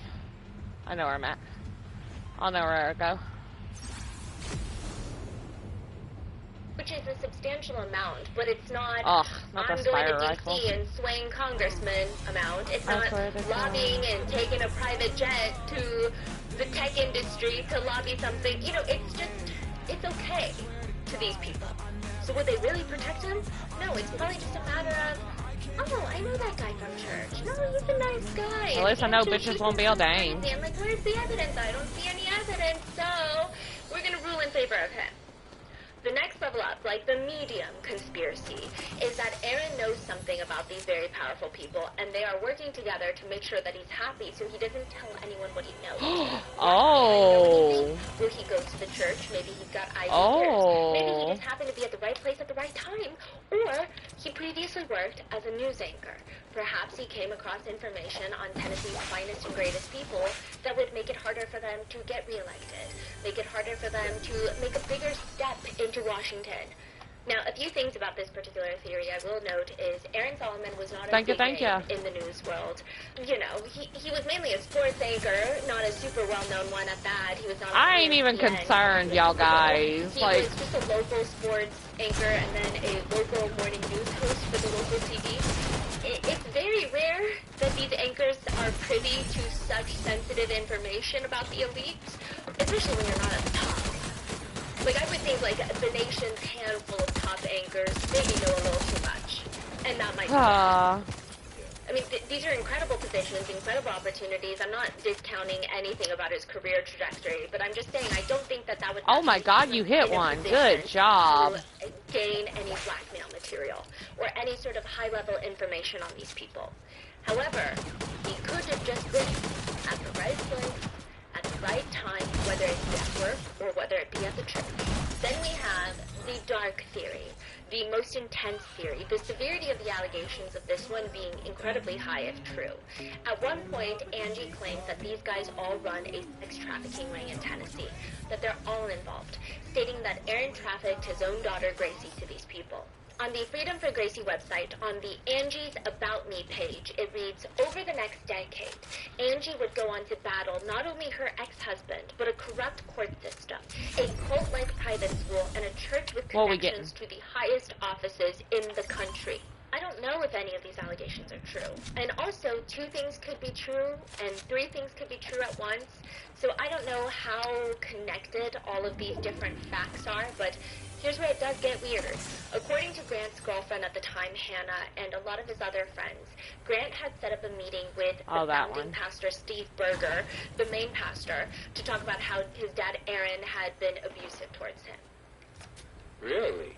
Yes. So this is pretty confirmed by, like, third parties. Yeah, I understand some people's skepticism against Angie. I understand some people's y'all fighting without me? Not against Gracie. That's kind of rude. Because I think that ultimately, whichever way you spin it, whichever way, if Aaron is bad, or if Angie is bad, or both of them are bad, ultimately, Grant and Gracie are the victims in this story. Regardless, right? Some people do have skepticism towards what Angie is also alleging with Gracie, because some people are saying that she could be manipulating Gracie or brainwashing Gracie or making Gracie say these things. Some people point to Gracie's YouTube video saying that she doesn't look comfortable. Some people say these are like words that a 14-year-old uses. The fact that she's reading up on her body language. She's glancing off camera. Oh, Jesus Christ. Using that to try and Jesus Christ. GG's. Saying these things. So regardless, not me getting distracted by the Shadow Midas gun. Who really has checks out for me. Nothing to gain from I actually got a couple of wins tonight, Baisha. It's interesting. Now, Grant's girlfriend at the time, Hannah, she has corroborated that Grant never really talked much about his dad, but when he did, he just never really seemed to want to go. We got the rotten mango going. Do you remember there was one time he was crying in the car because he just didn't like the idea of going to his dad's house. So he didn't. And he was always oddly very protective of Hannah around his own dad, which he thought was interesting. But she states that Grant had an appointment with Steve Berger and was going to tell him about the abuse that his dad was inflicting.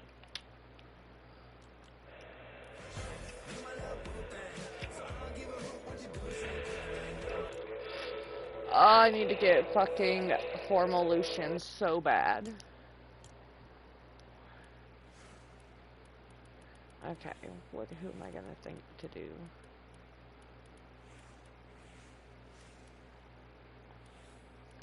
One, 2, 3, 4, 5, 6. Okay. Yes. Beisha, pick 1 through 6. Pick a number 1 through 6.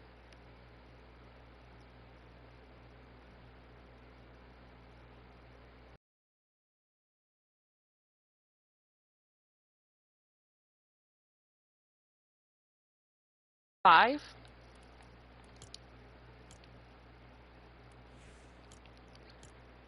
You chose the Angry Short King. So the choices were Will, Saf, Lorenzo, Marigold, Levi, Shadow Midas.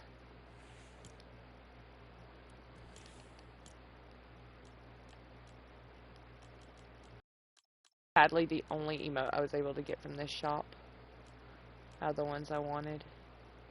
1, 2, 3, 4, 5, 6, 7, 8. Let them know we on the way. Counting zeros every day. You know that we never play. The best Short King, right? I mean, I have another best Short King, and that's Vegeta. Vegeta's 5 foot even. Honestly, are they the same height? What height is? Let me go look what height Levi is. I forgot. I used to know. I used to know.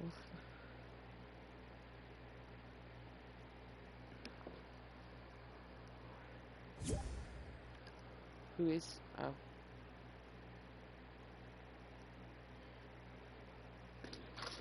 .5'3". He is 3 inches taller than Vegeta. This right here, this man is 3 inches taller than Vegeta.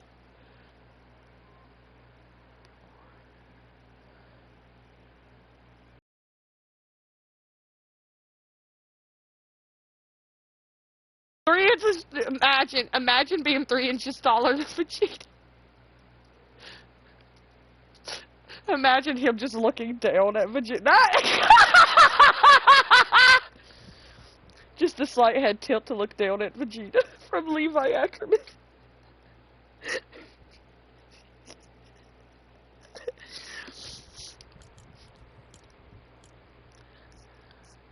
This is taller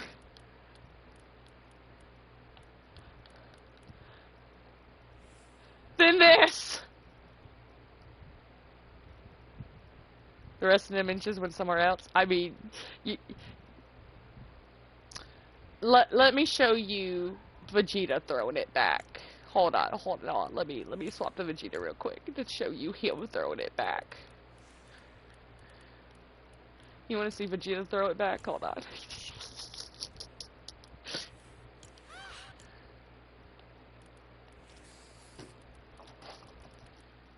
Can y'all not be knocking shit over? That would be great. 1, 2, 3, 4, 5, 6, 7, 8. Let them know we on the way. Counting zeros every day. You know that.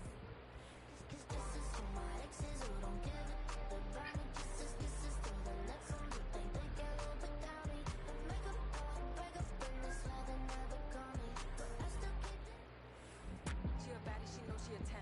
She a baddie with her baddie friend.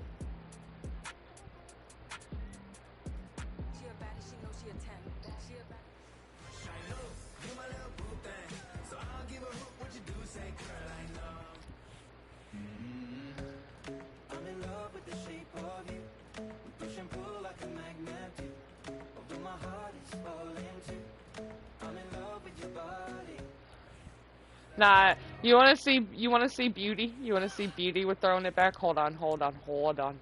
Hold the phone.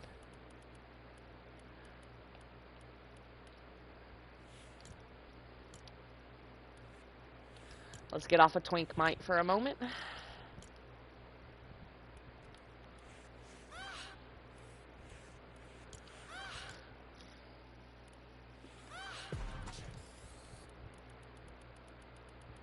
Nah, I haven't got to see him with this yet.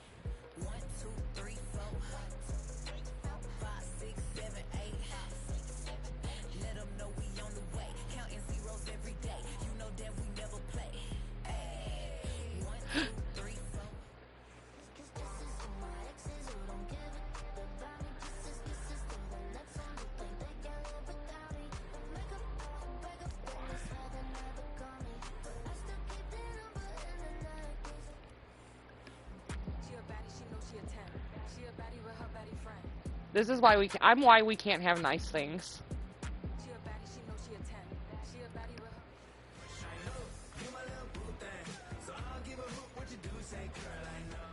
Wait, no, where's my one emote? Hold on, where is it? Where is it? Where is it? Where is it? Here it is. This one? No. Where is it? When did I buy you?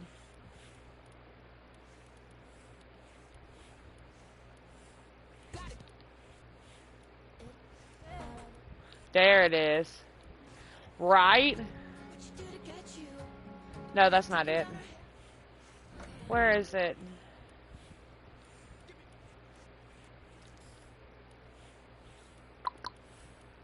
Which one is it? Here. There we go. Just wait.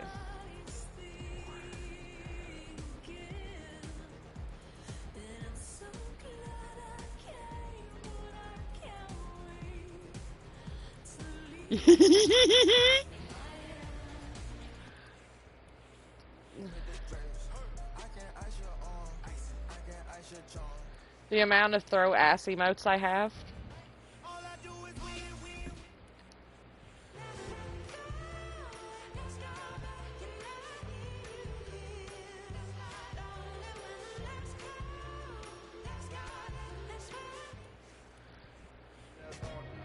Oh yeah, Beisha, don't ask where our score is with me and passive 1v1ing.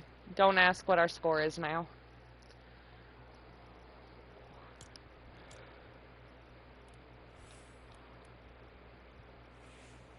Surprisingly, Sanctum's got a nice ass too. So does Saf when he shakes it.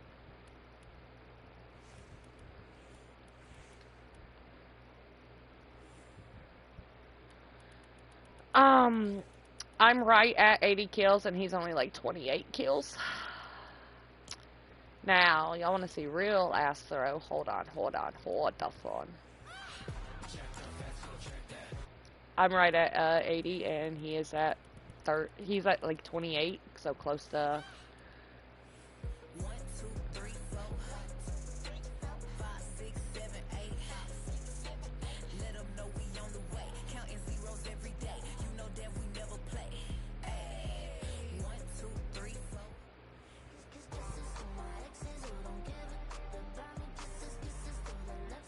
It's Paul Rudd. Of course it's got an ass.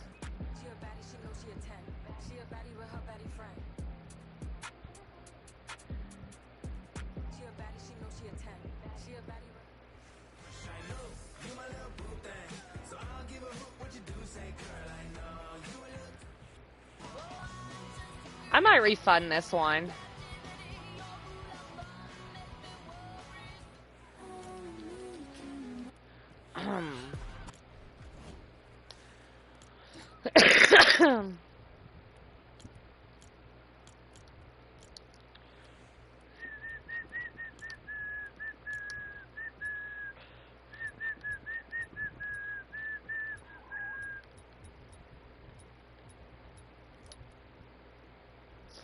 Right? I'll show you more with them in just a moment.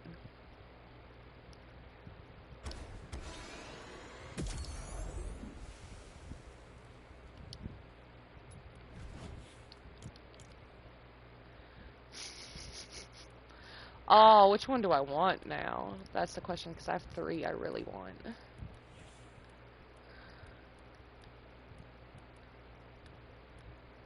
I mean, technically 4, but...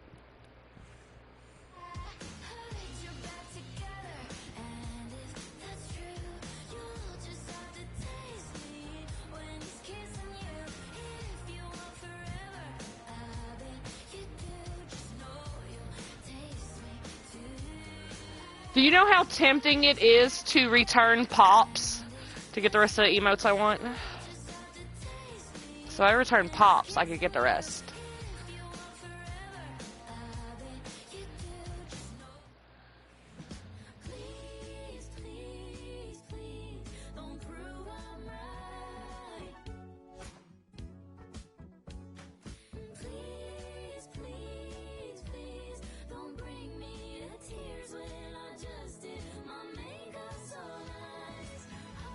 Break is one thing, my ego's another. I beg you don't embarrass me, motherfucker.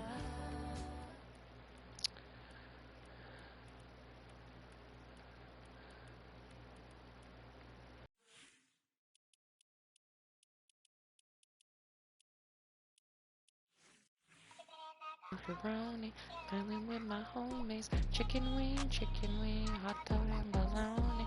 Chicken and macaroni, filling with my homies.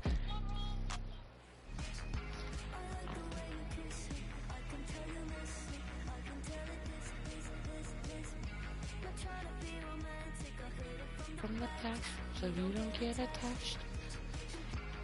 I like the way you kiss me. I can tell you miss me. I can tell if it's.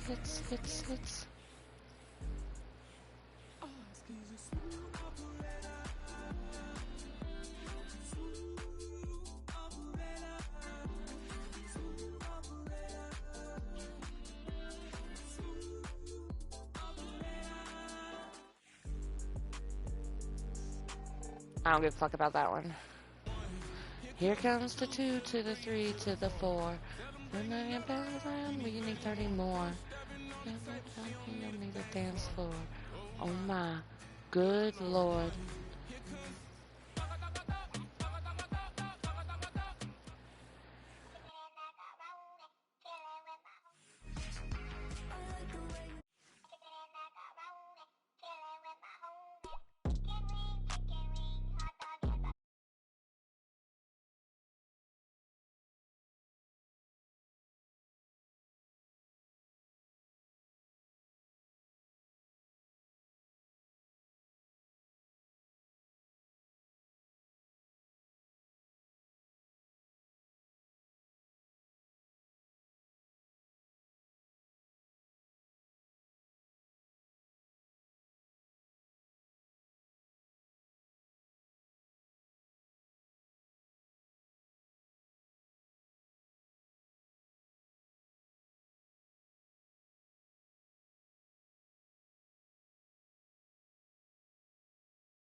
And the danger game has a winner.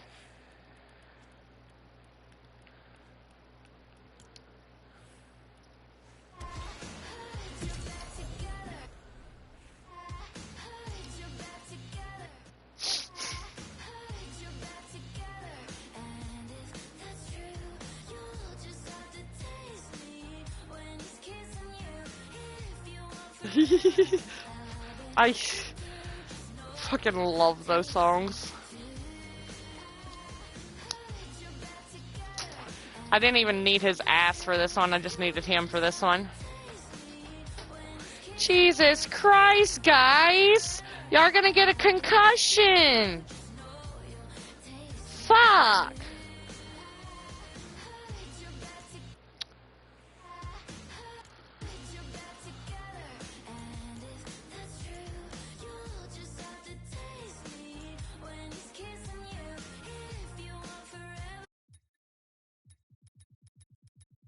Fucking love chicken wing, hot dogs and bologna, chicken and macaroni, to my homies. Wing, chicken wings, hot dogs and bologna, chicken and macaroni.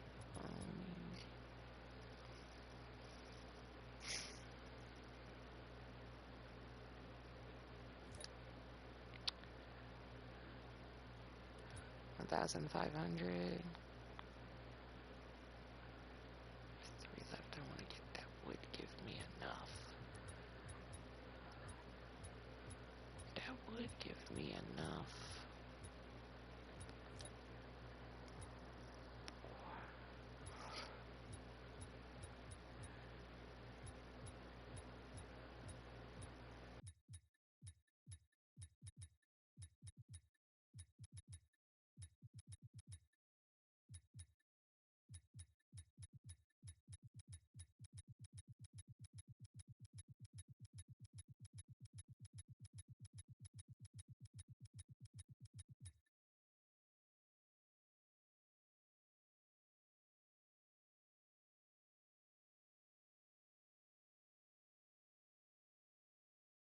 Aisha, would you be offended if I returned Shaggy?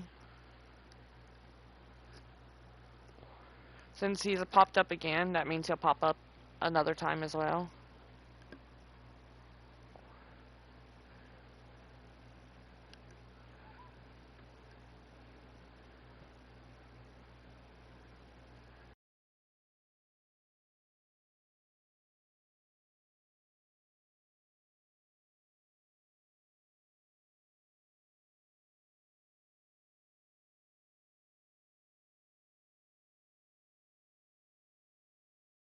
Okay.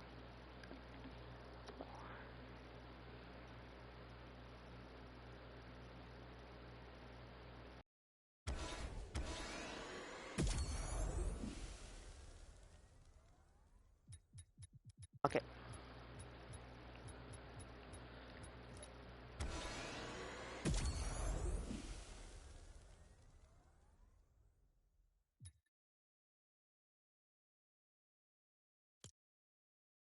I have two sets of things I want to do.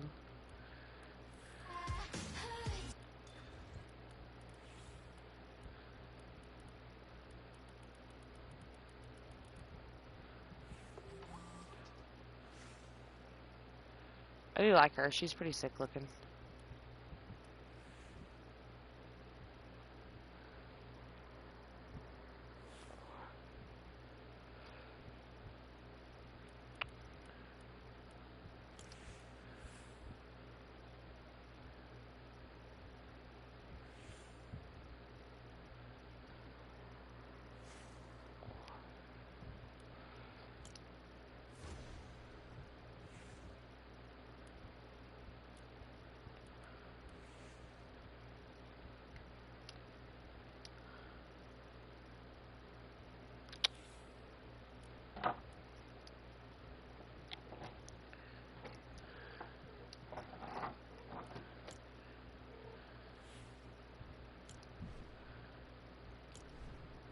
Oh, I've unlocked a new rap.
I'll wait on those for right this second. Oh, I gotta go favorite them.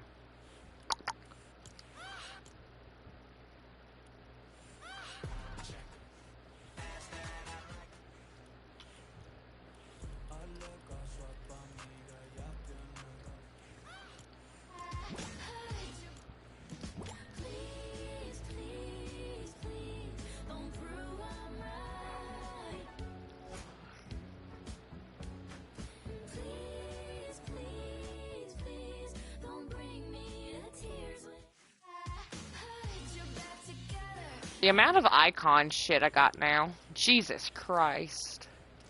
Hold on, hold on.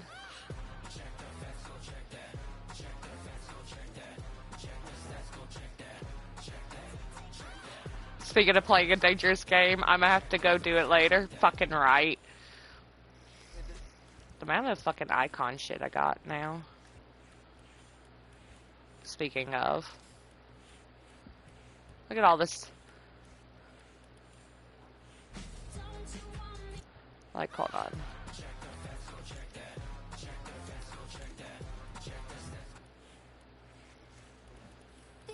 Look at all that icon. Look at all that.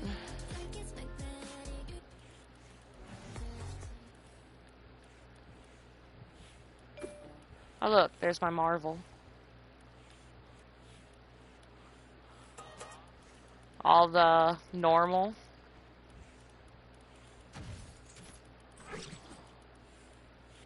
All my icon. What's up, brother?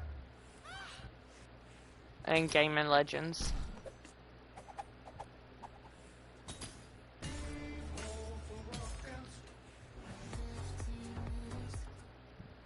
And that's just what I don't have archived. What do I have archived?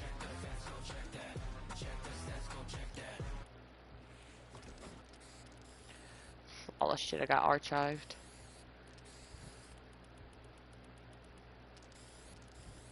Mostly sprays. Very few emotes, but mostly sprays.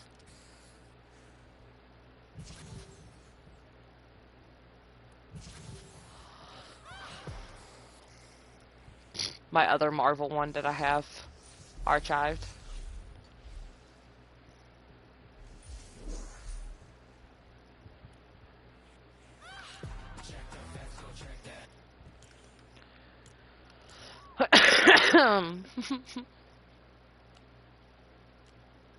Ah, shit. Taste is one. And no, so I got tired of not being able to find specific sprays. I love using sprays, actually. I just got tired of not being able to find them, so I archived a bunch of them I didn't give a fuck about. See, I still got a good amount of sprays. Wait, what the fuck? Oh, yeah, I can't. Motherfucker. First, I need to...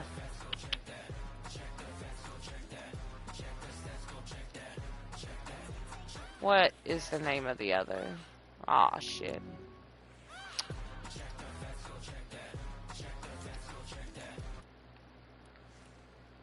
Please, okay.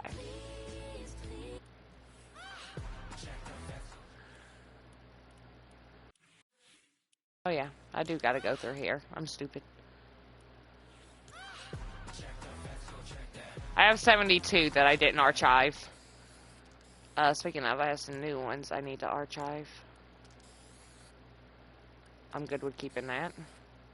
I'm good with keeping that. Archive.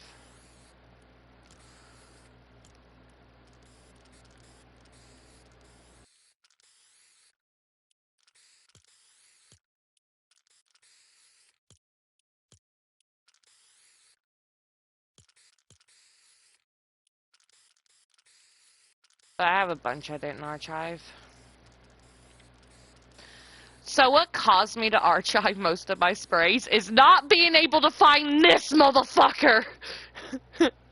My outlaw spray, my outlaw minus spray. I couldn't find him ever. So it caused me to archive a bunch of fucking sprays because I couldn't find this motherfucker. He is the cause.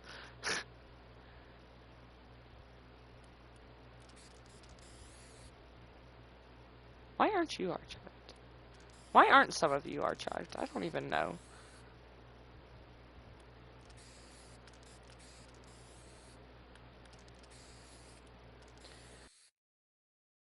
You know what? Nah. Hope it's gonna stay. Killer Lori, always gonna stay. You know what? I don't give a fuck about you. Stray can stay. Of course you can stay. Of course you can stay. Of course you can stay. Of course you can stay. Of course you can stay. Of course you can stay. Of course you can stay. Of course you can stay. Go ahead. Who gives a fuck?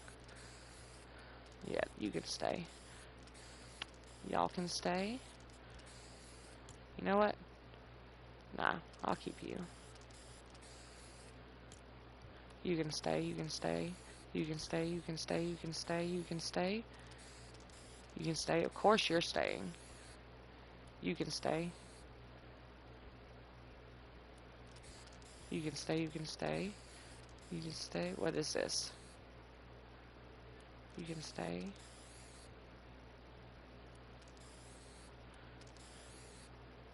The taunting ones, of course, can stay. Okay, we're good. Alright. Now, where is this shit? Okay, so it'll be T.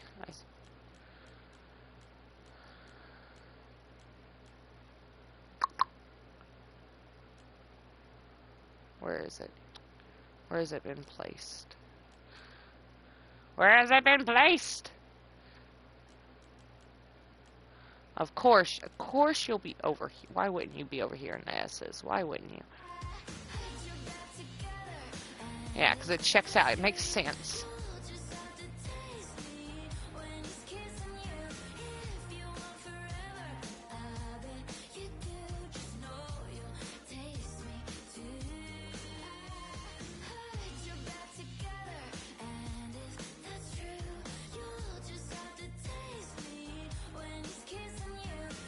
Oh, you've been moved here now.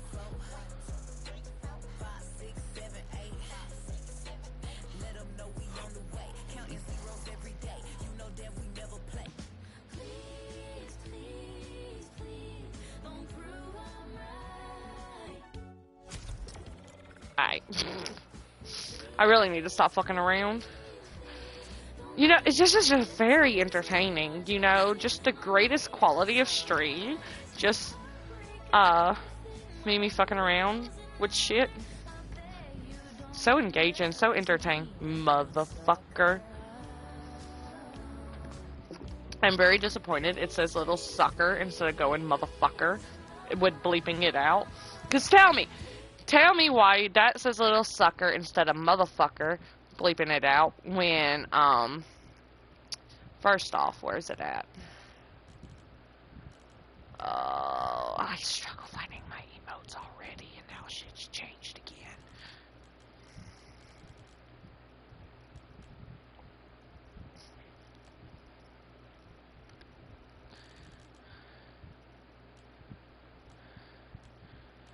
I'll take either of them. Where the fuck? What the fuck? What am I looking for? I can't remember its name. That's the problem. Oh, here's one. Just bleeps it out. Okay. Where's the other one? Bleeps it out again. Bleeps that out. I can't believe it bleeps out. Tell me why it bleeps out Glock in a game about guns.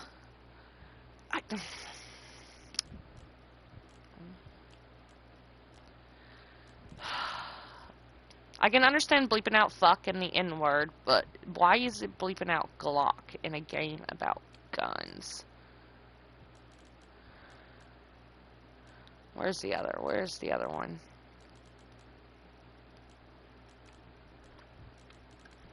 Here it is. What you do to get you? Taking off the shirt like, oh my god, yes, I'm sure I did that once. Or twice. Yeah, no, fuck off. Okay, so, that's 2 emotes where it just bleeps out the fucking word. And then,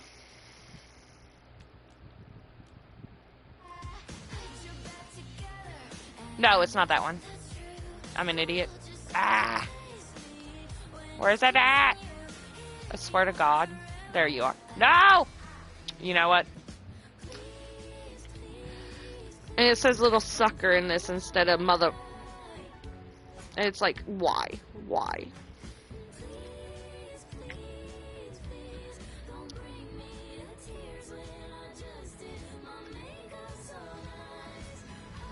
Break is one thing, my ego's another. I beg you, don't embarrass me, motherfucker. So yeah, it bleeps out those words in the other emotes, but this one, it changes it to little sucker instead of mother... Like, what? What? And bleeping out Glock in a gun game. Bleeping out Glock in a gun game.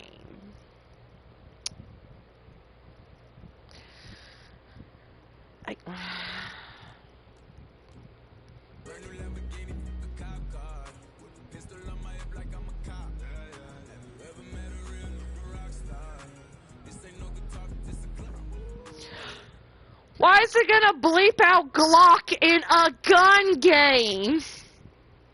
In a gun about shooting in a gun. Bear with me, folks. I have been on this game since 3:34 p.m. yesterday, and it is now 7 o'clock in the morning. Words, fucking English. In a game where you shoot motherfuckers with a gun, why is Glock bleeped out?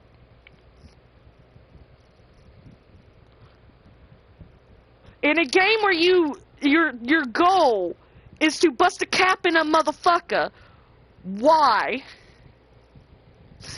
English motherfucker, do you speak it? Sonanaka ochikami o kaimasu ka? Rokuden nashi.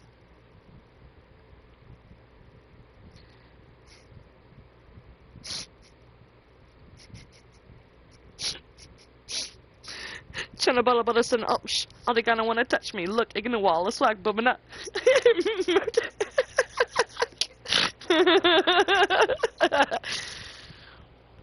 but anyway, as I was saying, in a game where your whole goal is to bust a cap in a motherfucker, why is Glock bleeped out?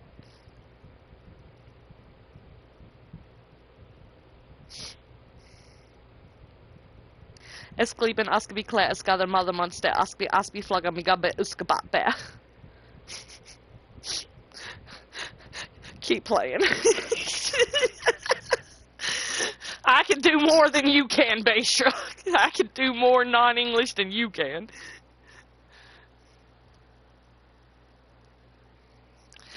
Scusi, signorina, si, prega, parla inglese, si, parla inglese and francese. Ah, benissimo. Suck it. fluent in none of it, but I know different things. 私はあなたを知っています。その服がとても似合いますね。Shabal. Got hit with Shabal in a video earlier unexpectedly. It was a Gojo video. They had in the fucking little captions typed Shabal.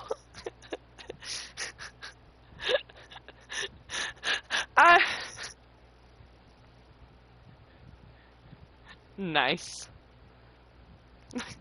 I got hit with Shabal earlier. Ah, Shabal. Ah, shit. Ah, Shabal. I know.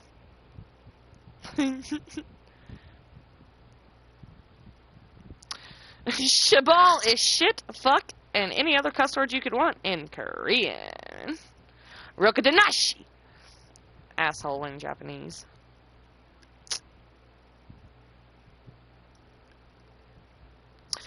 Sananaka ochikami wa wakarimasu ka?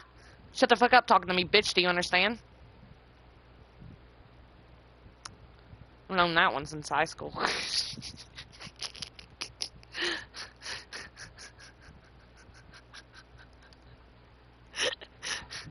I'd be over here cussing you out. You never fucking know. I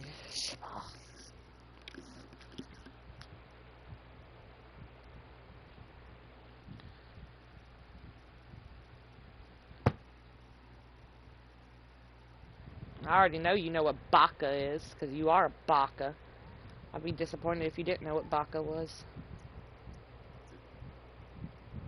The only one I can't never remember is fucking idiot in Korean. As many times as I get told it, I forget.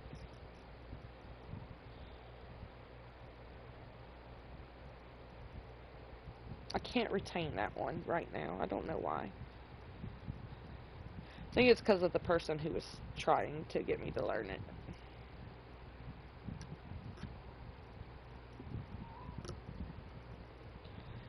You know what? Y'all know what?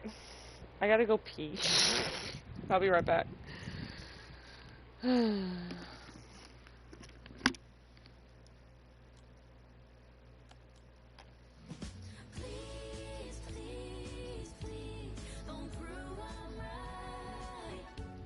Not the Germans.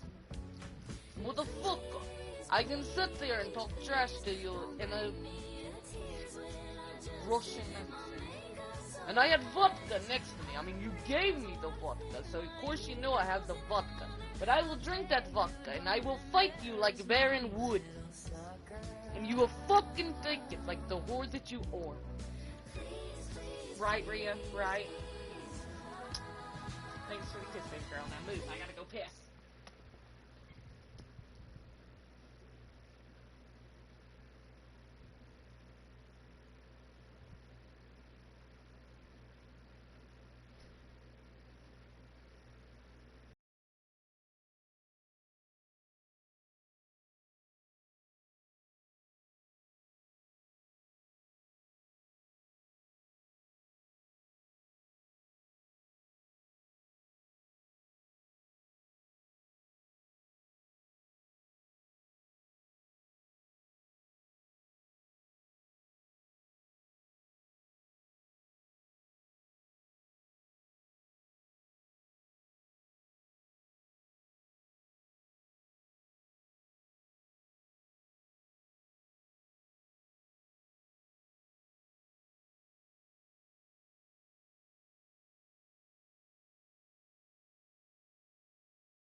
Nah, you'd be a dumbass. You'd be past the point of vodka.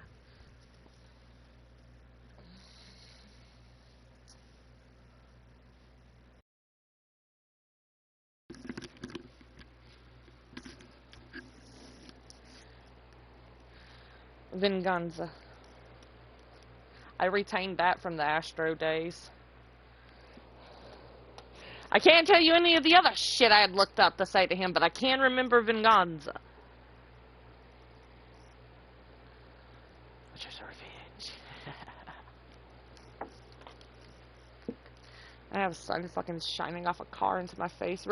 Raglan, commit to the window. Commit. You know what's funny? I still don't know who the third viewer is in here. I've had someone lurking for so long, and I have no idea who.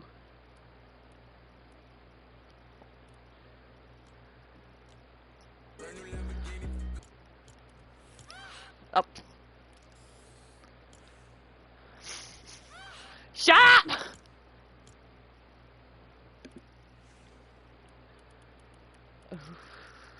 I'm supposed to be Levi.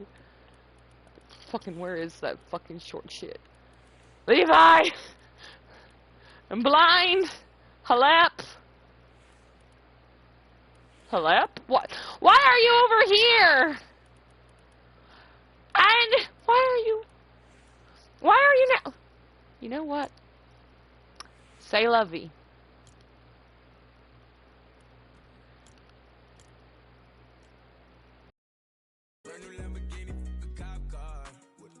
Nah, we gotta make him strip. Here you go. Here's Levi stripping.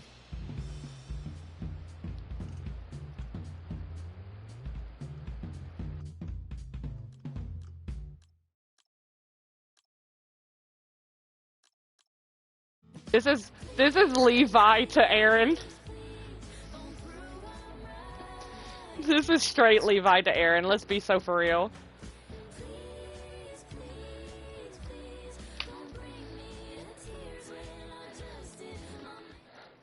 Nah, play the whole shit. Motherfucker.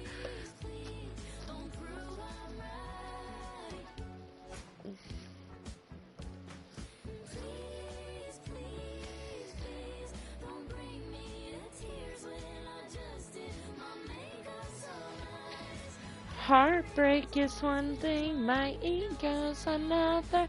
I beg you, don't embarrass me. You know what? Get out of the window, everybody. Y'all get me blinded.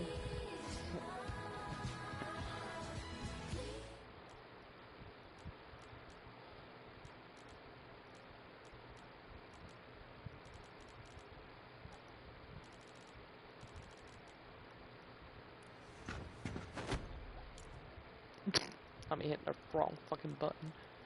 Like a dumb bitch. That checks out. What's the other one? Taste.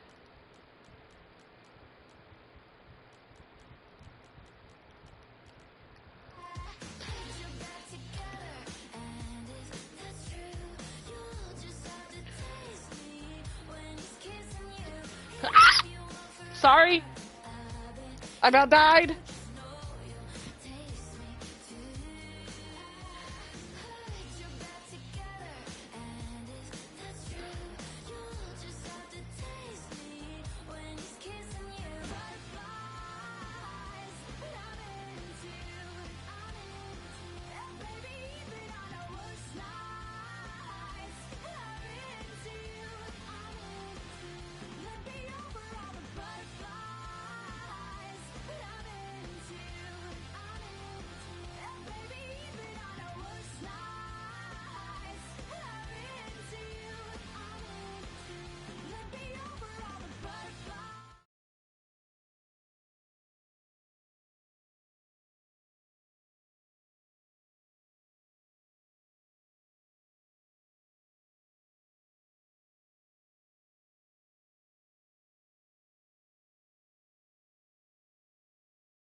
Oh, Lord. Why do y'all watch me?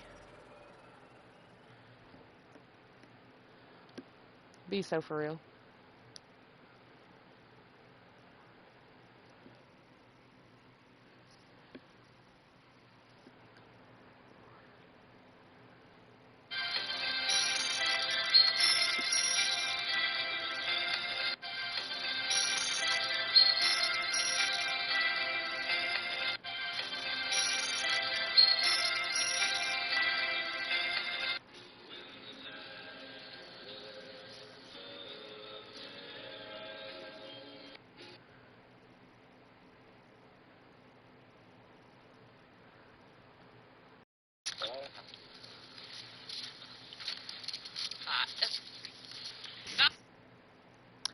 The video of me embarrassing hubby. It's at 223 views. For real though, you're really fun to watch. Only a little bit at the time. Be so for. I'm not even. You see, I'm not even ready. I thought I readied up. But no, it's the fucking glitch where it makes the sound, and I think I'm fucking ready. I think I'm fucking ready. But no, it's a glitch where it makes the sound, but you're not fucking ready, and it's a motherfucking bitch. Fucking broke by Fortnite, motherfucker!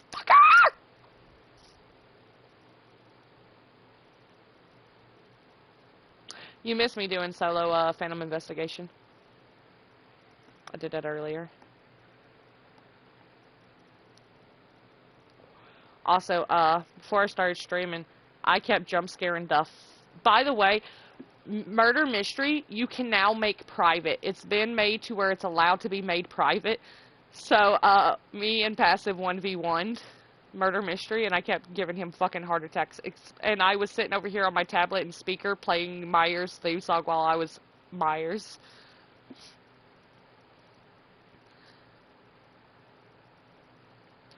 And at one point, I predicted where he was gonna go, and I cut him off and shot him. And scared the fuck out of him, made him fall out of his chair. I made him fall out of his chair. Because I just showed up right in front of him and shot him.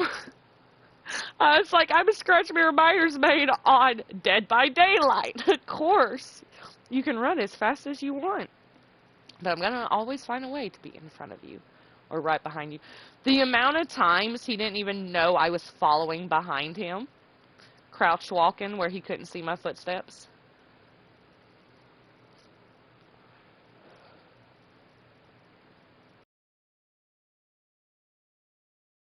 And killed his ass. I got way more kills on that than he did on me.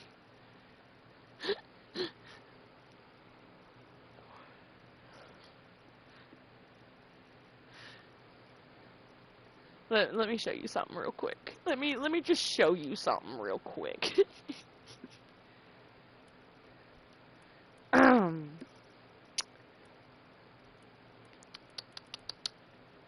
Where's it at?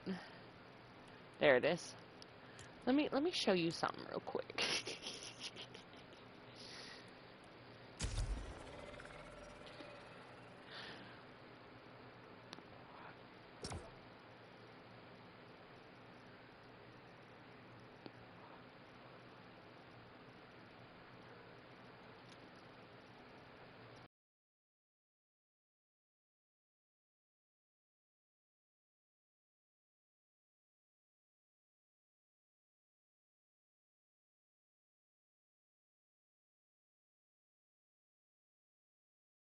I found out I'm actually pretty good with a sniper rifle. Better than I thought it was. He couldn't hit me with it, and I was getting headshots and killing his ass with it. Listen, I learned a long time ago how to pay attention for that fucking glow and then sidestep.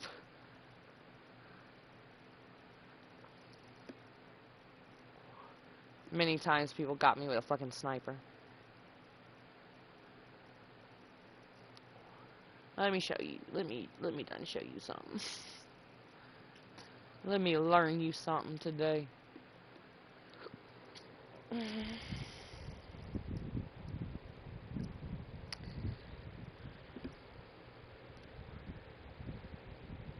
Yeah. Did I stream me taking him out with the sniper? I was teaching him how to. I was trying to teach him how to sidestep it.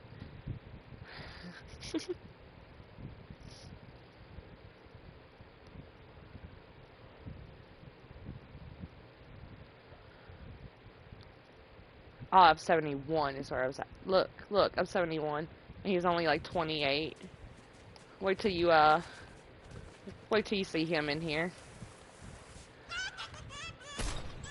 Okay, nah, get your chicken ass. Get over here. You know what? Yeah, bitch.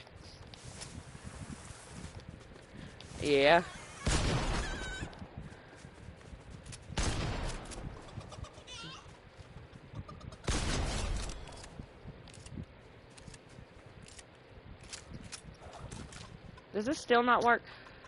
The precision airstrike is still broken.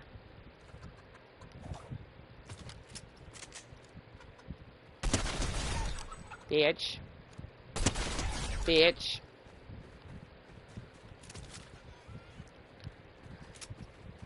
It knows I just embarrass him when he has it.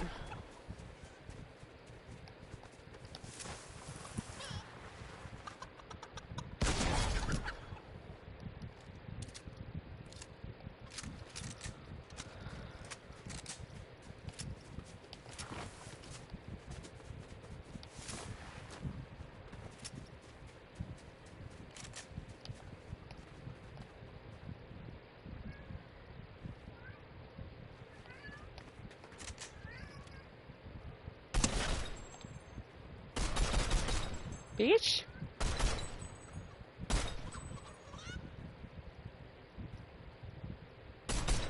You motherfucker. Speaking of sidestepping, I can get sidestepped by a fucking... You know what, motherfucker? Better with a fucking shotgun anyway. Not you trying to drown yourself.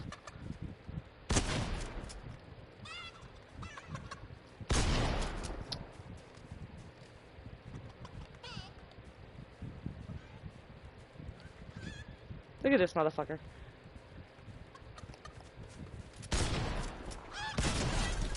Bitch. Chicken gonna get roasted. Where did this fucking chicken run to? Motherfucker, you gotta run into the store.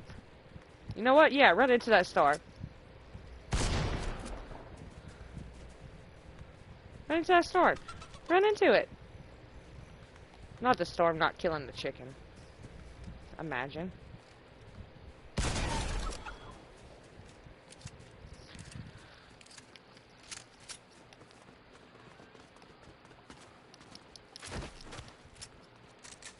Oh, I was embarrassing him on this map. Right there on that hill. I was making him fall off that hill.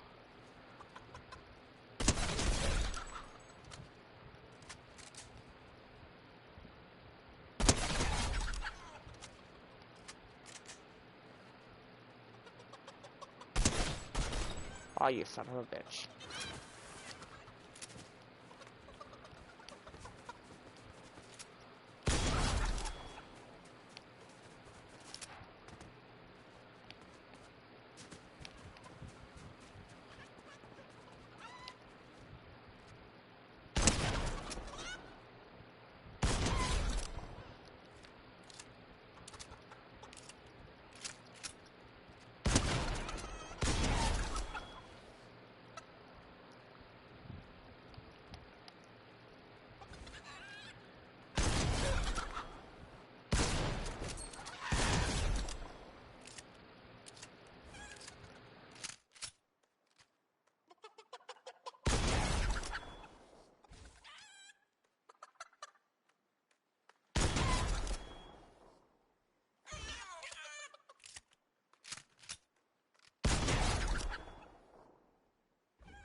There is a method to my madness for coming after these chickens.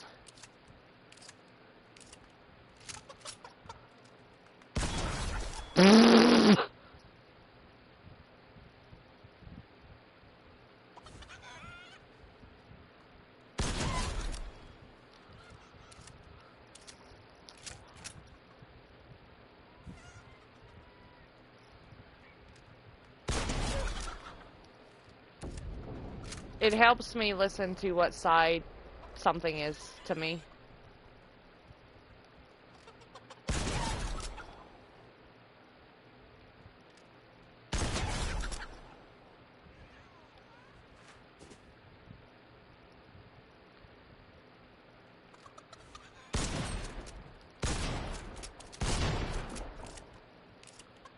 Get loaded.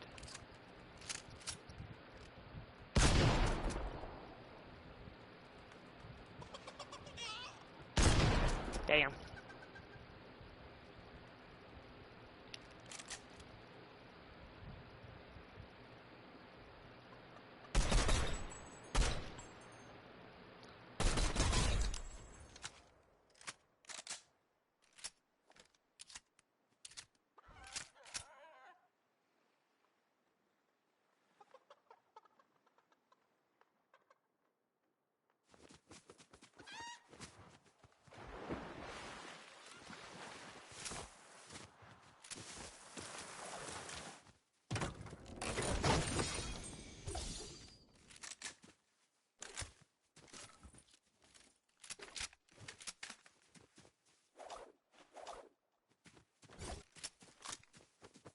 Oh, I got my gun.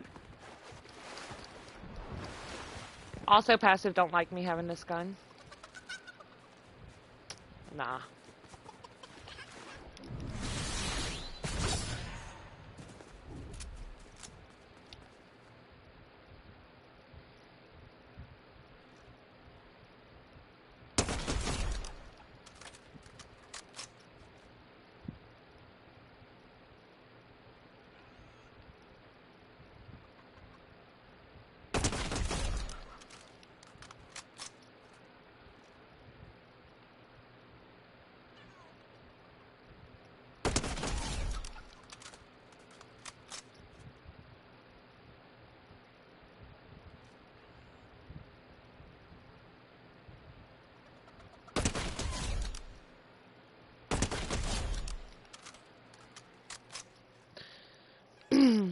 Some of these guns were my favorite guns back in the jungle chapter. Oh, nice. Oh.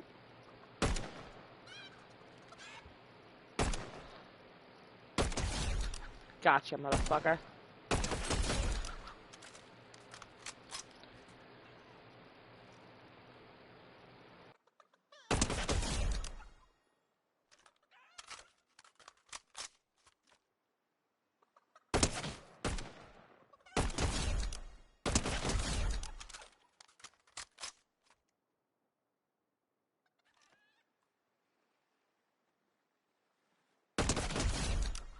But sometimes I'll just sit here going after the chickens because they'll help me with audio and visual cues.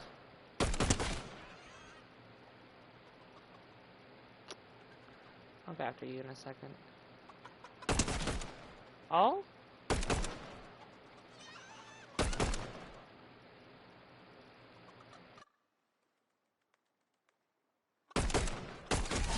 Gotcha.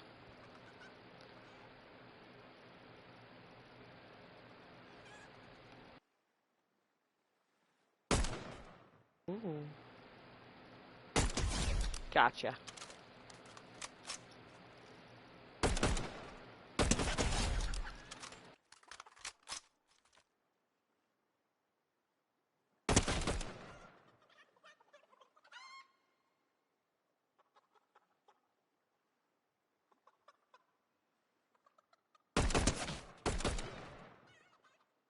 Are these two running around like crackheads?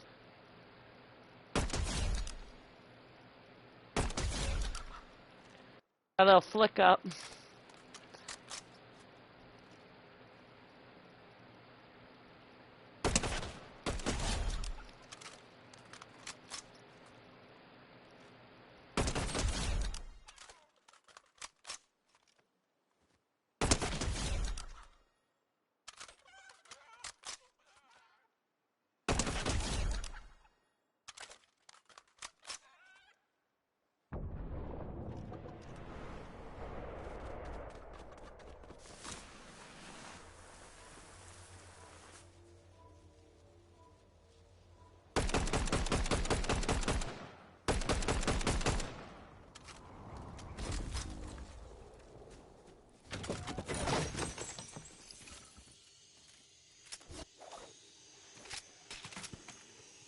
I hear the same shit. That's fine.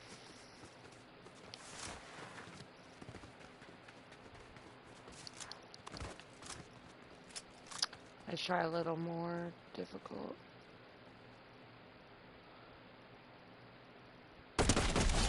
Damn!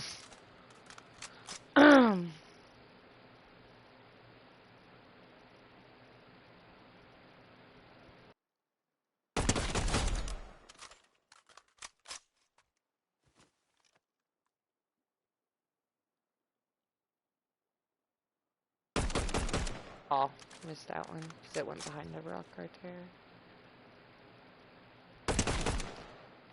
Gotcha.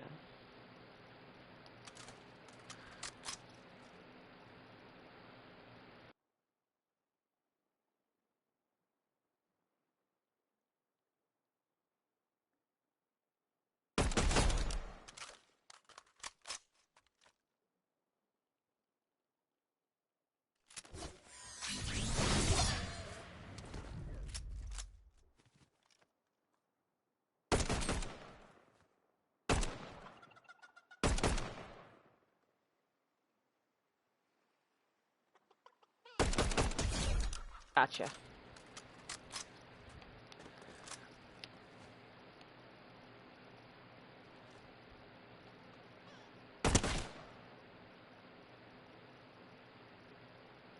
Which way are you gonna run?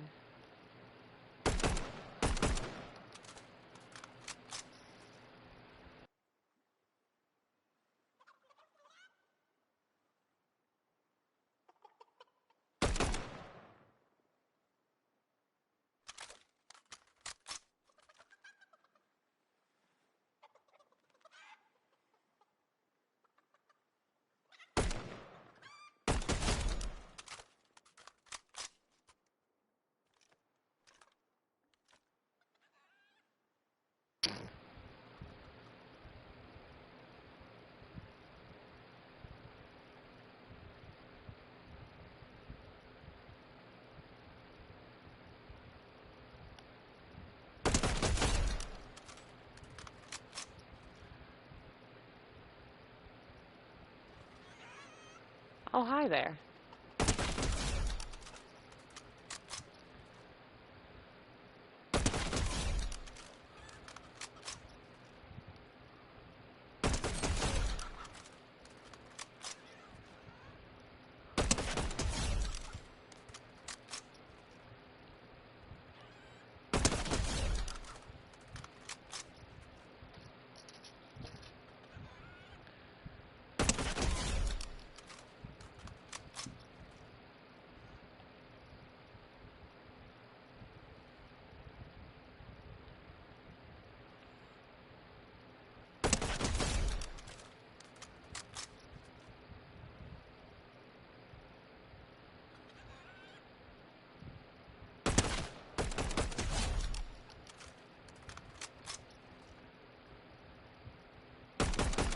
Oh, there we go.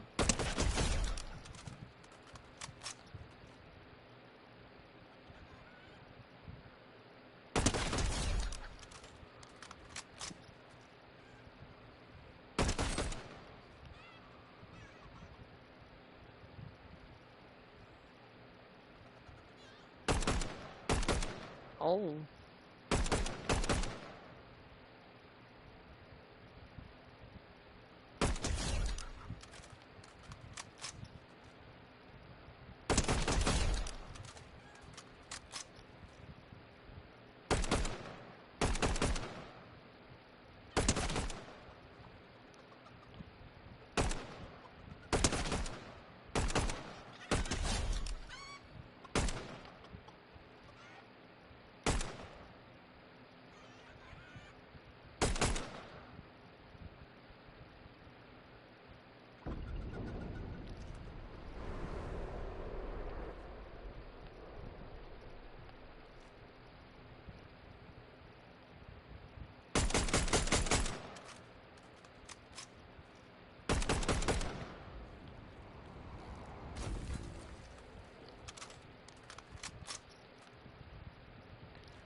I used to running around like a headless chicken.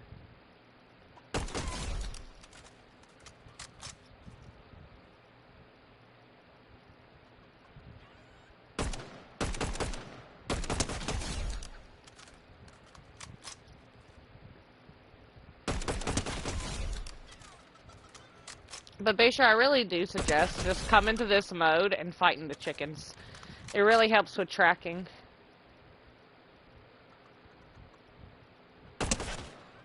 In a less overwhelming way than that one map I tried to go to.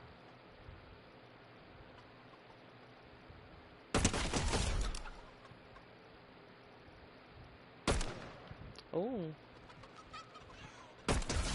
Gotcha, motherfucker.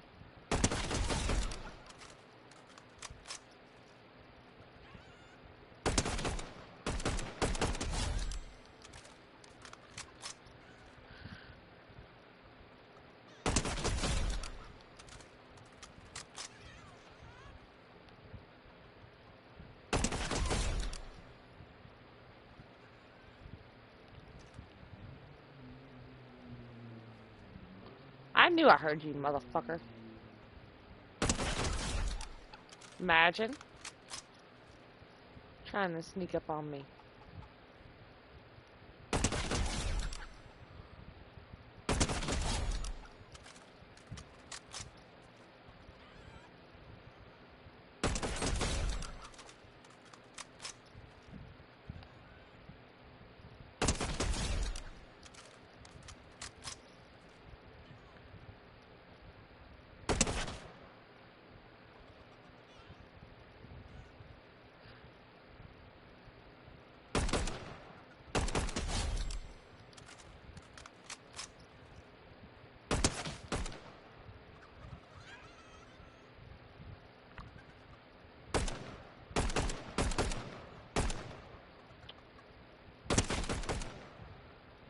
You run to. What was that noise?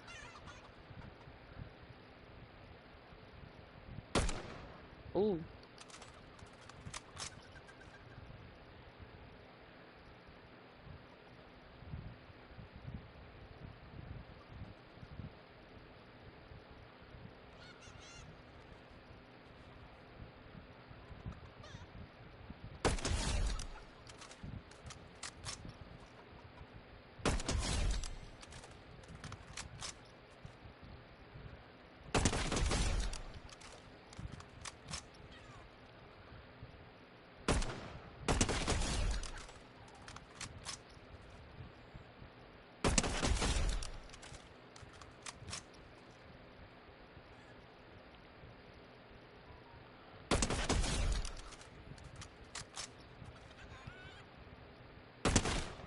I also use it to help train me to remember to reload my guns.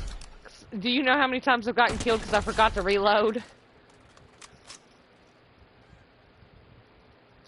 When I get the kill, reload.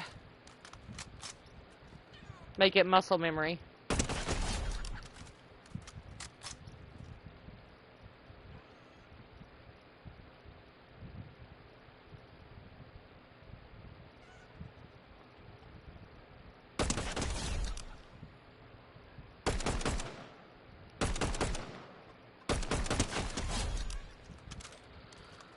More times than I can count has my death been simply my guns weren't loaded.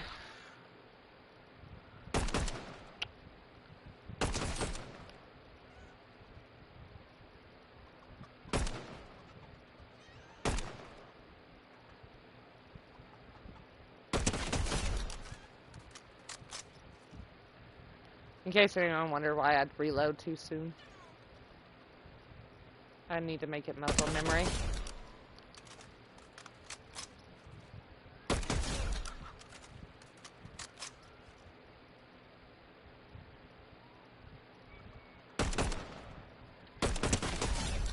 I like how I came here just to show you my score.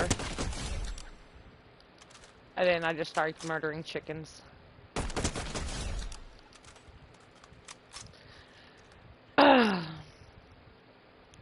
So, to be fair, that was also Mimi when chickens were in the match. I was always going after the chicken, chasing them to murder them. To be fair.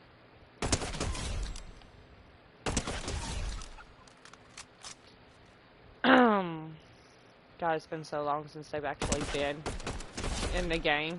Oh, that was good tracking.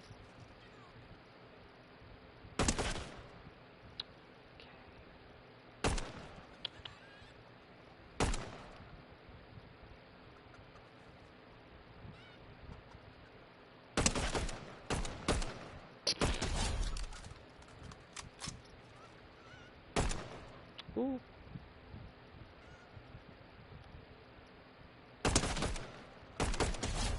Gotcha.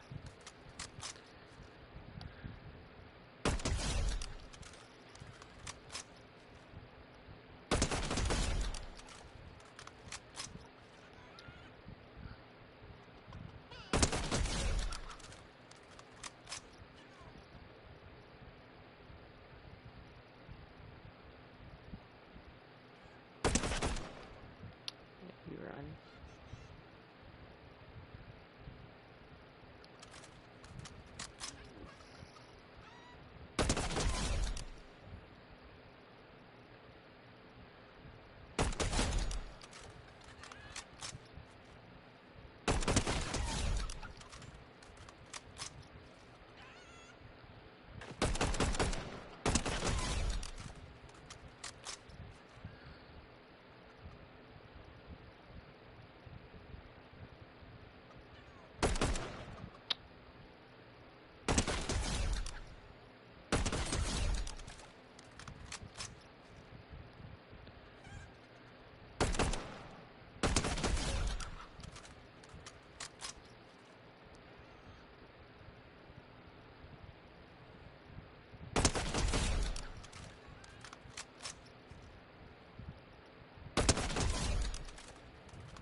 Haha.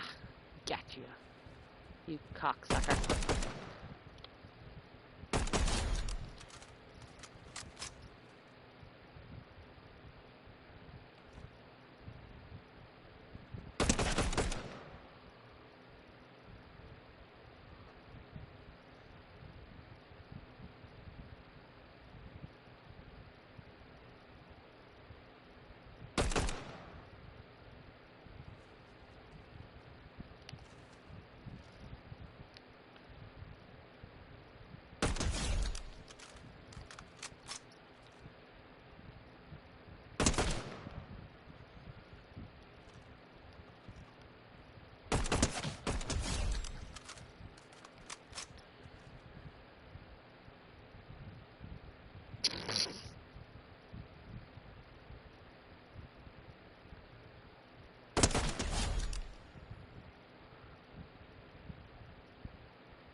I see you right there.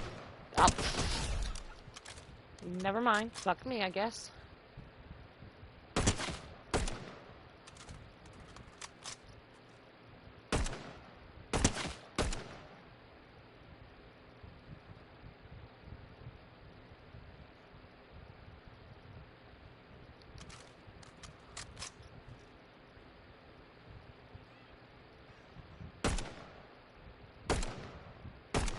Damn.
Not your bitch ass sneaking up on me. Back the fuck up.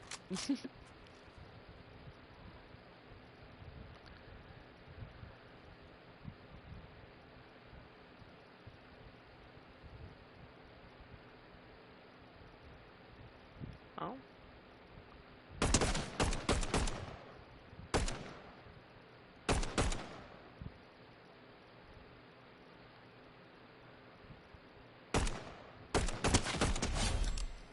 Gotcha. Okay, which way are you gonna run?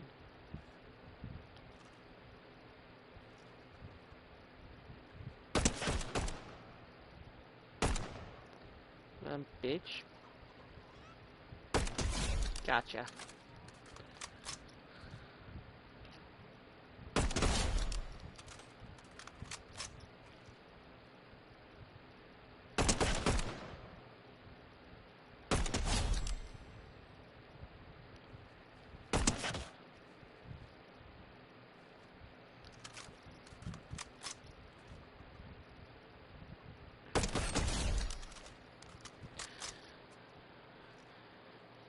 See, there's different distances you can practice with them, too. It's really good.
What the fuck?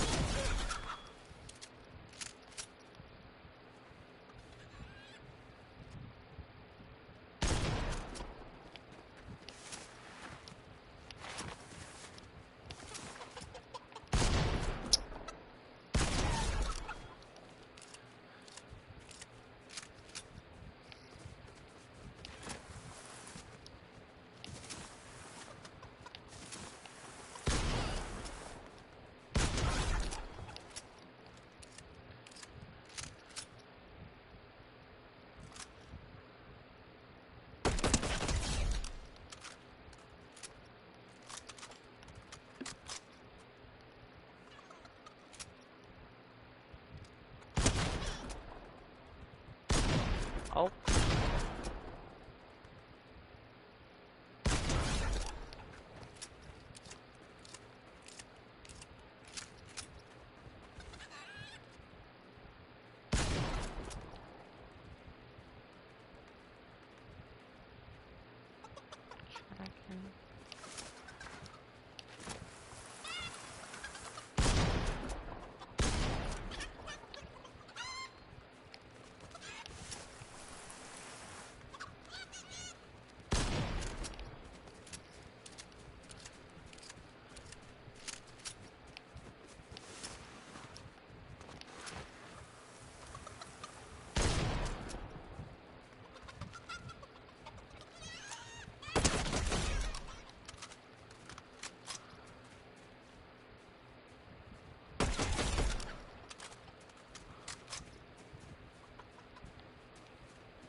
At least there's usually a method to my madness.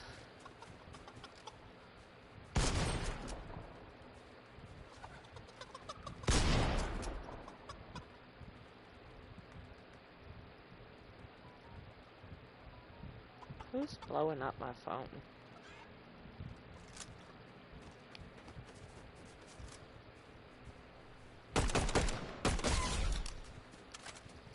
Like, other people might find this boring, but sitting here practicing on some chickens that are chaotic little crackheads like I am. Like, look at that.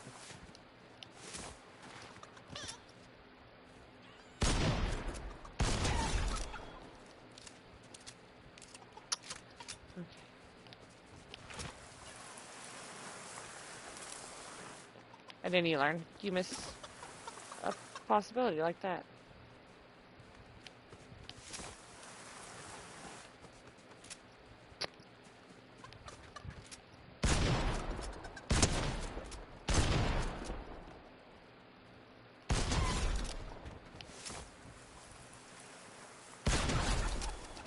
And then you get a shot like that.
The fuck was that?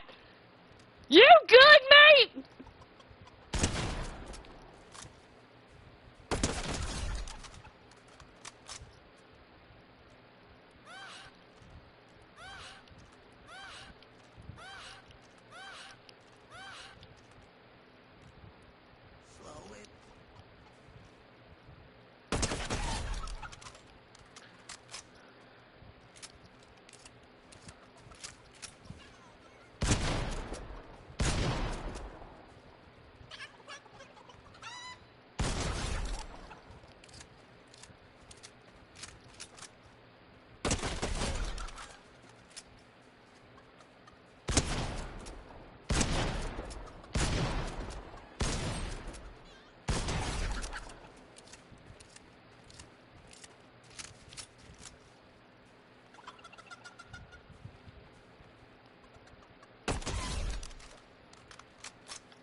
Bitch.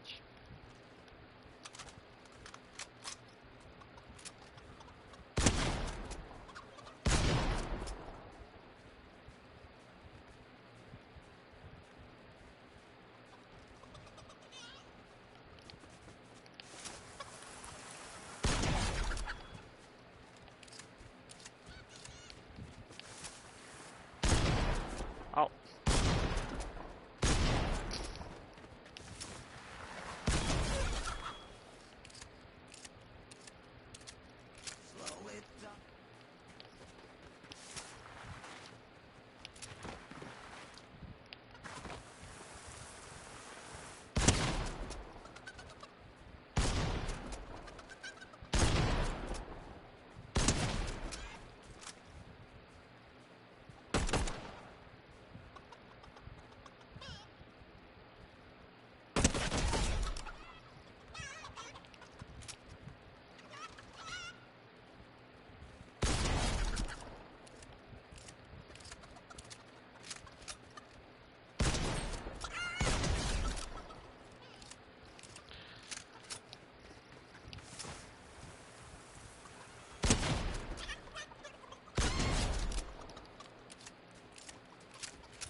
Not the chicken lagging.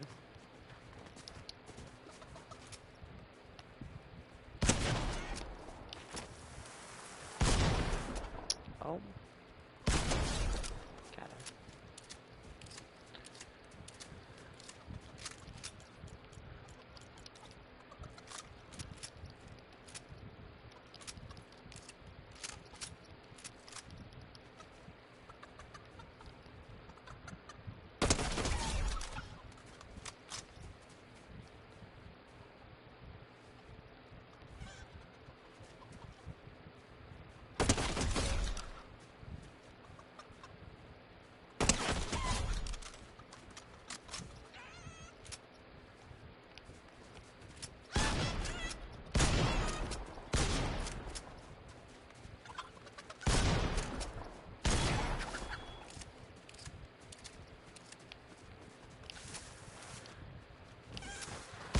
Whoa. Not me slide pushing the fucking chicken. Run, bitch, run.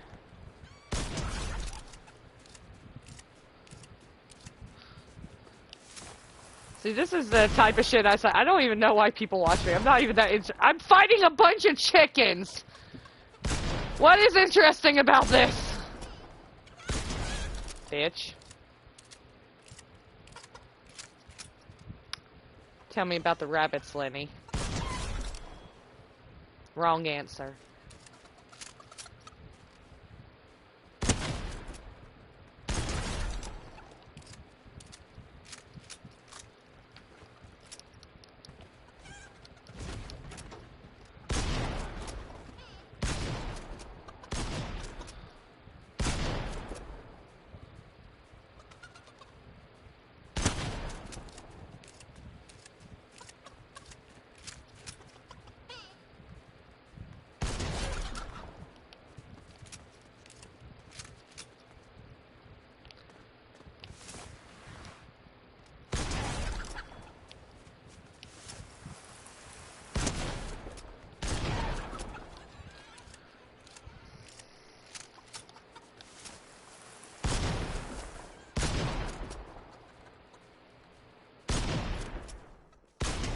Bitch.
Jesus, just...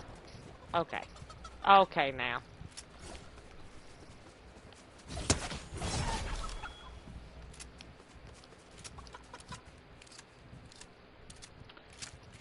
Tell me about the rapids, Lenny.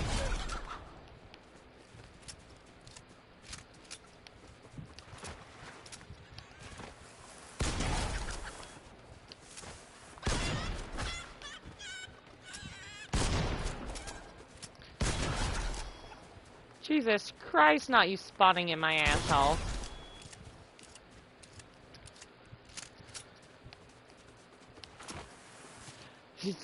Jesus, the amount of ashes there is it right. Passes included.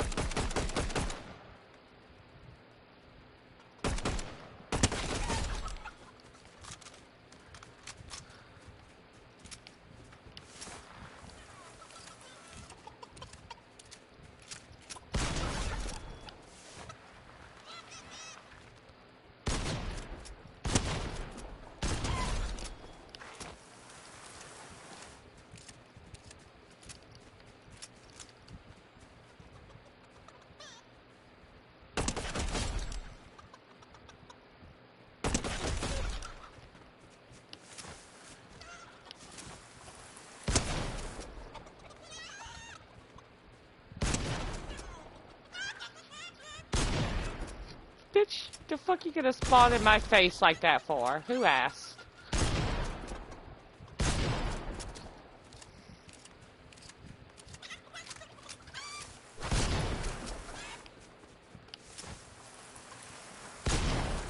Jesus. Wee! Wee! Bitch.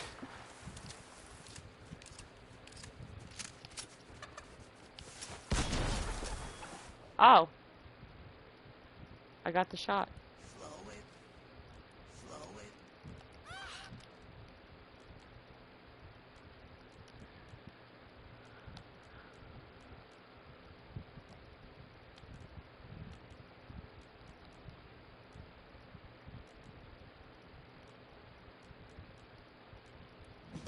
Please, please, please, don't prove I'm right. Please, please, please, don't bring me to tears when I just did my makeup so nice. Heartbreak is one thing, break is another. Beg you don't embarrass me, motherfucker. Please, please, please, put your back together. And if that's true, you'll just have to taste me when he's kissing you. If you want forever, I bet you do. Just know you'll taste me too. Put your back together. I love that the day cycles change here, too. Oh, where did I shoot you off to? There you are. Nah. Get back here. Wait. Come here. Can I pick you up?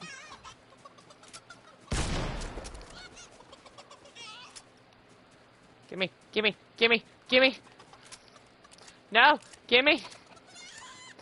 Why can't we pick you up here like we can in a regular match?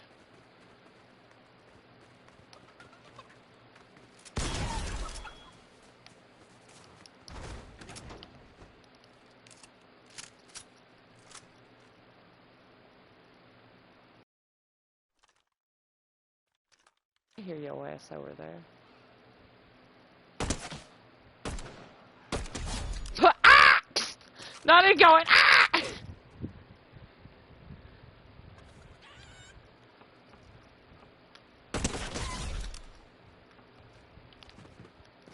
Now where's this motherfucker over here? There you are, motherfucker.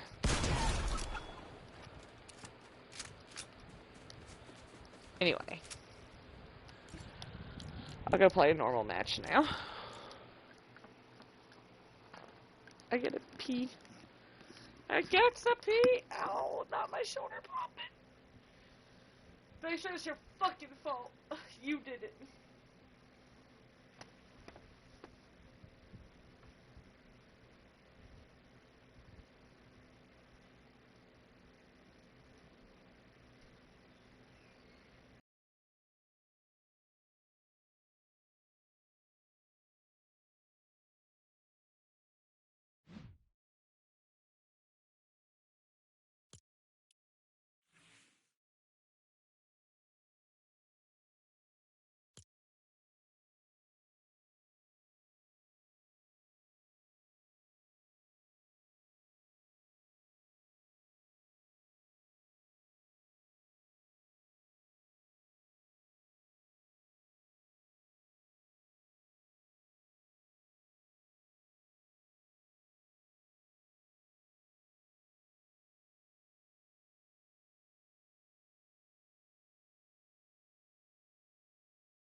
Yeah, Beisha, guess what I found out the other day? You remember Patrick, who lived directly above me, the older man? He lived there for like 3.5 years. He moved out. He don't live here no more. I'm concerned of who I'm gonna get the fuck above me.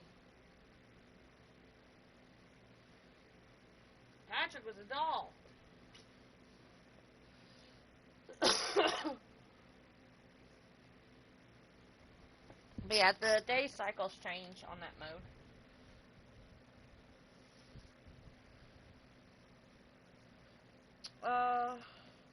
Not that long ago, apparently. Just a couple of weeks, I believe, is what I was told. Yeah, Girly Pop told me about that.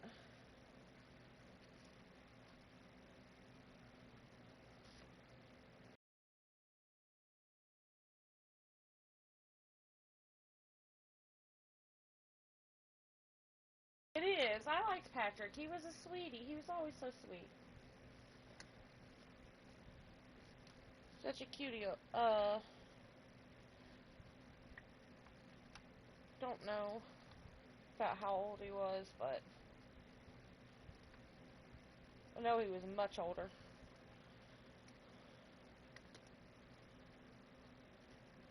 Probably old enough to be my dad, to be fair.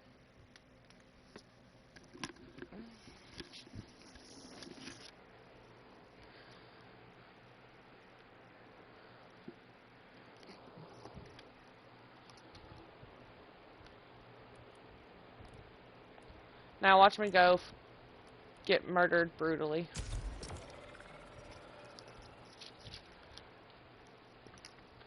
We know it's gonna happen.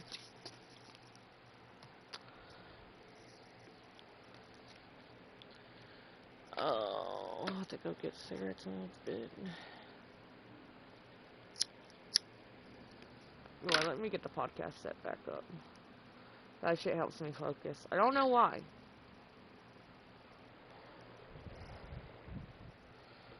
I've always been that way.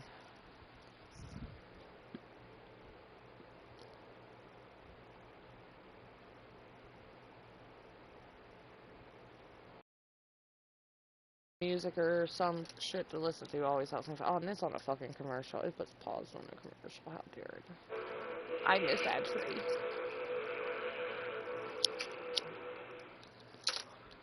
Steve Berger says no such thing ever happened. And did set up a meeting with him, but it was just to talk about how he can get closer. Thank God, though. Steve Listen. Berger apparently states in a video. If you want to listen to the podcast and a lot of the videos and songs, I suggest YouTube Music. Their ads aren't as long as YouTube. A sermon video. You just never get a 9th grader making an appointment with you to talk about Jesus as a crusty old gray-haired preacher. But Grant did, and he sat in my office for well over an hour. He just wanted to know how he could draw closer to Christ. And it stands out to me. this was after his passing? Yeah. I mean, clearly even Steve thought it was weird that this 9th grader was like, I just want to talk to you about how to get closer to God. So a lot of netizens are saying, yeah, maybe it's weird because that's never what happened. Steve thought it was weird. Netizens think it's weird. They all think it's part of some bigger cover-up. Because Gracie in her video claims that she told the school, she told the church, nobody did anything about it. Also, the church and the school, I'm going to be very careful with my wording here. They're not legally affiliated. There are two different legal entities, and they have the school she goes to? Yeah, so Grant and Gracie go to a Christian private school, Grace Christian Academy, and the church is called Grace Chapel Church. Oh yeah, who was blowing up my Grace phone Chapel, while I was right? doing all that? They're legally two different entities. They have two separate governing bodies for both organizations. It's like if... Who's at work? What's the connection, though, besides the name? Are they run by... It seems like they're connected. It seems like if Nike were to come up with a brand and call it Nike Coffee, but they created a new LLC, a new corporation for Nike Coffee, and they've got a different board of directors for Nike Coffee. I mean, legally speaking, I guess they're two different entities, but, like, technically... Yeah, okay, I see. The affiliation is very strong. Right. Yeah, Right, okay. So Gracie is saying that the church and the school, they never did anything about it. Grant's girlfriend at the time is saying that Grant probably told Steve about it and Steve didn't do anything. So what's going on? What are they hiding? Why would the church not just go to the police? Why would they not investigate? Why would they not do anything? Because it's a church. Aren't they supposed to stand against stuff like this? Yeah, but also the police? Hello? Yeah. Now, Grace Chapel Church eventually releases their own statement against these allegations. That reads in part, recently a 14-year-old girl posted a video on social media platforms about alleged abuse that she had experienced in her family. We just can't imagine how difficult it must be for that young woman to be caught in the middle of a custody battle with her parents, while also dealing with the tragic death of her brother. Since the original video, a variety of websites, blogs, articles, and social media posts have spread information maligning Grace Chapel, Grace Christian Academy, and our founding pastor, Steve Berger. The church notes, to clarify, the three parties, the church, the academy, and Steve Berger's ministry are, quote, are all separate legal organizations with separate oversight and missions. Which, again, if you have to word it like that, it just means that there must be some level of entanglement, perhaps even just socially, because the wording is very precise, that there are three separate legal organizations with separate oversight. But the church continues with their clarification by stating, considering the number of false accusations being made, we felt it would be important to clarify a few things so that our church family could understand Grace Chapel's involvement and how to pray for this situation. There were never any allegations by anyone that any abuse took place at Grace Chapel or that it involved any Grace Chapel volunteers or employees. The allegations of abuse in 2018 Better not squash was soup between a sounds so divorced good right couple now. I'm not regarding even their own gonna child fucking and lie. had nothing to do with Grace Chapel. There has been false reporting that Steve Berger, when he was serving as Grace Chapel's senior pastor, had been informed about the abuse during a meeting that took place on May 7, 2018, and did not report it to the proper authorities following that meeting. The claim that somehow Steve Berger knew of the abuse and didn't report it is categorically false. In fact, the alleged abuse had already been reported to the sheriff's office on May 4, 2018, 3 days before the meeting with Stephen even took place. Grace Chapel has and will continue to make sure that any allegations of abuse are reported to the proper authorities. All of our staff and volunteers go through child safety training as well as background checks. Please join us in continuing to pray for this family, and if you have any questions, please reach out to us, Grace Chapel. Not really doing themselves any favors, the church also goes on to clarify something very weird, stating, in a recent article, there is also an issue that one of the family members who attends Grace Chapel is not a member of the church. It's important to note that Grace Chapel has a specific process for membership, and this individual, Aaron Solomon, has not gone through the process and is therefore not a member. But the church does go on to clarify that member or not, everyone is welcome. Membership is not a requirement for participation and fellowship within their church community. I will say that's a very strange thing to make distinctively clear for everybody, considering there's pretty strong connections that Aaron at least attended the church with a high frequency on most Sundays, even taking pictures of himself at the church and then sending them to Gracie. 2 Sundays in a row, he texts pictures of himself at the church, writing to her, at church, thinking of you. I need to go to Battle Royale. Then the next Sunday, a picture of the church. And give a crash course on how to go down the cliffs without hurting your ankles. I still won't pass him to take that, because he's always hurting his goddamn ankles. Going down the same cliff I'm going down. I don't have hurt ankles, and he has hurt ankles. It's fucking funny. You gotta find that sweet spot.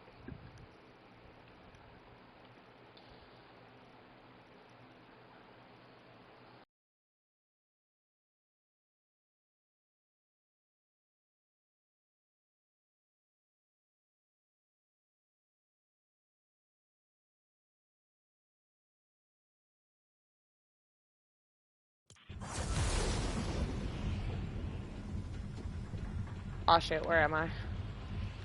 Okay, I'm good.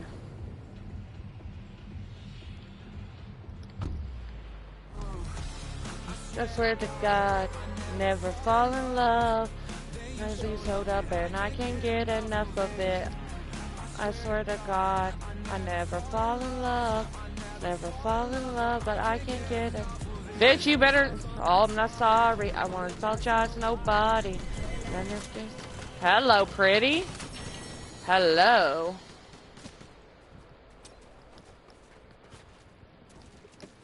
I promise y'all don't want to shoot at me. Not when y'all got some stupid ass spiral rifles. The fuck? Y'all can't hit shit.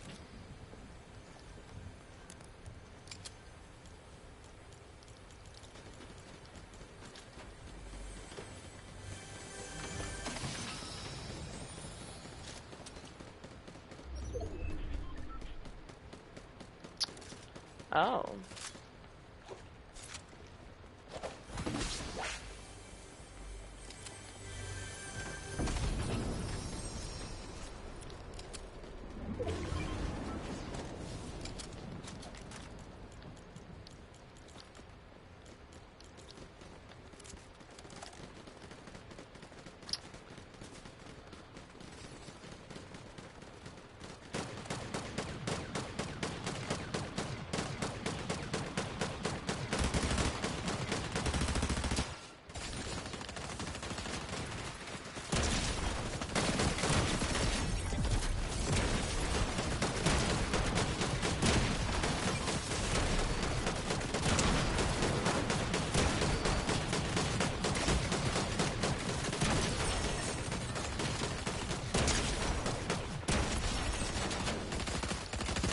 Your turn.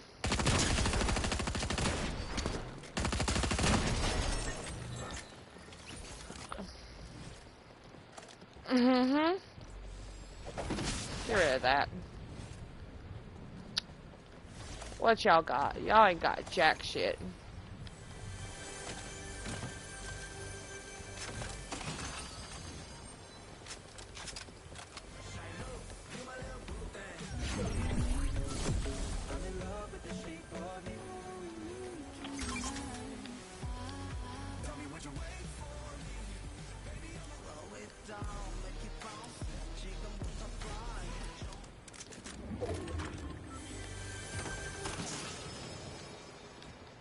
Oh yeah, I forgot I saw this come crashing down.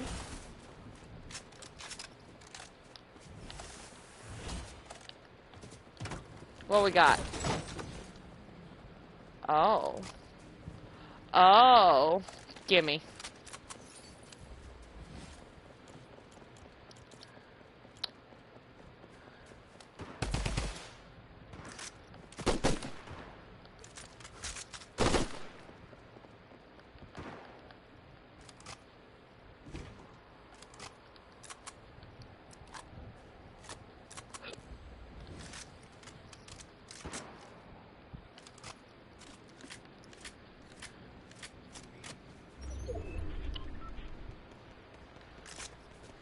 Anyway. Oh, hello, hello, hello. Now you can wait just a damn minute, Storm. What you got?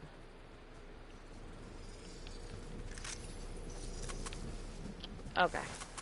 Not much of shit.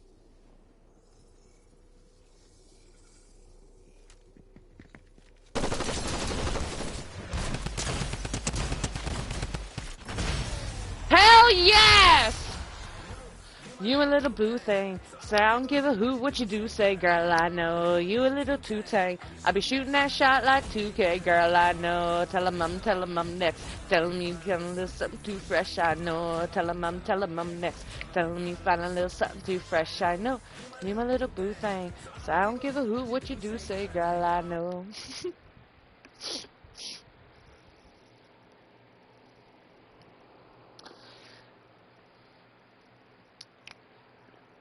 I did the thing.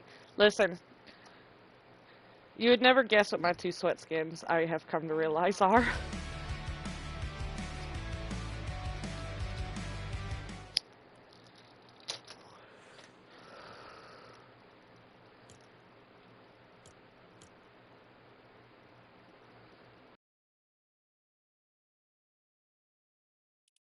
GG's.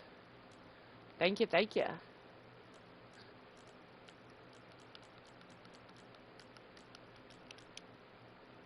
She a baddie, she know she a 10. She a baddie with her baddie friend. She a baddie, she know she a 10. She a baddie with... Thank you, thank you.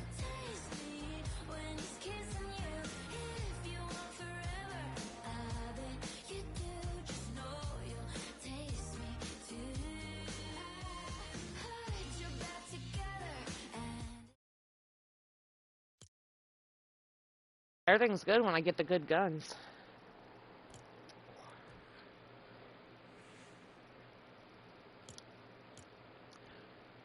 So, Levi is actually one of my sweat skins. You would never guess what I've come to realize my other one is. And it's the skins I get the most wins on when playing by myself, and that's Levi, and you'll never guess who the second is. And hilariously, Beisha, you sent me the skin. You gifted me the skin.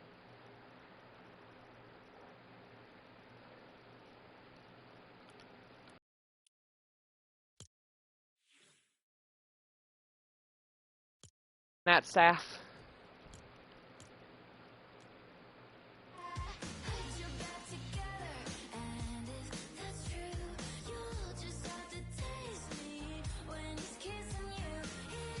Yep. Levi and Saf are my two sweatiest. And then I have a third one rising up from me learning how far I was getting with him last night and this morning, and that is Shadow Midas, actually. Of all my... Where the... My shit's done out of order, and I don't know fucking why. Why is it out of order?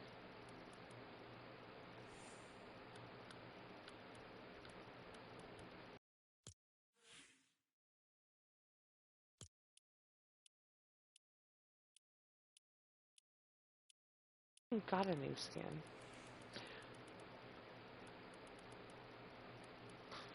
Oh, now he's over here.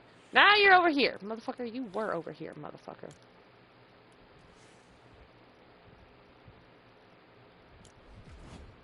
Speaking of, do we have another quest for her yet? Or next be in Blitz Royal, or...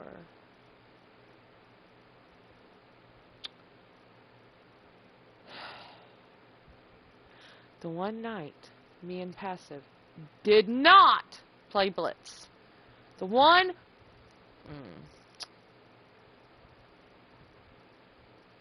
The one night.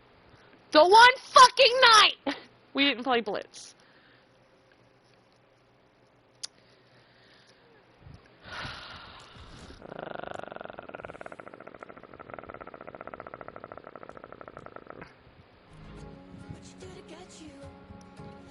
Taking it over like, oh my god, no that once or twice. No, fuck off. I'm not care, she's so kind. I just had a fucking orange ass cat fly across my face. Fucking leapfrogged in front of my face.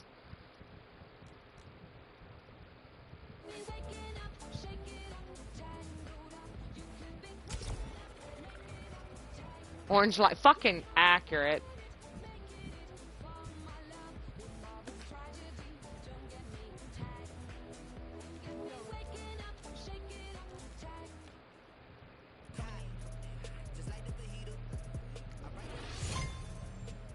What's hilarious is Lucian is actually one of my worst skins. I don't know what it is. Anytime I wear Lucian, I die horribly. It doesn't help people like to target Lucians in the first place. But every time I wear Lucian, I die horribly, quickly.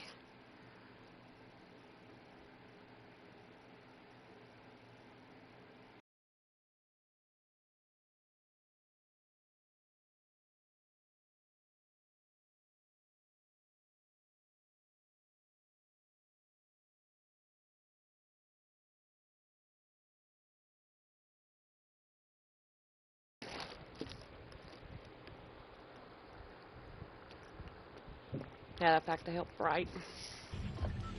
Where am I? And an accompanying message. Pastor Steve mentioned Grant for the third Sunday in a row and preached about heaven today. Hope you can watch it. You know, it's a mega church. They like to upload their services on YouTube and stuff. I don't know if the church is involved. I don't know if the church is not involved. I also think that I have way too much religious trauma to even come to an appropriate conclusion without being tainted by my own anecdotal evidence and personal opinions, right? But I do think that the responses are just... Oh! I've met a lot of religious people. I've met a lot of people of faith. And regardless of the fact that, of anything, really, A flapjack? I don't think any of them would respond This early? to such a sensitive topic and allegation in this manner. I mean, fucking weird. bet. It was just weird. And I think it just makes everything feel unsettling. It feels a little heartless. Even the way that they write about Gracie feels a little bit heartless. The way that they write about the family, even if they are not involved, even if they're being dragged online, I think that there are better ways to go about it. I would imagine more of a business entity, a corporation, to respond in this apathetic, cold, legalese type of way. But anyway, that's just an opinion that has no indication of guilt or innocence. Yeah. Now, on top of that, the church has also been sending out cease and desist letters to creators. I don't think that I'll be on the receiving end of one. However, it would not be the first time. It actually just, like, gets... Y'all didn't see that. I swear to God, y'all did not see that. Getting a lot of cease and desist. Really? Yeah. But it's just weird. Oh, someone already got Again, this. overexcited Okay. legal action is not a sign of guilt. I just personally think it's weird behavior. Also, while we're at it, though, I also think the school is weird. The school that both Grant and Gracie went to, Nah, Grace where the Christian fuck is she? Academy, they are, again, I think, closely Oh. affiliated, even though they have separate legal and governing Bitch! structures between the church. Regardless, Gracie said at that age in her life, when Oh. she was just figuring I out mean- what had happened to her in the abuse, she had nobody to talk to about Bet. the abuse. So she's talking to her friends at school, telling them what's happened to her, and the school tells her to stop. There's a video recording that has been posted on Freedom for Gracie, where it's school staff telling Gracie and Angie that a lot of the kids have been impacted by Gracie talking about what happened to her.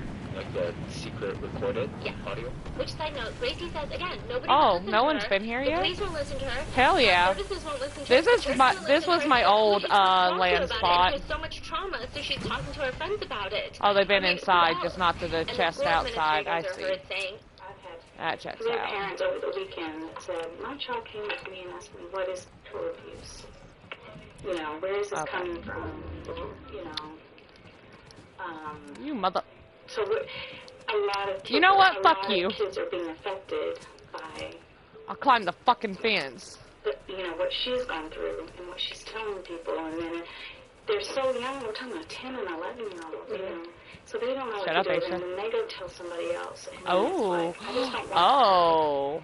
to come and talk at the school. Or just A fucking double? I get it. I think it could be startling for some parents, but also it could be a great time to teach your 13, 14-year-old kid about Oh, is that a abuse and Ned? what to do if you witness Oh, that's abuse, a or if your fucking friend tells Ned. you about abuse, or if you become a victim of abuse, or, I don't know, teach your kids not to abuse. The school, though, the tone they use makes it seem more like it's upsetting Bitch! parents, it's upsetting the kids, they're not ready Aw, to shit. have this conversation, so let's not talk about it. The school administration then goes on to worry out loud about this becoming the talk of the school, saying for her sake, Bitch! this isn't just about 6th grade for her, this is, you know what I mean? These are her peers all the way up, so I Give me don't that. want something that's going to be detrimental to her, that's going to, she's not thinking about the future. She's thinking of right now. But I'm thinking about the future and how this is going to follow her and her peers. And then I also have to think about what other students who are now having to deal with this. And not just from a school perspective, Double but as a trouble. mom who's raised daughters. I'm looking at Gracie's next 6 years, not just right now. And the things that are said and the opinions that are formed and all of this is going to there's only affect her 2 of us freshman year, left her now. junior year. So they're all just worried about her.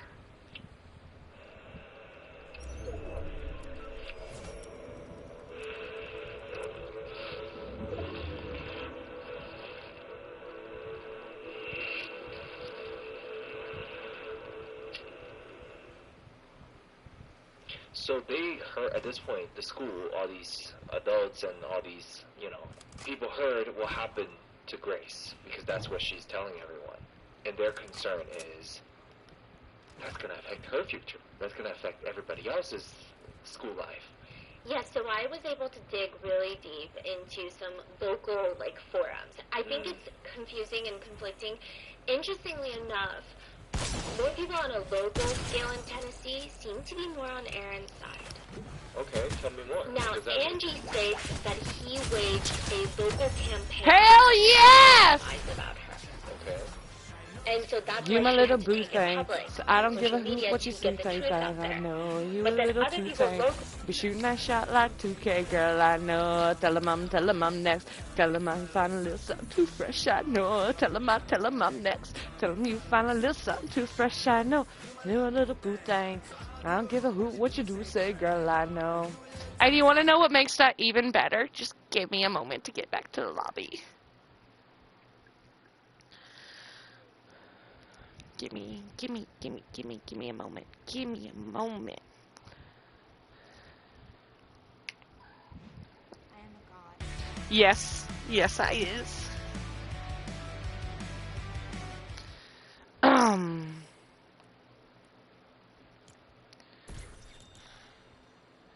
So you want to know what makes it even better, Beisha? Wait for this all fully load.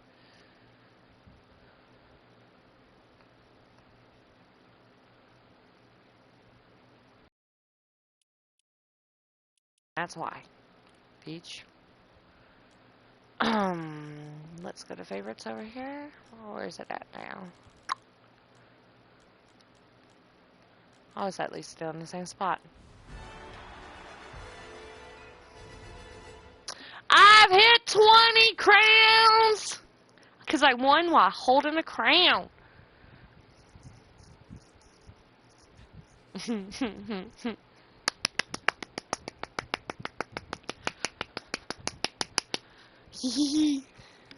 I got a crown.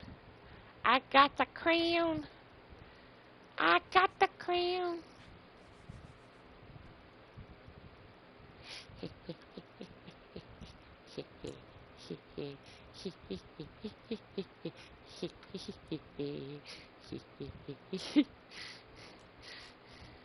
I don't know what it is, but for some reason I do good as this little gold fuck. With you, everything I make sounds good, but it must be illegal. It must be illegal, legal. Anything that feels this good must be illegal. Must be illegal. Guys, criminals. Rhea, you want to squeeze up?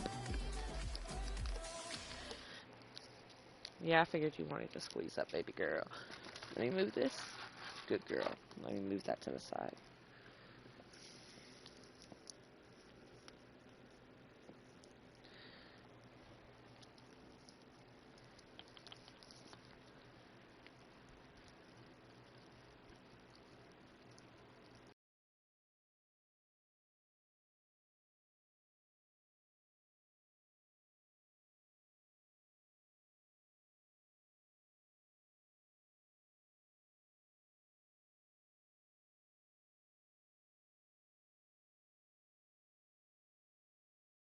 Where the fuck? Are they?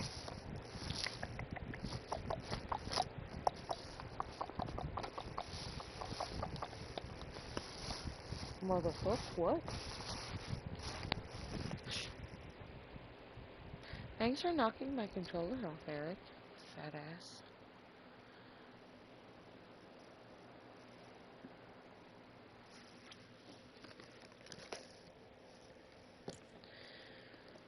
I don't know where my Tums is. Oh yeah, I don't know why. I'm good as this little gold fuck.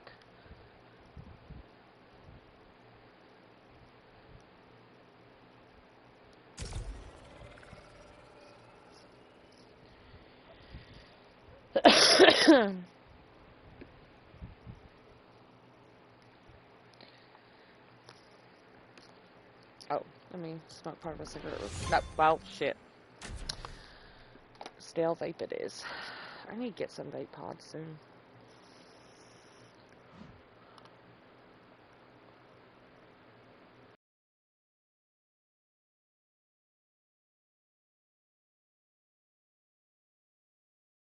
Oh, fuck. I know where they are. I fucking moved them. They're over here. There we go. Fucking ADHD brain, I swear to God. I got tired of losing them, so I put them over there, and I still lose them.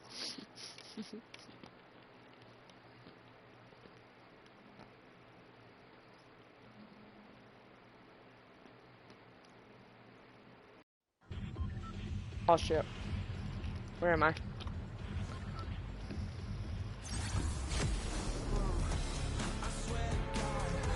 Never fall in love.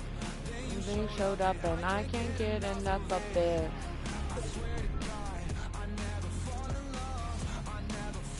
Oh yeah, I forgot. There's the Demogorgon portal. Sorry, I won't apologize to nobody. I'll fucking take it. Nah, bitch, you promise you don't want to shoot at me. I promise. Oh, what the fuck? Jesus Christ, never mind. I fucking just died horribly.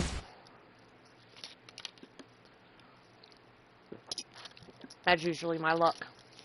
Get some wins, then die fucking horribly.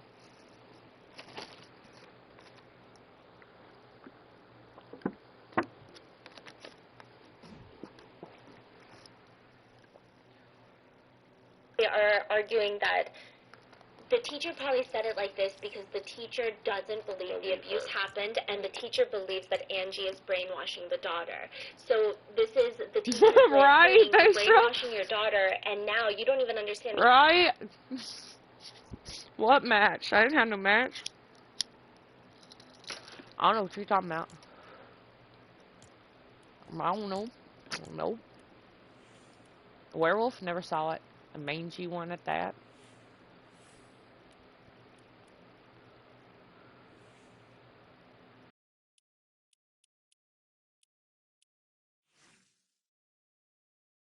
My old sweaty skins. Thunder. Night hair. And the bat who laughs.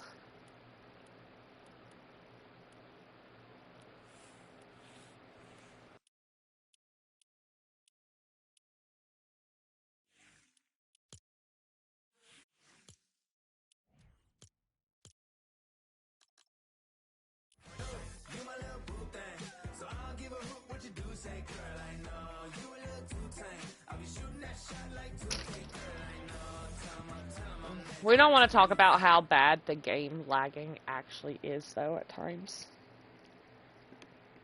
Like, the one time I miraculously made it to second place while not being able to shoot a gun or heal. I couldn't even run. I was gliding across the map. It was, whew, that was rough. I somehow miraculously made it to second place. I just kept circling around people, dodging them, and gliding the fuck away. Like, nope, over here.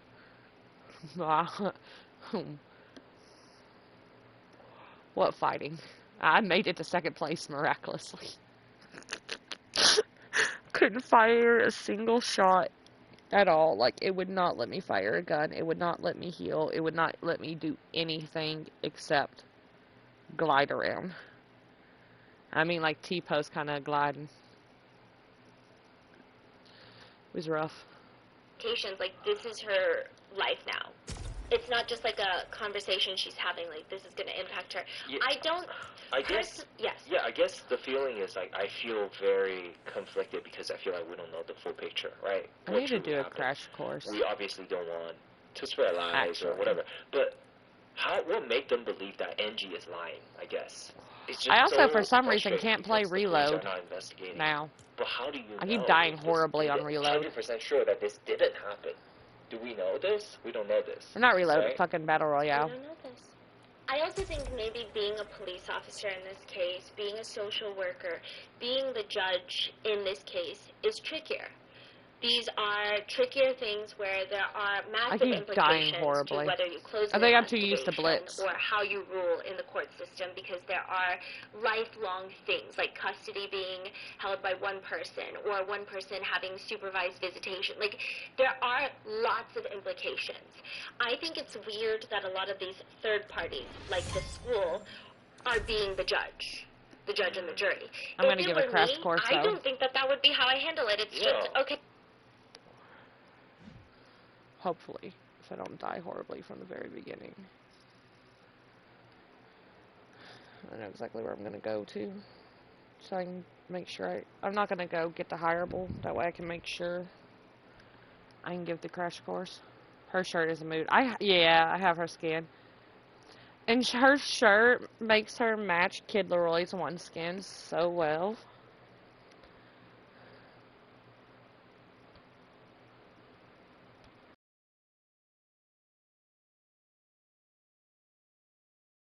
Mix things up, set your locker loadouts to random. No, thank you. I good. Oh, wow. One little boo thing. So I don't give a hoot. I'll show you. Remind me. Alright, I know where I want to go. See, normally I'd go over there to get the hireable, but I'm going over there. Because I know there's those cliffs. And I show you what not to do, and hopefully what to do. Swear to God, I never fall in love. And you showed up and I can't get enough of it. I swear to God, I never fall in love. Never fall in love, but I can't get enough of it. First off, I'm not sorry. I won't apologize to nobody. Girl, like you're unusable. Girl, don't act like you ain't saw me. I acted was beyond me. My sister calls me. Stretch me out in the sun, then. Motherfuckers, I got good guns.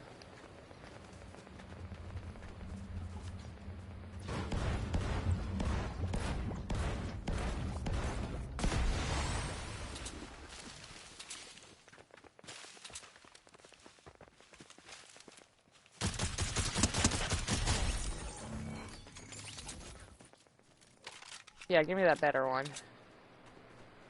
I'll go ahead and take that. Give me. Oh, and a med kit. Bless you.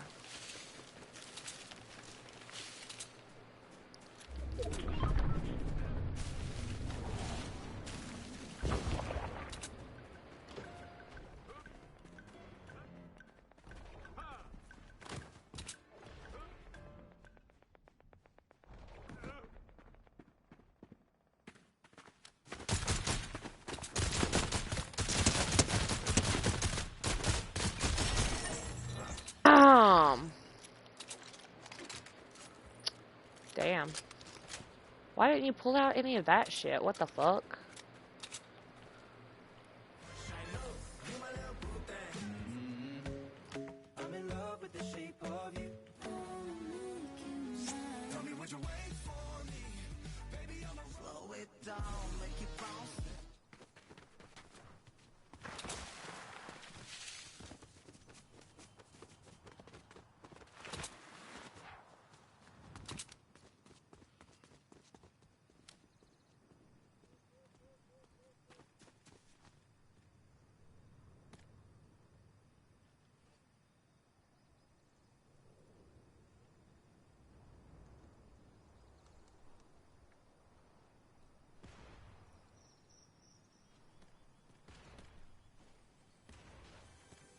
Who's that?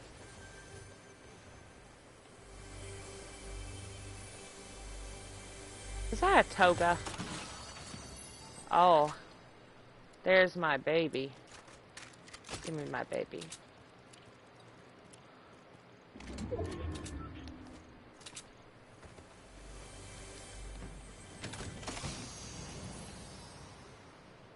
Ugh.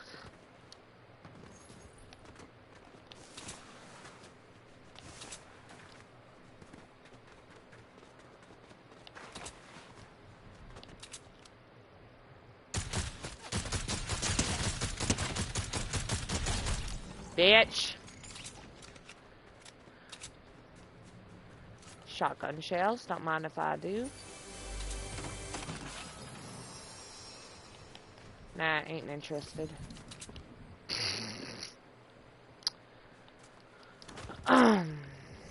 Y'all sitting she shite.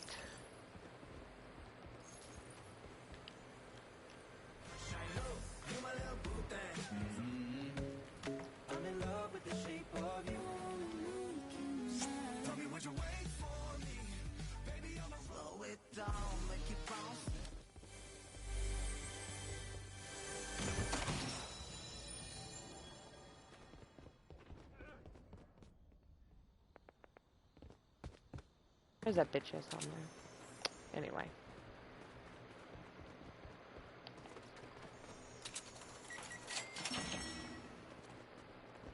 Even if you can't collect the gold, if you're maxed out,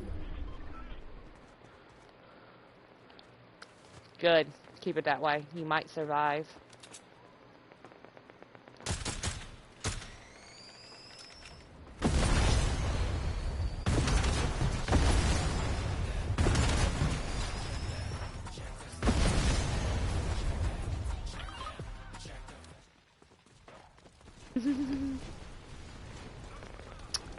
Actually,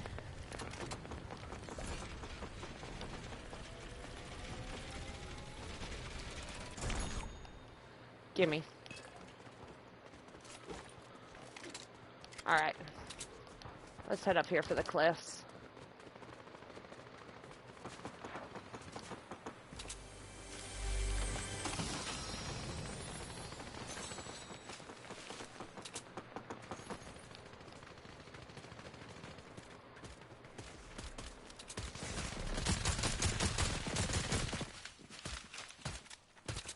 Phaedra.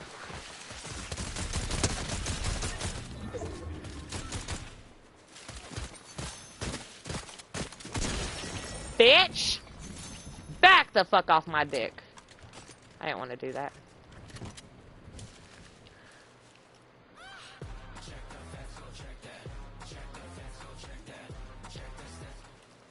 Excuse you.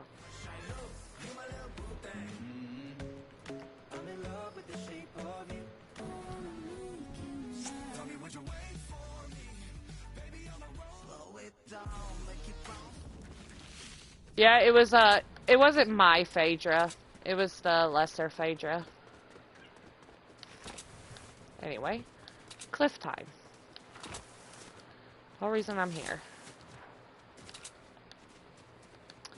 Okay. So a good way to look is, this is straight down, but there's also that little curve right there. So you could, theoretically, slide down it. Or you could hop to this rock. Now hold on.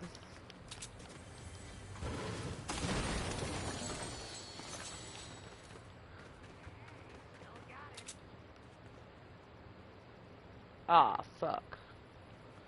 Hold on.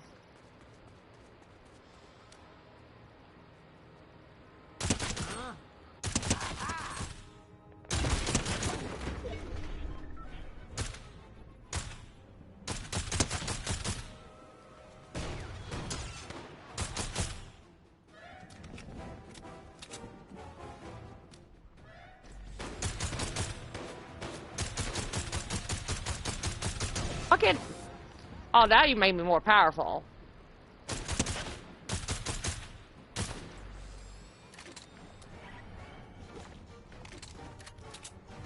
Let me reload real quick, motherfucker.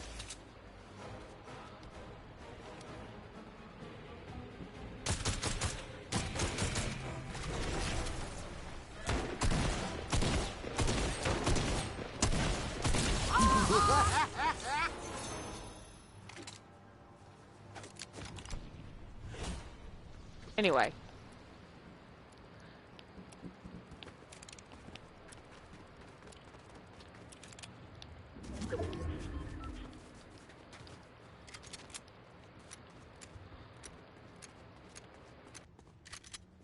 Right here, this is a no-no. If you jump that, you will die. You will hurt your ankles or you will die. Now, over here is not a no-go. You barely get any damage. If you hit it just right, which I did not, you can slide down that little spot, and that's what I usually do.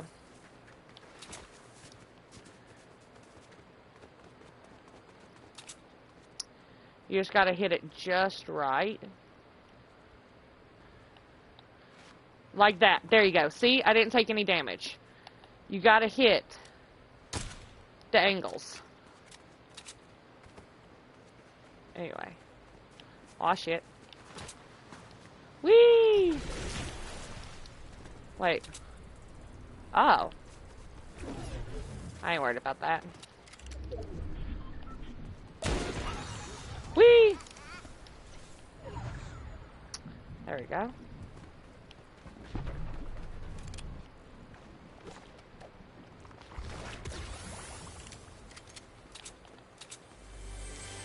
Oh. Nah. You're welcome. But it shows you what not to do and what to do. It's not hard once you get the hang of it. And you're not paying attention to the storm.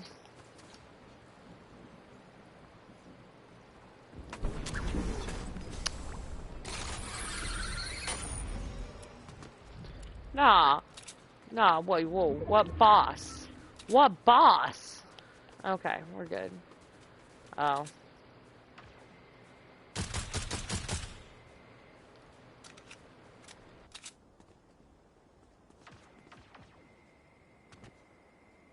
I hear a deodorant gun. He zoomed over that way. Okay. Wonder if anyone got the hireable over here.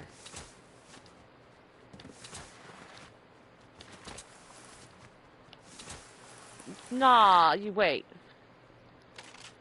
Not you not. Are you dumb?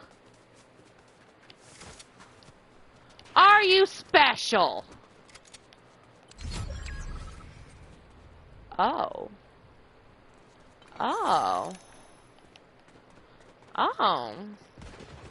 Hi, cutie. Come here.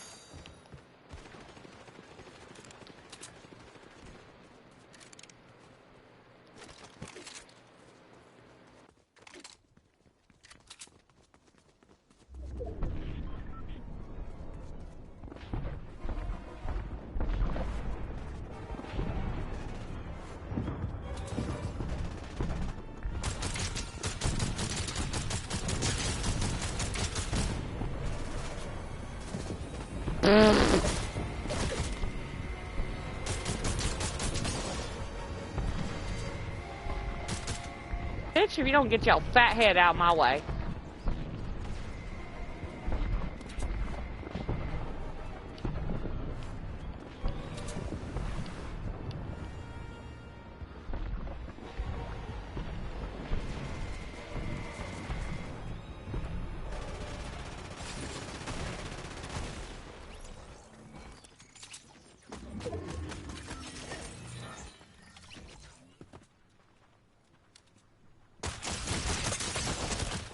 Damn, GG's, Hank.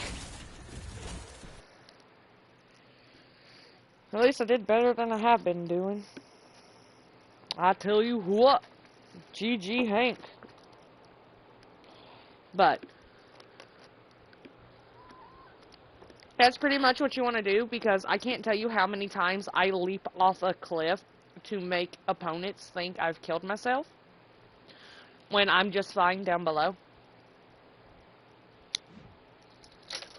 You got a bunch of opponents hitting hard and you need a quick escape and you're next to a cliff. If you can learn to spot the sweet spots on a whim, you can literally slide down off the cliff, make them think you've yeeted yourself to your death, and be scotch-free. To go heal up and go back for some more, or to fuck off, whichever you want to do. I digress. I go between both. I can't tell you how many times I pretend to suicide off the cliff to get away. So, that's why it's really important to practice that and try to learn the sweet spots. First time, I showed you it's like to miss the sweet spot, you get your ankles hurt. The second time, I hit the sweet spot, slid right down, no issue. You got ones that are straight down with no angles, you don't want to nosedive off that. But any type of angles right below you, you can nosedive off that and slide your way down.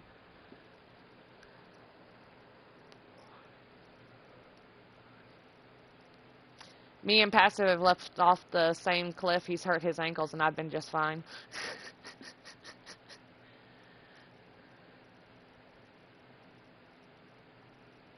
I also can't tell you how many times I've ran, slid, and grabbed the zip line to go down a cliff. That took a lot of learning that timing. A lot of falling to my death.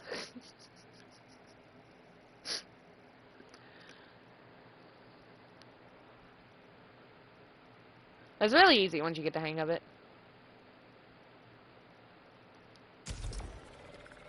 Listen, listen. I've suffered, so y'all don't have to. Y'all need to learn my tism. As I call it, my tisms. The things I've learned to do to survive. Like the paying attention to the goddamn sniper and having a unspoken countdown in my head, then sidestepping.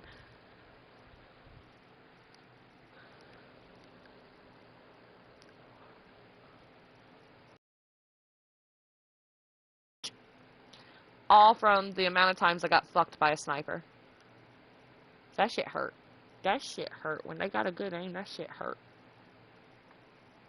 Watch that light. Sidestep.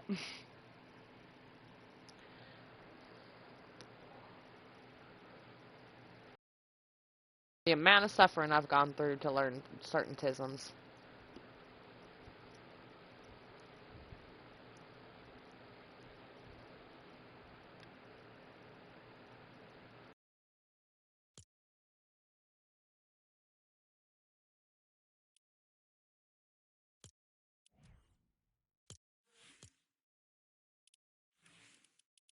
You know who I'm just playing as?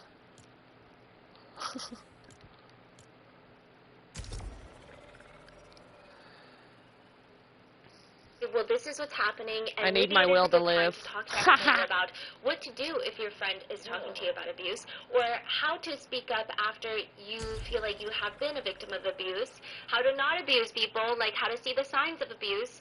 I feel like that would be a great time. You know, I think there are heavier implications for specific roles, and they need to try and give some sort of verdict. Like the police, they need to have some sort of verdict in terms of closing a case or not.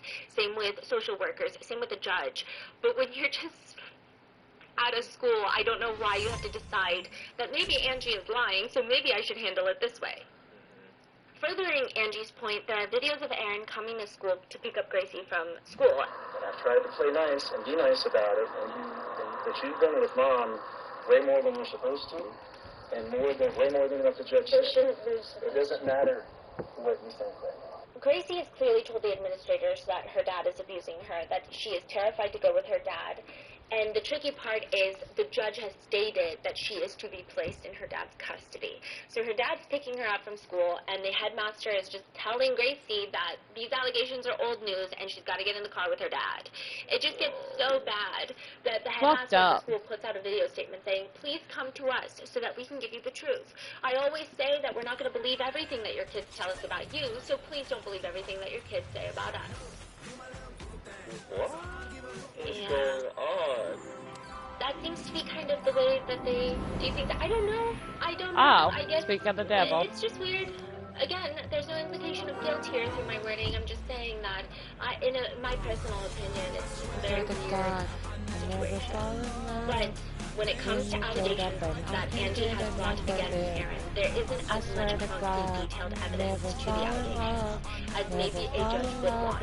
It doesn't mean that these Oh, things don't fuck didn't with me. happen, but just the nature of a lot of assaults, the nature of being essayed Oh by shit, someone, never mind. allegedly by someone that is Ah, not you got the blue one. That the explains a whole lot. point is to not leave evidence. The whole point is to not get caught.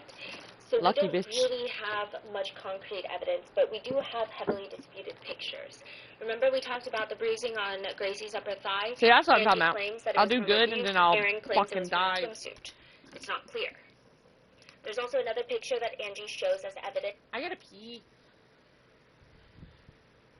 Now, I just want to test something now. I just want to test something. When I come back from peeing, I just want to test something out. I just want to test something out. I just want to test something out. I want to test something out.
You may have saw nothing, but I saw it. I saw what happened. Now, we're going to test something now. That's what we're going to do. Thank you, thank you.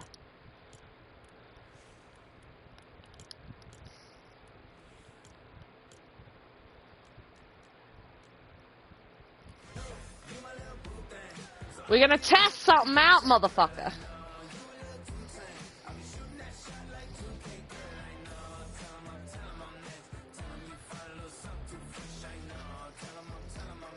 Let's see what happens with the little gold fuck.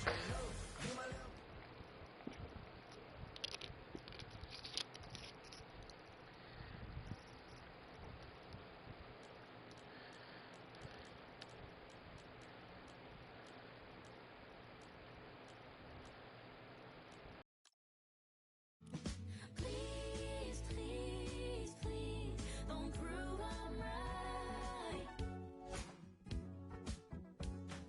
Please, please, please, don't bring me to tears when I just did my makeup so nice. Heartbreak is one thing, my ego's another. Beg you don't embarrass me, motherfucker.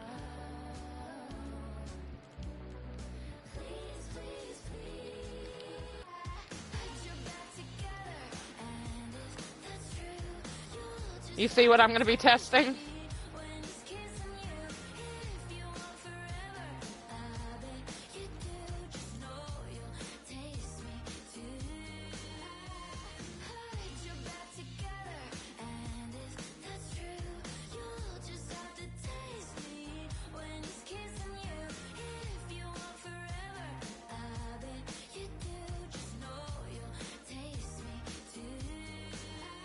Hold on.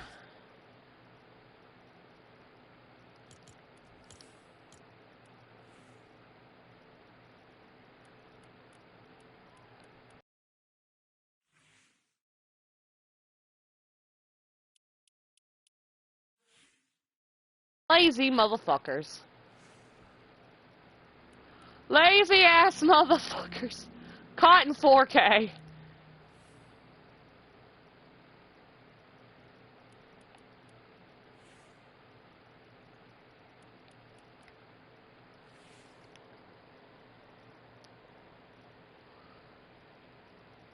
Caught in 4K.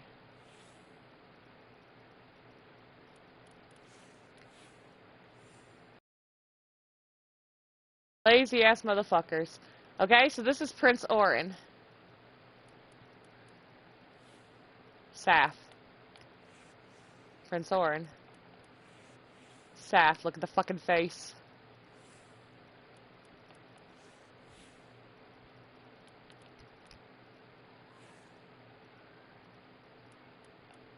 Lazy ass motherfuckers. Just like, Passive has a skin where they reused, Lucian's face, and that's Mal. Look up Mal and look at his face.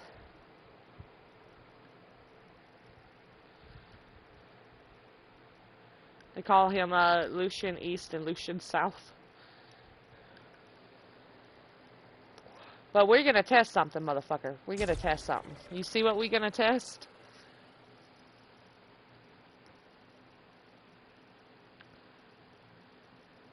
Of Gracie's eyes. Her eye bags are super swollen. She has dark circles. Angie claims that this is after Gracie was with her dad for an extended period of time. She would come back, and this was clearly a sign of abuse. I feel like my eyes have looked like this before. It's like some sort of really bad allergic reaction. She did have eye surgery previously. I'm not sure what it was for, but there are mentions in a court transcript of Gracie having eye surgery and then moving into the primary bedroom with her parents for a while. So I don't know if this is from the eye surgery. I don't know if she's always had issues with her eyes. So there's just been all of these heavily disputed pictures. Everything is disputed, is what I'm trying to say. So it's very hard to definitively say anything. But one thing that seems less disputed is Grant Solomon's death. Most netizens think it's very suspicious. One netizen writes, I mean, this makes no sense. Whoever is covering up this murder is an idiot. Everyone sees it, yet the justice system has done nothing. Nope. Aaron Solomon should be rotting in a jail cell for first-degree murder. Another comment reads, Angie was railroaded in her case, and she had to jump through all these hoops to even just be able to see her children. The courts made her out to be a mad woman, completely crazy and unfit, which is maybe why Angie felt compelled to take matters into her own hands by trying to hire a hitman who happened to be an undercover agent. 5:30 p.m. Friday night, Aaron gets a phone call. It's not a number he recognizes, but he picks it up. Hello? It's the Tennessee Bureau of Investigation. Oh. Well, would you looky there? Well, I've got a man at your door right now. Aaron says he already knows it's probably to do with Angie. He's explaining to the investigator that he's actually out of town, ironically, for a wedding, a celebration of love. Aaron says the investigators pretty bluntly just tell him, well, since you're out of town, I'm just gonna go ahead and tell you. We arrested your ex-wife. She tried to hire someone to kill you, and she's being booked right now. If I'm not sorry, I won't apologize to nobody. I was in You look as invisible, girl. Don't act like you ain't saw me. Kidding me. This is not real. This is not happening. Oh. And since the divorce, Grant's death, and the subsequent social media discourse, Aaron has decided briefly to sue Angie and her friends. Bitch! Who the fuck you think you're shooting at? Helping her allegedly run social media accounts that are, you know, Freedom for Gracie's website, her Instagram. Some of them are posting on their personal pages, but for defamation. Aaron's attorney argues in this defamation lawsuit that the defendants, Angie and her Stray, if you don't piss the fuck off. Oh, yeah. Outrage on social media in an effort to raise money and sell products.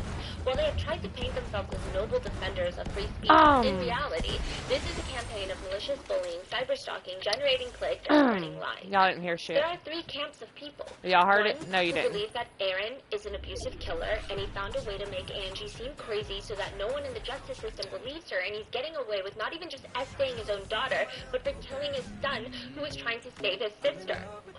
Sorry, what happened to the defamation lawsuit? So he decided that he was not going to go through with it. He withdrew his defamation. Really? And I think the main reason is this was like a... I forget how many pages that lawsuit was. It was a lot of pages, and there was so many exhibits. But it was hundreds of pages. The whole point of a defamation lawsuit is to argue that you have lost a lot of money.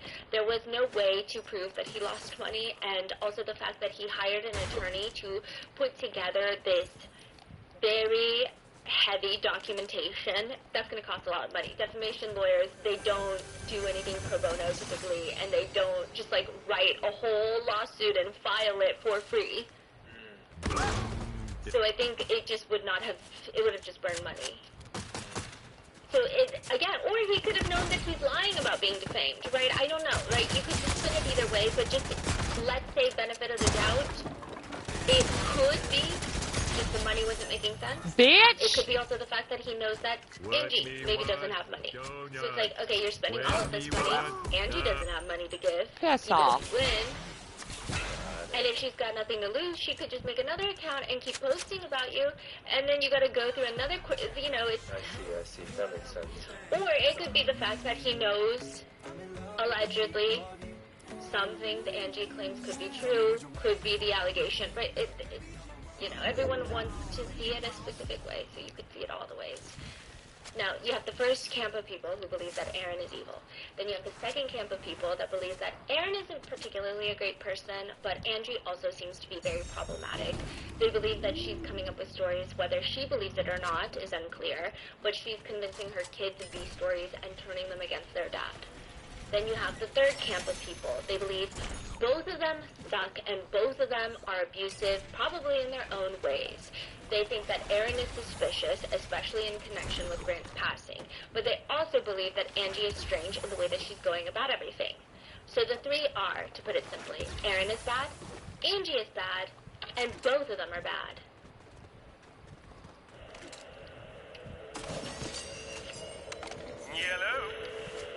Yellow.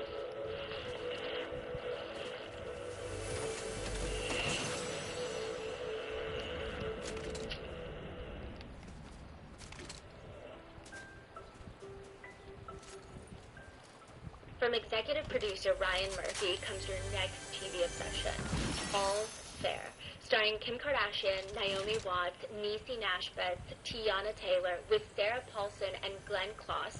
A team of female divorce attorneys lead a male-dominated firm to open their own powerhouse practice.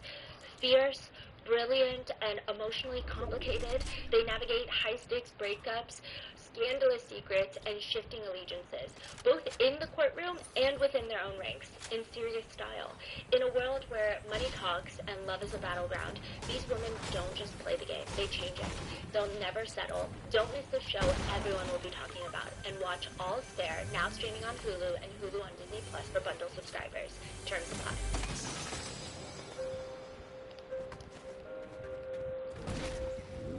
What happens when a funeral home cannot fit a body into a casket? Someone got to enjoy my I cards. mean, it's a That's fine with particularly me. niche problem that I don't think most of us would be on the receiving end of solving. But apparently, Williamson Memorial Funeral Home in Franklin, Tennessee has that exact problem. And according to Angie Solomon, she believes their solution was to break her son's ankles so that he would fit into the casket. And now this is from Daily Mail, so it could be as credible as a rock that just flew in through your window with a note. But it states that Angie saw Grant's feet. They were contorted during a private family viewing prior to the funeral, and she demanded that the lower portion of the casket be open so that she could see what the hell is going on.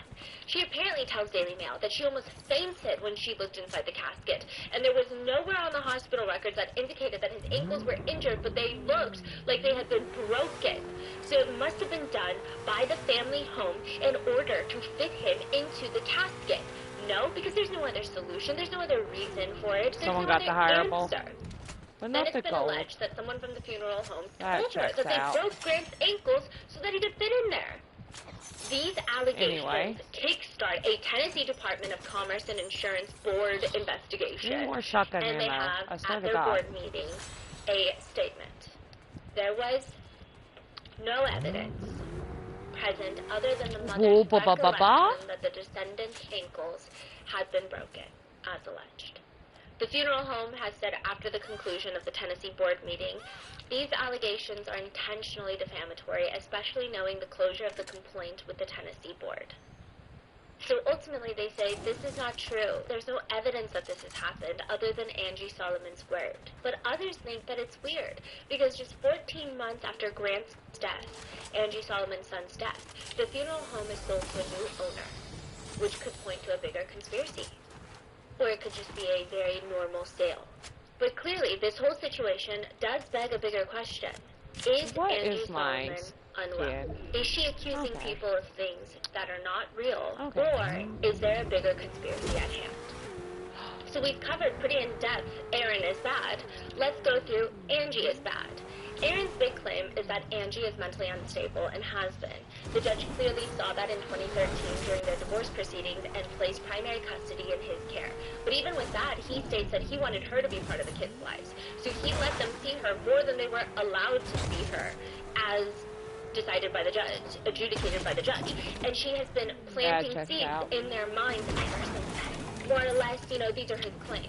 That Gracie has been brainwashed via parental alienation, which is when one parent alienates the child from the other parent by spreading lies and manipulating them. It's actually a pretty common thing, but, you know, to believe that her dad, Aaron, has been essaying her since she's a kid. He believes the video is part of that evidence. The court even decides that because of that video that Gracie posted, they need to place her in DCS custody because it's just, quote, fear of psychological harm. When Gracie posted that video on YouTube in 2021, she was in Angie's custody. After that YouTube video goes up, Gracie is briefly taken out of Angie's care by the Department of Child Services because they think that there is fear of psychological harm being done in the household. One of Angie's former friends even tells the judge, Angie will say whatever she needs to say to get whatever she wants. She can be extremely persuasive to a grown adult. How much more can she influence a child? I am appalled that she has destroyed Gracie's relationship with her father and completely disregarded Gracie's best interest in privacy in mounting this campaign against Aaron. Aaron's lawsuit against Angie states that Angie and her side have allegedly shared highly confidential documents and testimony from juvenile court proceedings that contain sensitive information about their children with the intent of those being shared online. So his whole argument is like, if she were a good mother, she wouldn't even do this. Others are arguing, well, she did go to the police, she did go to child services multiple times before resorting to this. It's not like this was the first step in her process. So people are confused. You know, I think each side has their own beliefs. The whole thing, though, Aaron is saying, Angie is ruining Gracie's life without even considering what she's doing, all for the sake of taking him down and getting donations. He states in his lawsuit, I do not blame Gracie for these ever-changing allegations. I believe she is merely a victim of severe parental alienation by her mother. She has been hearing horrible and untrue things about me from her mother since she was a small girl. My name is Gracie Solomon. I'm 14 years old, and I'm here to my story. I just want to say before we get into any of this that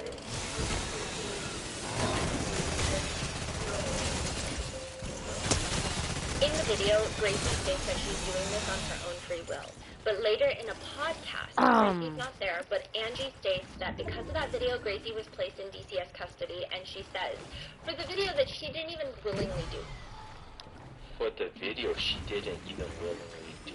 AKA, so did she willingly do the video by her own free will, or was it not? I don't know. For Aaron's lawsuit against Angie, he provides a lot of declarations, sworn documents by people who want to share their perspective with their judge, mainly anti-Angie perspectives, which either means a lot of people don't like or don't trust Angie, or this could be the good old boys club at work. I don't know. I guess it's up for you to decide which one is true. The funeral director gave a declaration to the judge where they state that Angie was there with Aaron when the entire family purchased grave plots near Grant's gravesite. So she's saying, I'm so shocked that because I went online and Angie is making it seem like she came across this information and was so shocked and thought it was like, oh my god, all I could think about was murder, that he's going to murder us, basically. But the funeral director states, I asked who would be handling the financial part of the arrangements. Ms. Solomon was adamant that Mr. Solomon would be handling all contracts and payment and that she would not be responsible for the payment. Basically saying that Angie was the one that wanted it more than Aaron, it seems. They write, any suggestion that these plots were selected or purchased without the knowledge or input of Angie Solomon is not accurate. Side note, she also states how they have strict policies of not having loose items on the ground. Like, it's very hard for them. This is actually across most funeral homes and memorial grounds. Oh. You can only have very specific spaces that are usually, like, welded in Woo! the signage. The Who the marker, the fuck? grave marker. You cannot put anything up next to it on there. You cannot go and place teddy bears. Okay, so typically what happens is the weekend of a funeral, you can. Bitch! But you cannot, because Woo! just maintaining the ground, they have to mow the Hot grass. damn! People pay a lot of money for specific funeral sites because they want Yeah, give me their that loved shit. one's gravesite to be well maintained and the grass to be lush and all of these different specific things. And so it is a strict policy that they're not allowed to have loose items on the ground. It's very hard for them to maintain. Well, for Grant's gravesite, the funeral director says in her declaration that for a long time people were leaving baseball stuff, like baseball, I don't need that. loose baseballs, baseball bats, like little baseball figurines, baseball hats, like all of these things. And the funeral home tried their best to be accommodating, not just for the weekend of the funeral, but even for a little while after, because they were thinking, well, Not me running across the water like I'm fucking Jesus. What the fuck? Oh, what the fuck? Any friends and families were just making their way out to the gravesite to pay their respects. But then eventually it's like, okay, now we gotta stop the loose baseballs and all of these things. She moved the baseball items from Grant's gravesite. She's like, I moved it.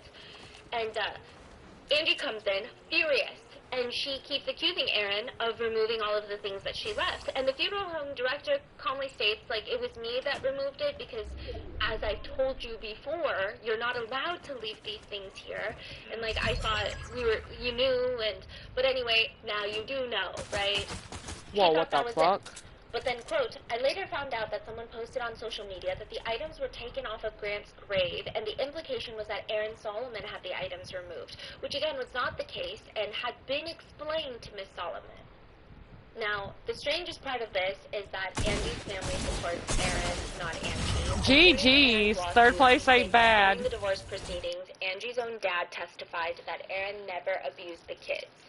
I don't know what that testimony means. I don't think it means anything. Because I think that a lot of abusers get away with abusing victims. Listen, I did much better there. Yeah. So, like, I don't know what that means. Than the other two. Like I said, for some reason, I do better with that motherfucker. I don't know why. Fucking don't know why.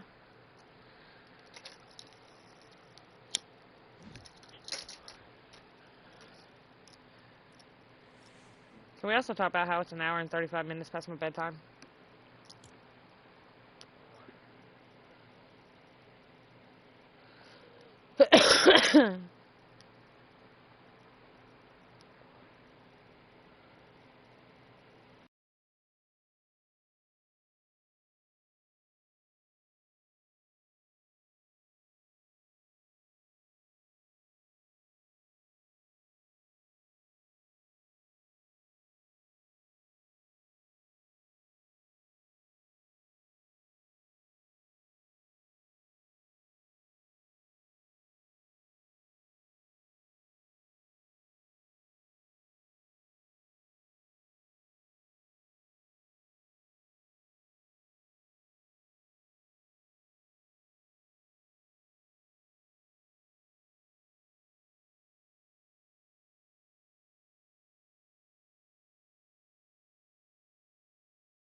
Come on.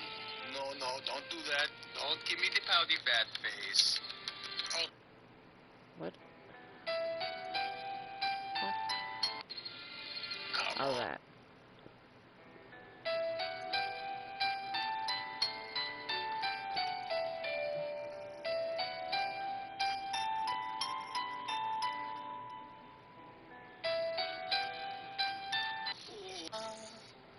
Darling, your love is more than worth its weight in gold. Darling, your love is more than worth its calling you to stay.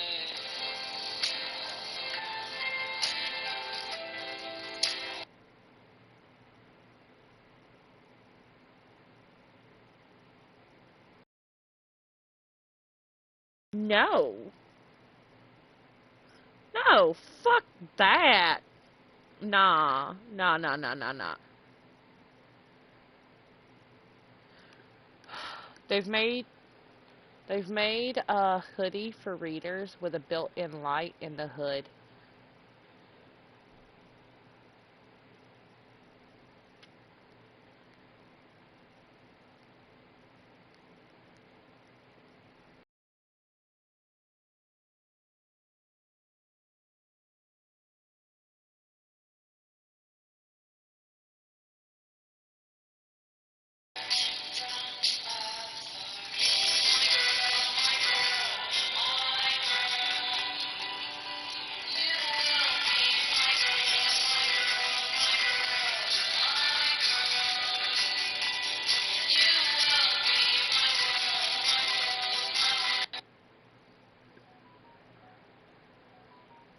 Absolutely not. Burn it.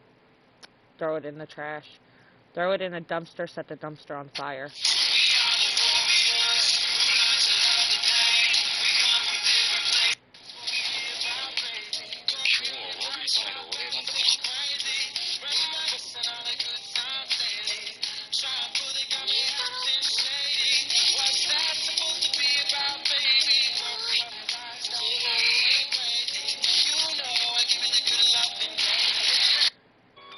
Throw it the fuck away.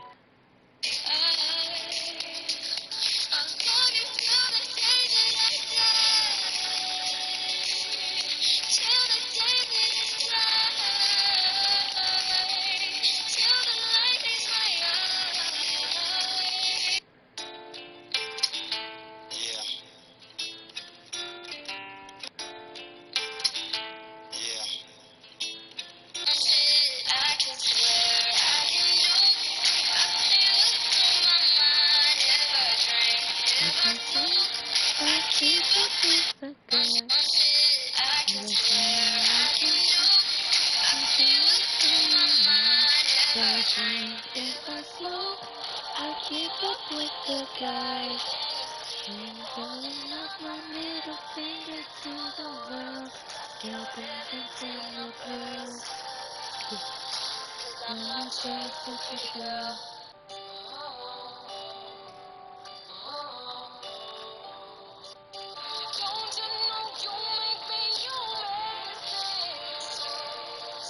Have you seen that E-Rant guy in room 208? He's about the only thing I have seen recently. Wasn't he like a foot short of a zero muscle definition like 5 days ago? Sure was. We're so good at medicine. Well, I haven't been taking care of any other patients since he checked in. So a lot of people died. Same! We're not good at medicine. Hello, Mr. Sung. I have your hot, throbbing body. No, I have my hot, throbbing body. Been meaning to ask about that. Should it be throbbing as much as it is? I could, inspect it more closely if you like. That's okay. I'm pretty much used to it. Did you need anything else? Your hot discharge all over my... discharge today! Yay! That's great. Well, see ya. I'm gonna go home and see my sister. God, I wish I was a sister.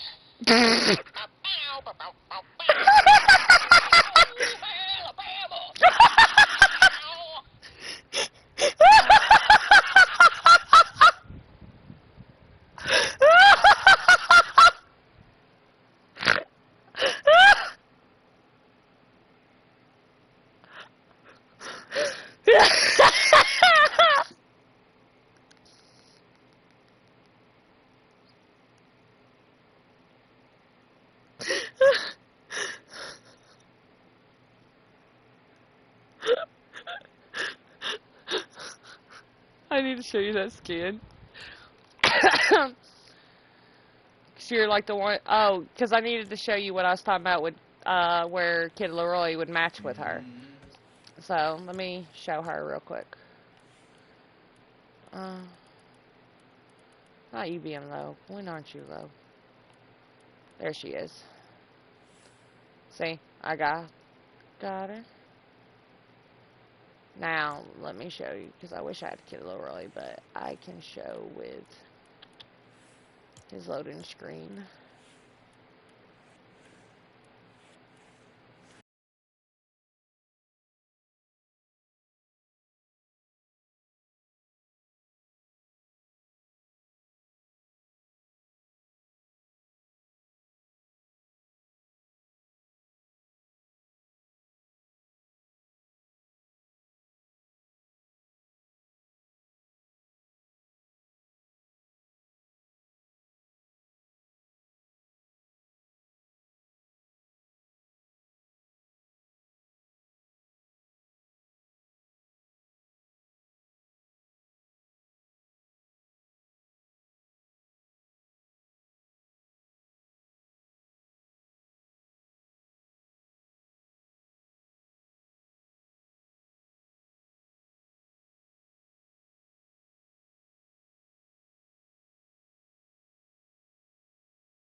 change, even when I knew I never could. Yeah, you've been seeing me do his emote a lot. And you know the other emote where it's traversal as well, but you're sitting on top of the heart? That's his other emote. I sadly don't have that one. But that's his.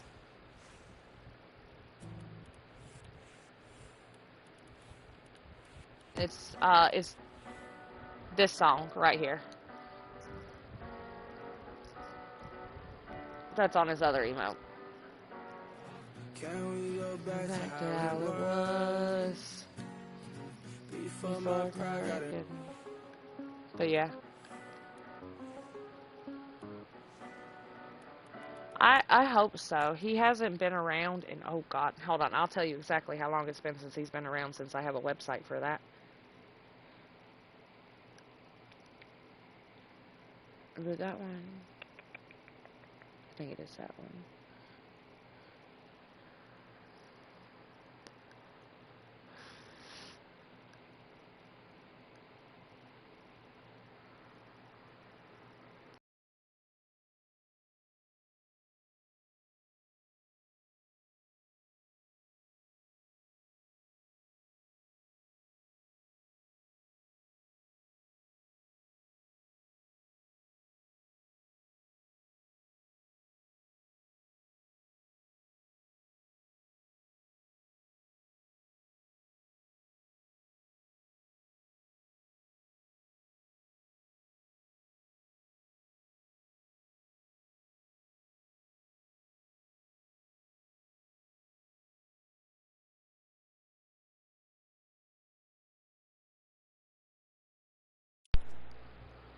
There we go. I forgot my controller was dying and then it died. Whoops.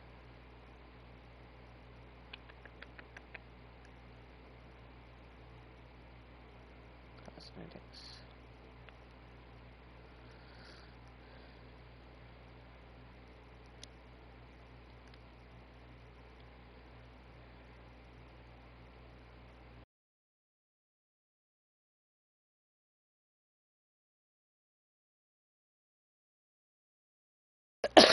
There has been 53 occurrences of him, and it's been 726 days since he was last seen.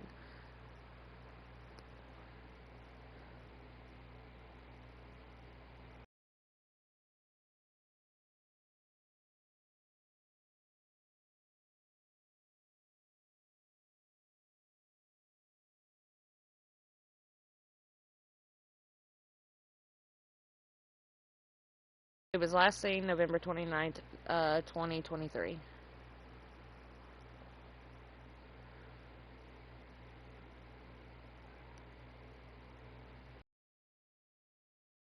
Yeah.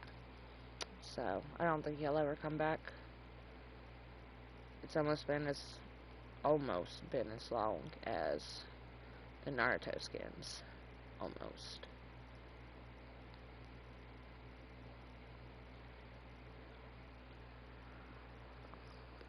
Which has officially been 1,105 days since Itachi was seen.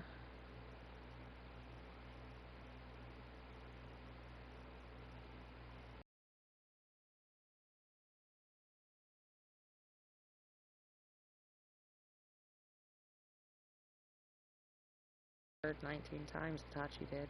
Well, Kakashi. 37 times.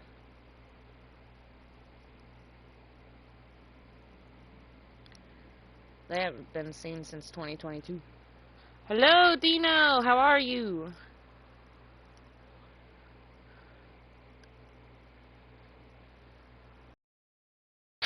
You know what's hilarious?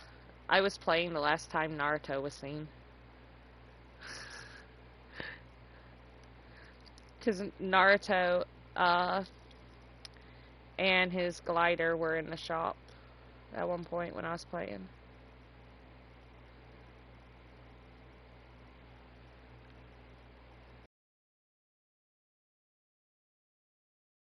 I didn't have the money to get it. I'm doing good. Thank you, thank you. Zuko. When was Zuko last seen? No, it wasn't too long ago, because I missed out. 228 days ago. So, he needs to come back already so I can actually get him this time. I don't want to miss out on him again.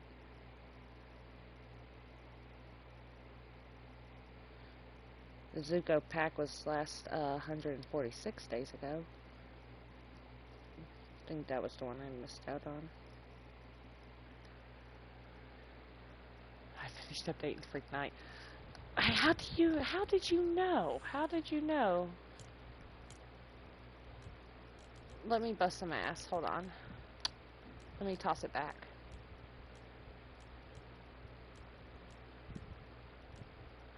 Shit.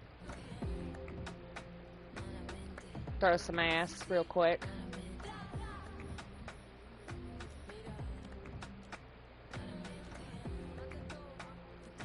Where is my other? Not me hitting the wrong button. There it is.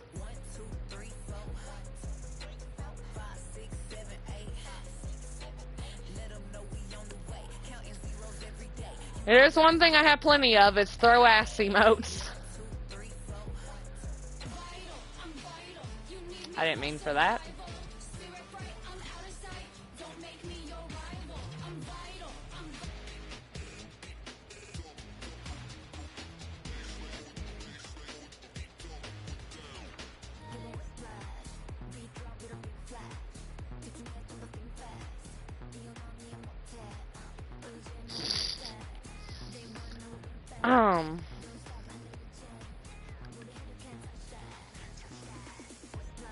I feel called out.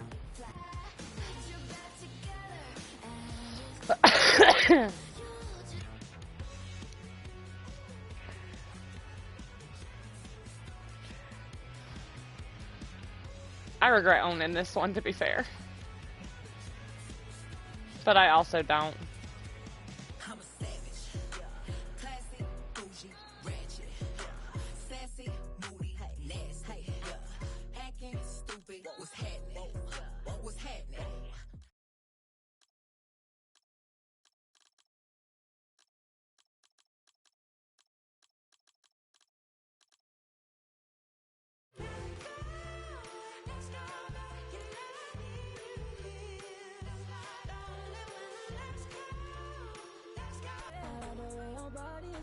Is that too obvious? Okay, I like your confidence. Oh, that's what good comments. Okay, back like Kalani's. Ride you like Kalani's. Okay, get where the party is. Right here where the kisses to my exes who don't give it. The body kisses to the lips. She a baddie, she knows she a 10. She a baddie with her. Yeah, you can add me. It's the same name as my my stream name.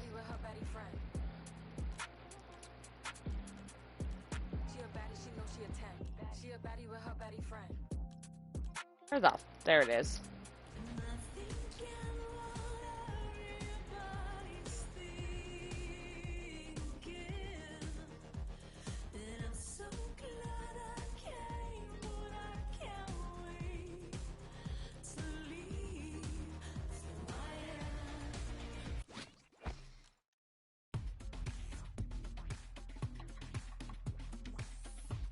That emote is it is a trap.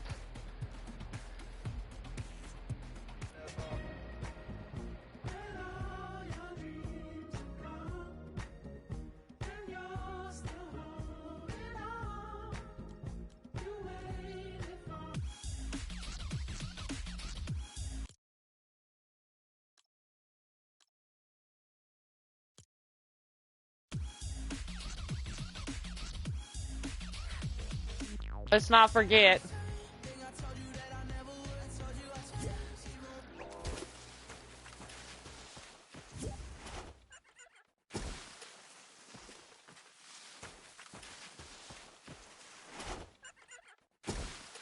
We now got jiggle physics.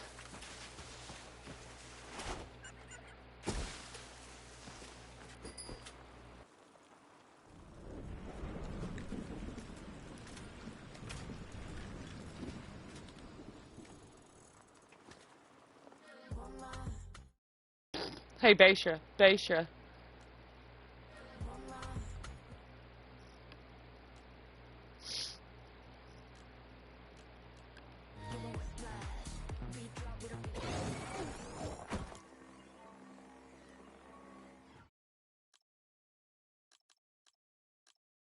You.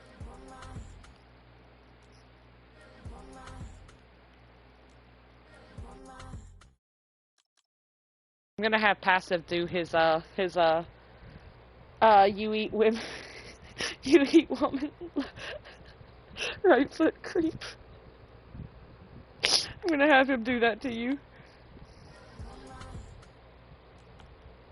It's fucking funny. And hilarious. He had accidentally done it. I was like, did you just tell Sebby he eats women?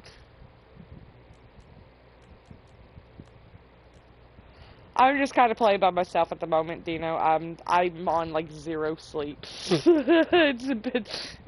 it's been a whole lot of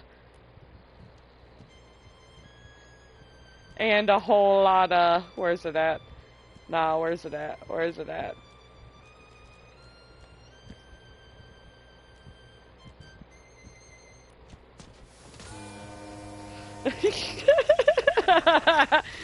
And where's my other one?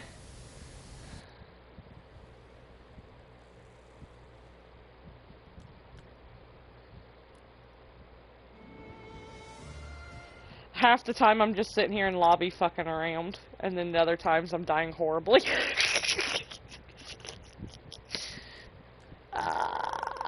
And then there's the times I was torturing the chickens, but we don't talk about that. We don't talk about Bruno.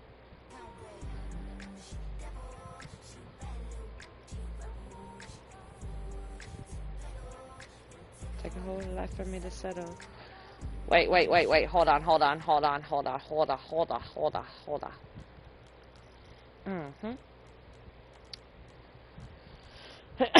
Let me find it. I have skipped it. There it is.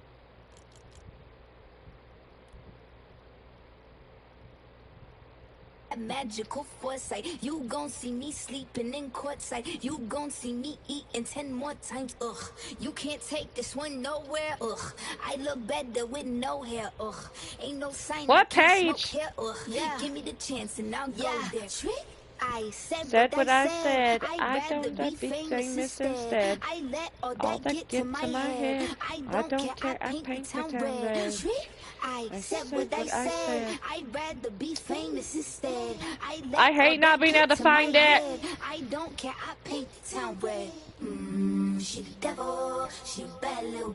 She a rebel. She put her foot to the pedal. It'll take a whole lot for me to settle.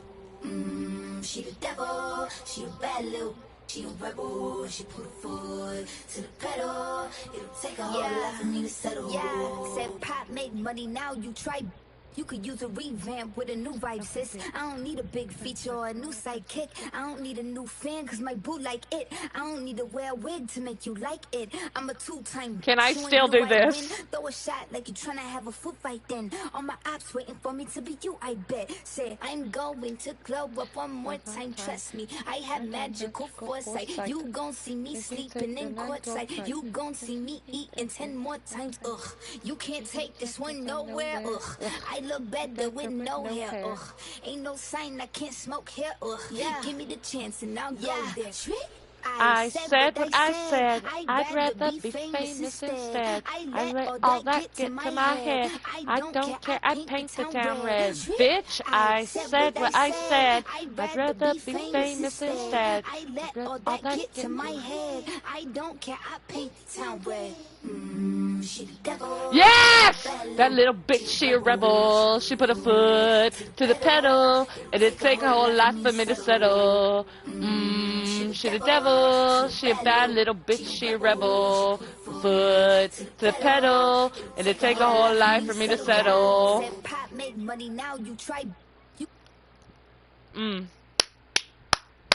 Touch grass. I need to touch grass.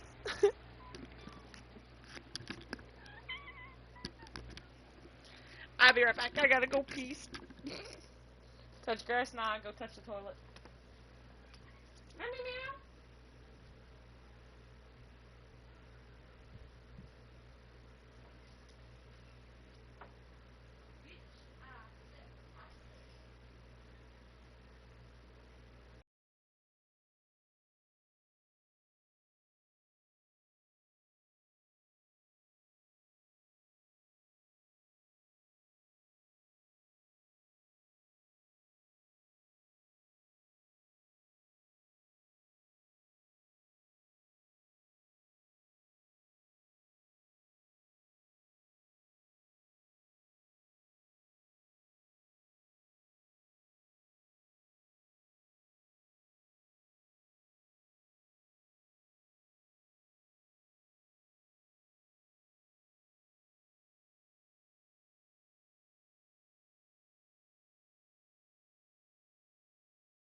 Listen, Basra.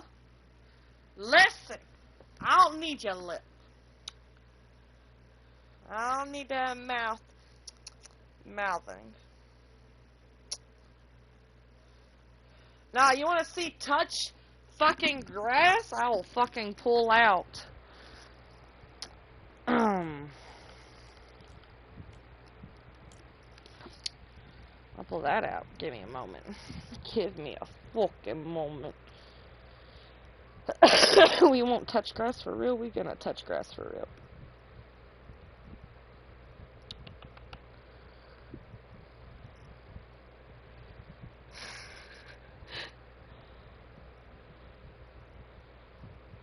Oh, oh, oh. Wait, hold on. Oh. It's always a good day when Datora shows up. Anyway.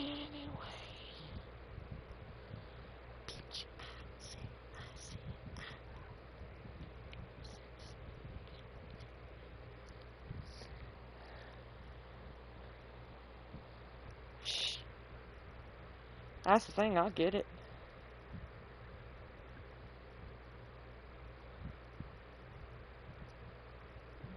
Nah, because we about to have to touch grass for real. For real, for real.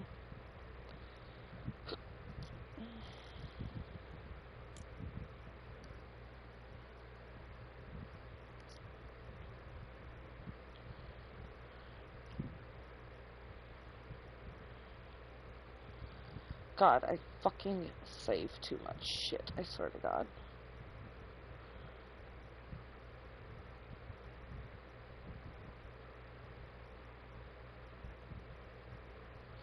You know what? I'm pretty sure I sent it to you on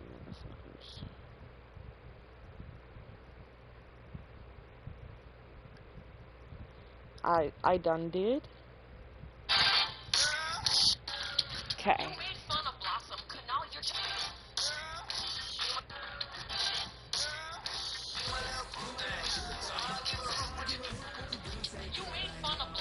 now you're just bitter. These kids were raised on me like I was their babysitter.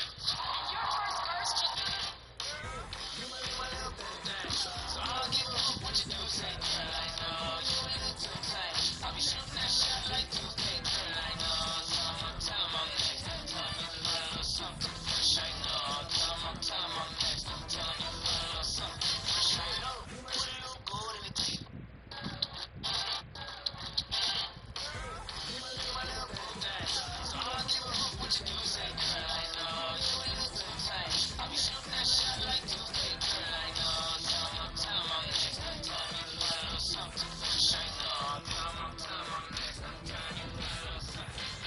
Oh, congrats. I haven't got to see the new season yet. Now you're just bitter. These kids were raised on me like I was their babysitter. Wait, what's happening here? Yours just got on my nerves. Your accent isn't cute. You just mispronounce words. You made fun of Blossom. Now you're just bitter. These kids were raised on me like...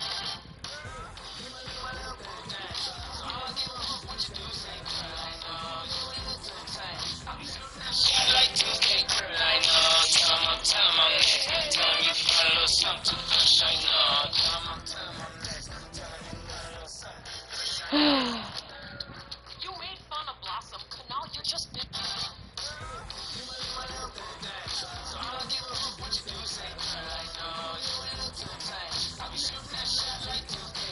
We want to talk about touching grass.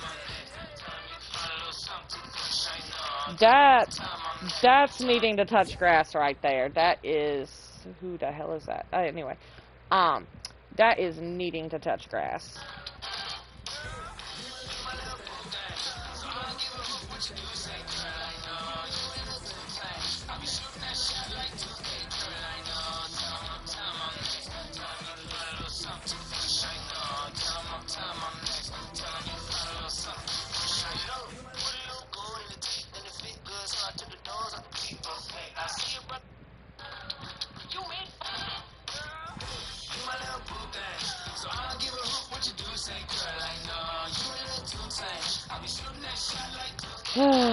That's full on needing to touch grass.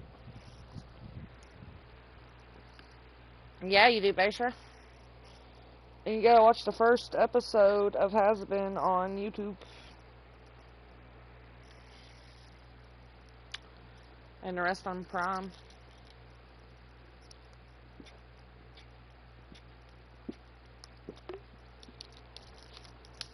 That is needing to touch grass in a fucking nutshell.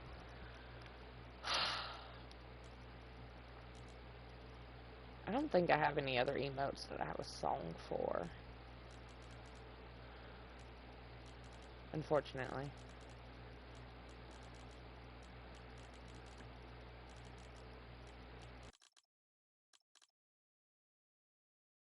My favorite song is Hear My Hope. Oh, nice. If that's one of the new ones, I don't know it.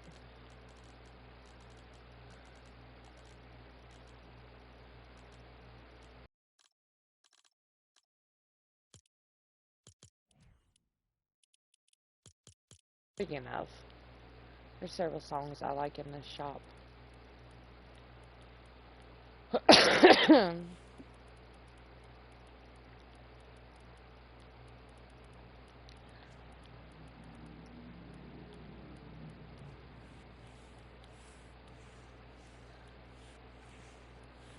We got better now. We got Sexy and I Know It. We got, like, Jenny. Do I have the red dragonfly thingy? What red dragon? What do you mean? What do you mean? So what? But this one.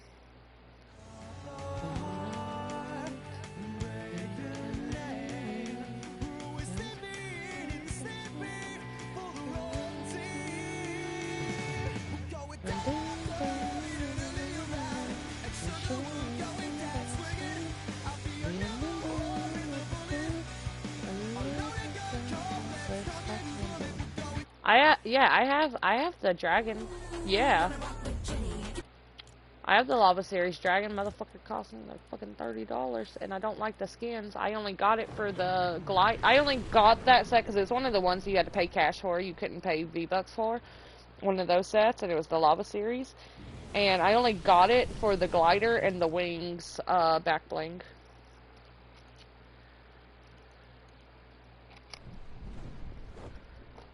This was my first bought glider. The only one I've really ever bought. The rest I've gotten from battle passes or in sets. I have the frost one. Oh, nice. Well, OC of mine turns into a red dragon. So that's why I got it.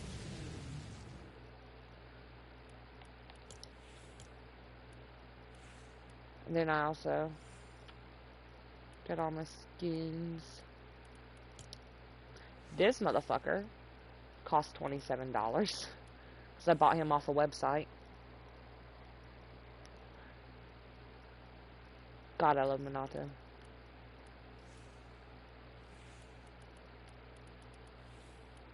I got Levi. I have All Might. Oh yeah, let me turn him back to Twink Might.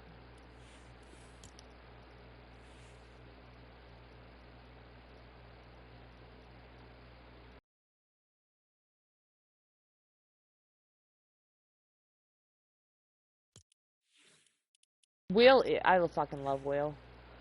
A lot of people are hating on him. They're like, ain't nobody gonna want to play Will. Like, I've had to force myself to start playing my other skins again because I was doing nothing but playing Will. Like, what the fuck? Like, they shitting on Will for no fucking reason. What the fuck? Mike and Lucas look a little uncanny valley to me, but Will and Dustin look the most legit. But Mike and Lucas be looking a little uncanny valley.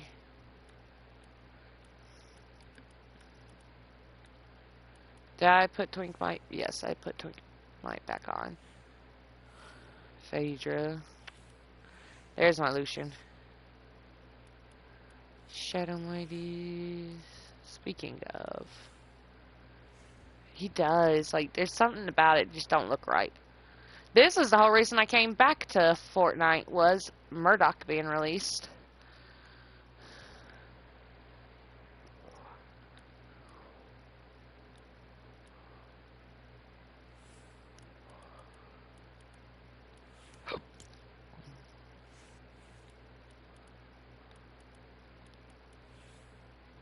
Ugh.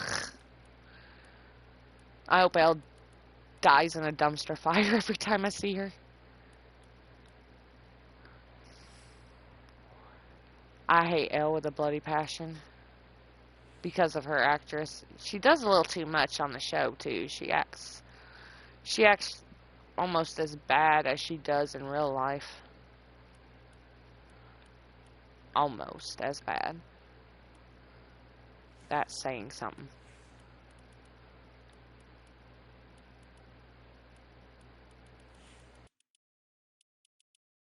I feel so bad for John Bon Jovi having her as a daughter-in-law. Poor man.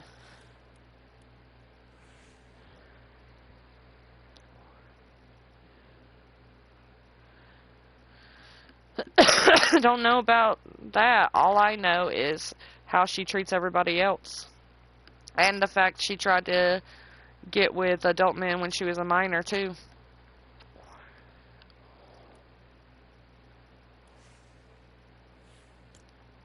She is not a good person. Especially when she's shoving people over. Nope, don't know it. I don't keep up with her ever since all the fucking bullshit I learned about her. She'll literally almost shove over her co-workers to push them out of the way to get to a mic. She will talk over her co-actors in interviews. Anytime they're finally asked a question, she takes over the question and answers instead for herself. Everything. Even, what's his face? Henry Cavill. There we go. Even Henry Cavill had to put her in her place for trying to get too up in his business. And her sitting there messaging adult men trying to get with them when she was a minor. She's problematic. Almost as bad as Carrie Underwood.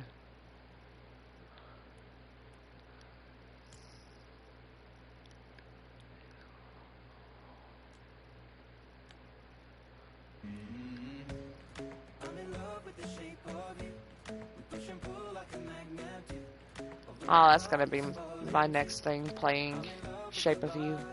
See if I can time it up.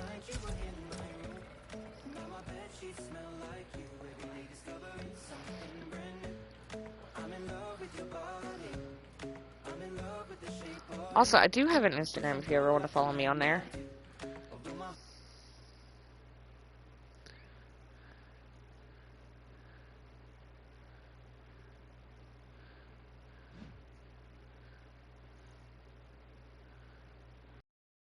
I think I'll have one more match and I'll get some bed. I already. Oh, you do? Okay. I didn't know that.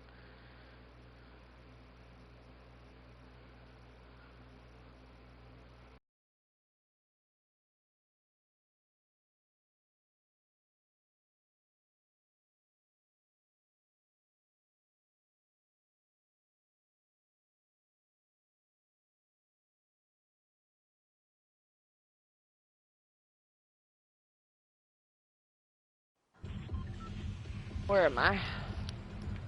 Perfect. An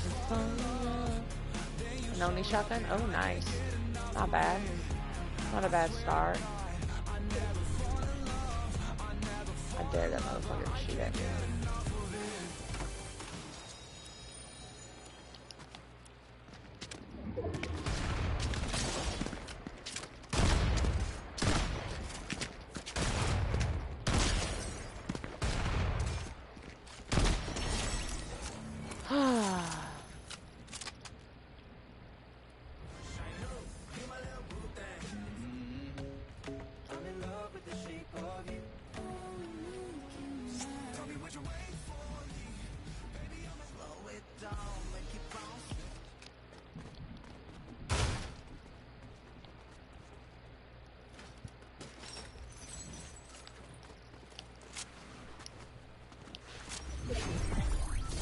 Oh, what am I getting?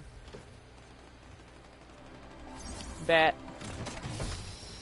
Oh, bet!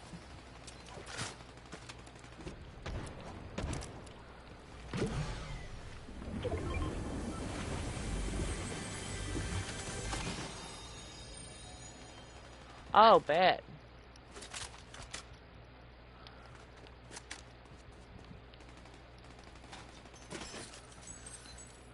Alright.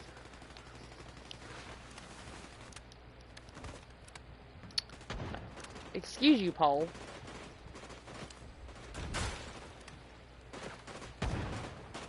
Not them being right there.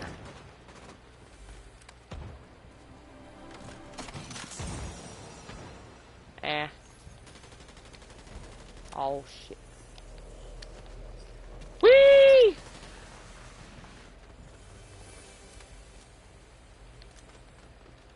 Where? That way.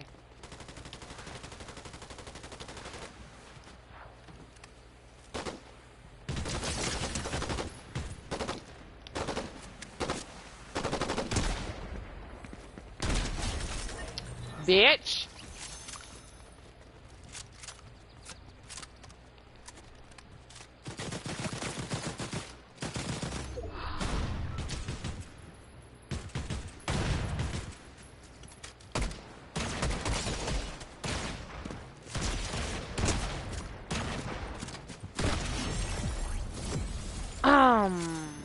You want to try that again? What we get?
Where is everybody?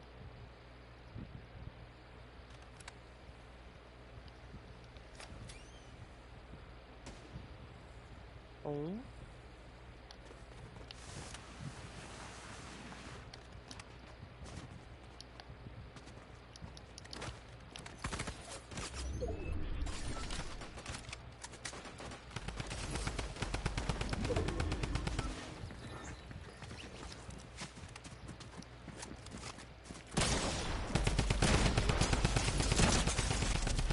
Damn. Third place, not bad.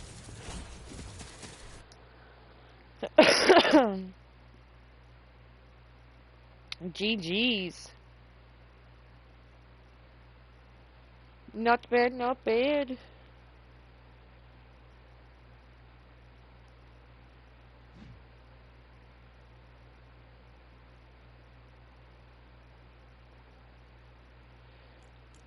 The fuck, Beisha? The fuck you on?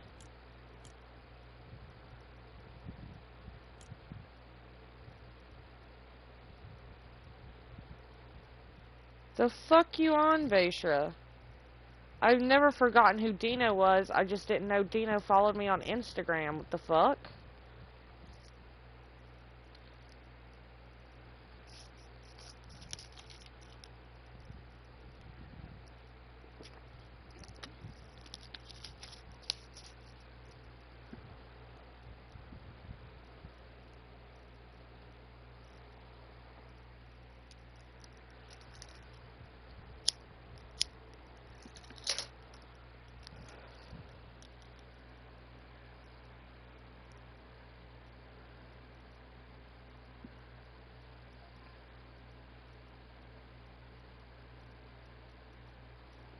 Yes, I never really talked.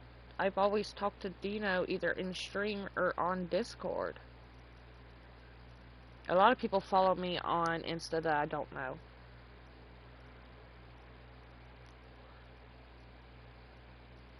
You forget I've only just started actually using Instagram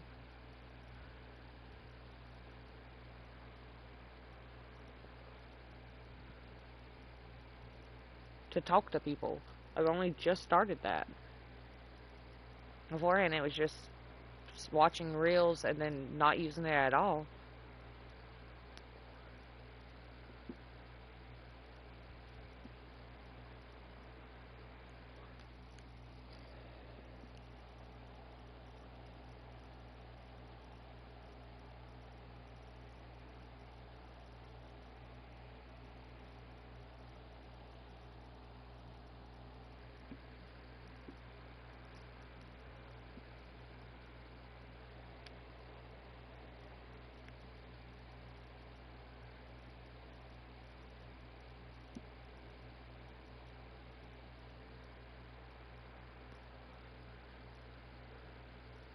Hey, wait, that was my last match. I'm heading to bed in a moment. Especially because I ain't got a cigarette.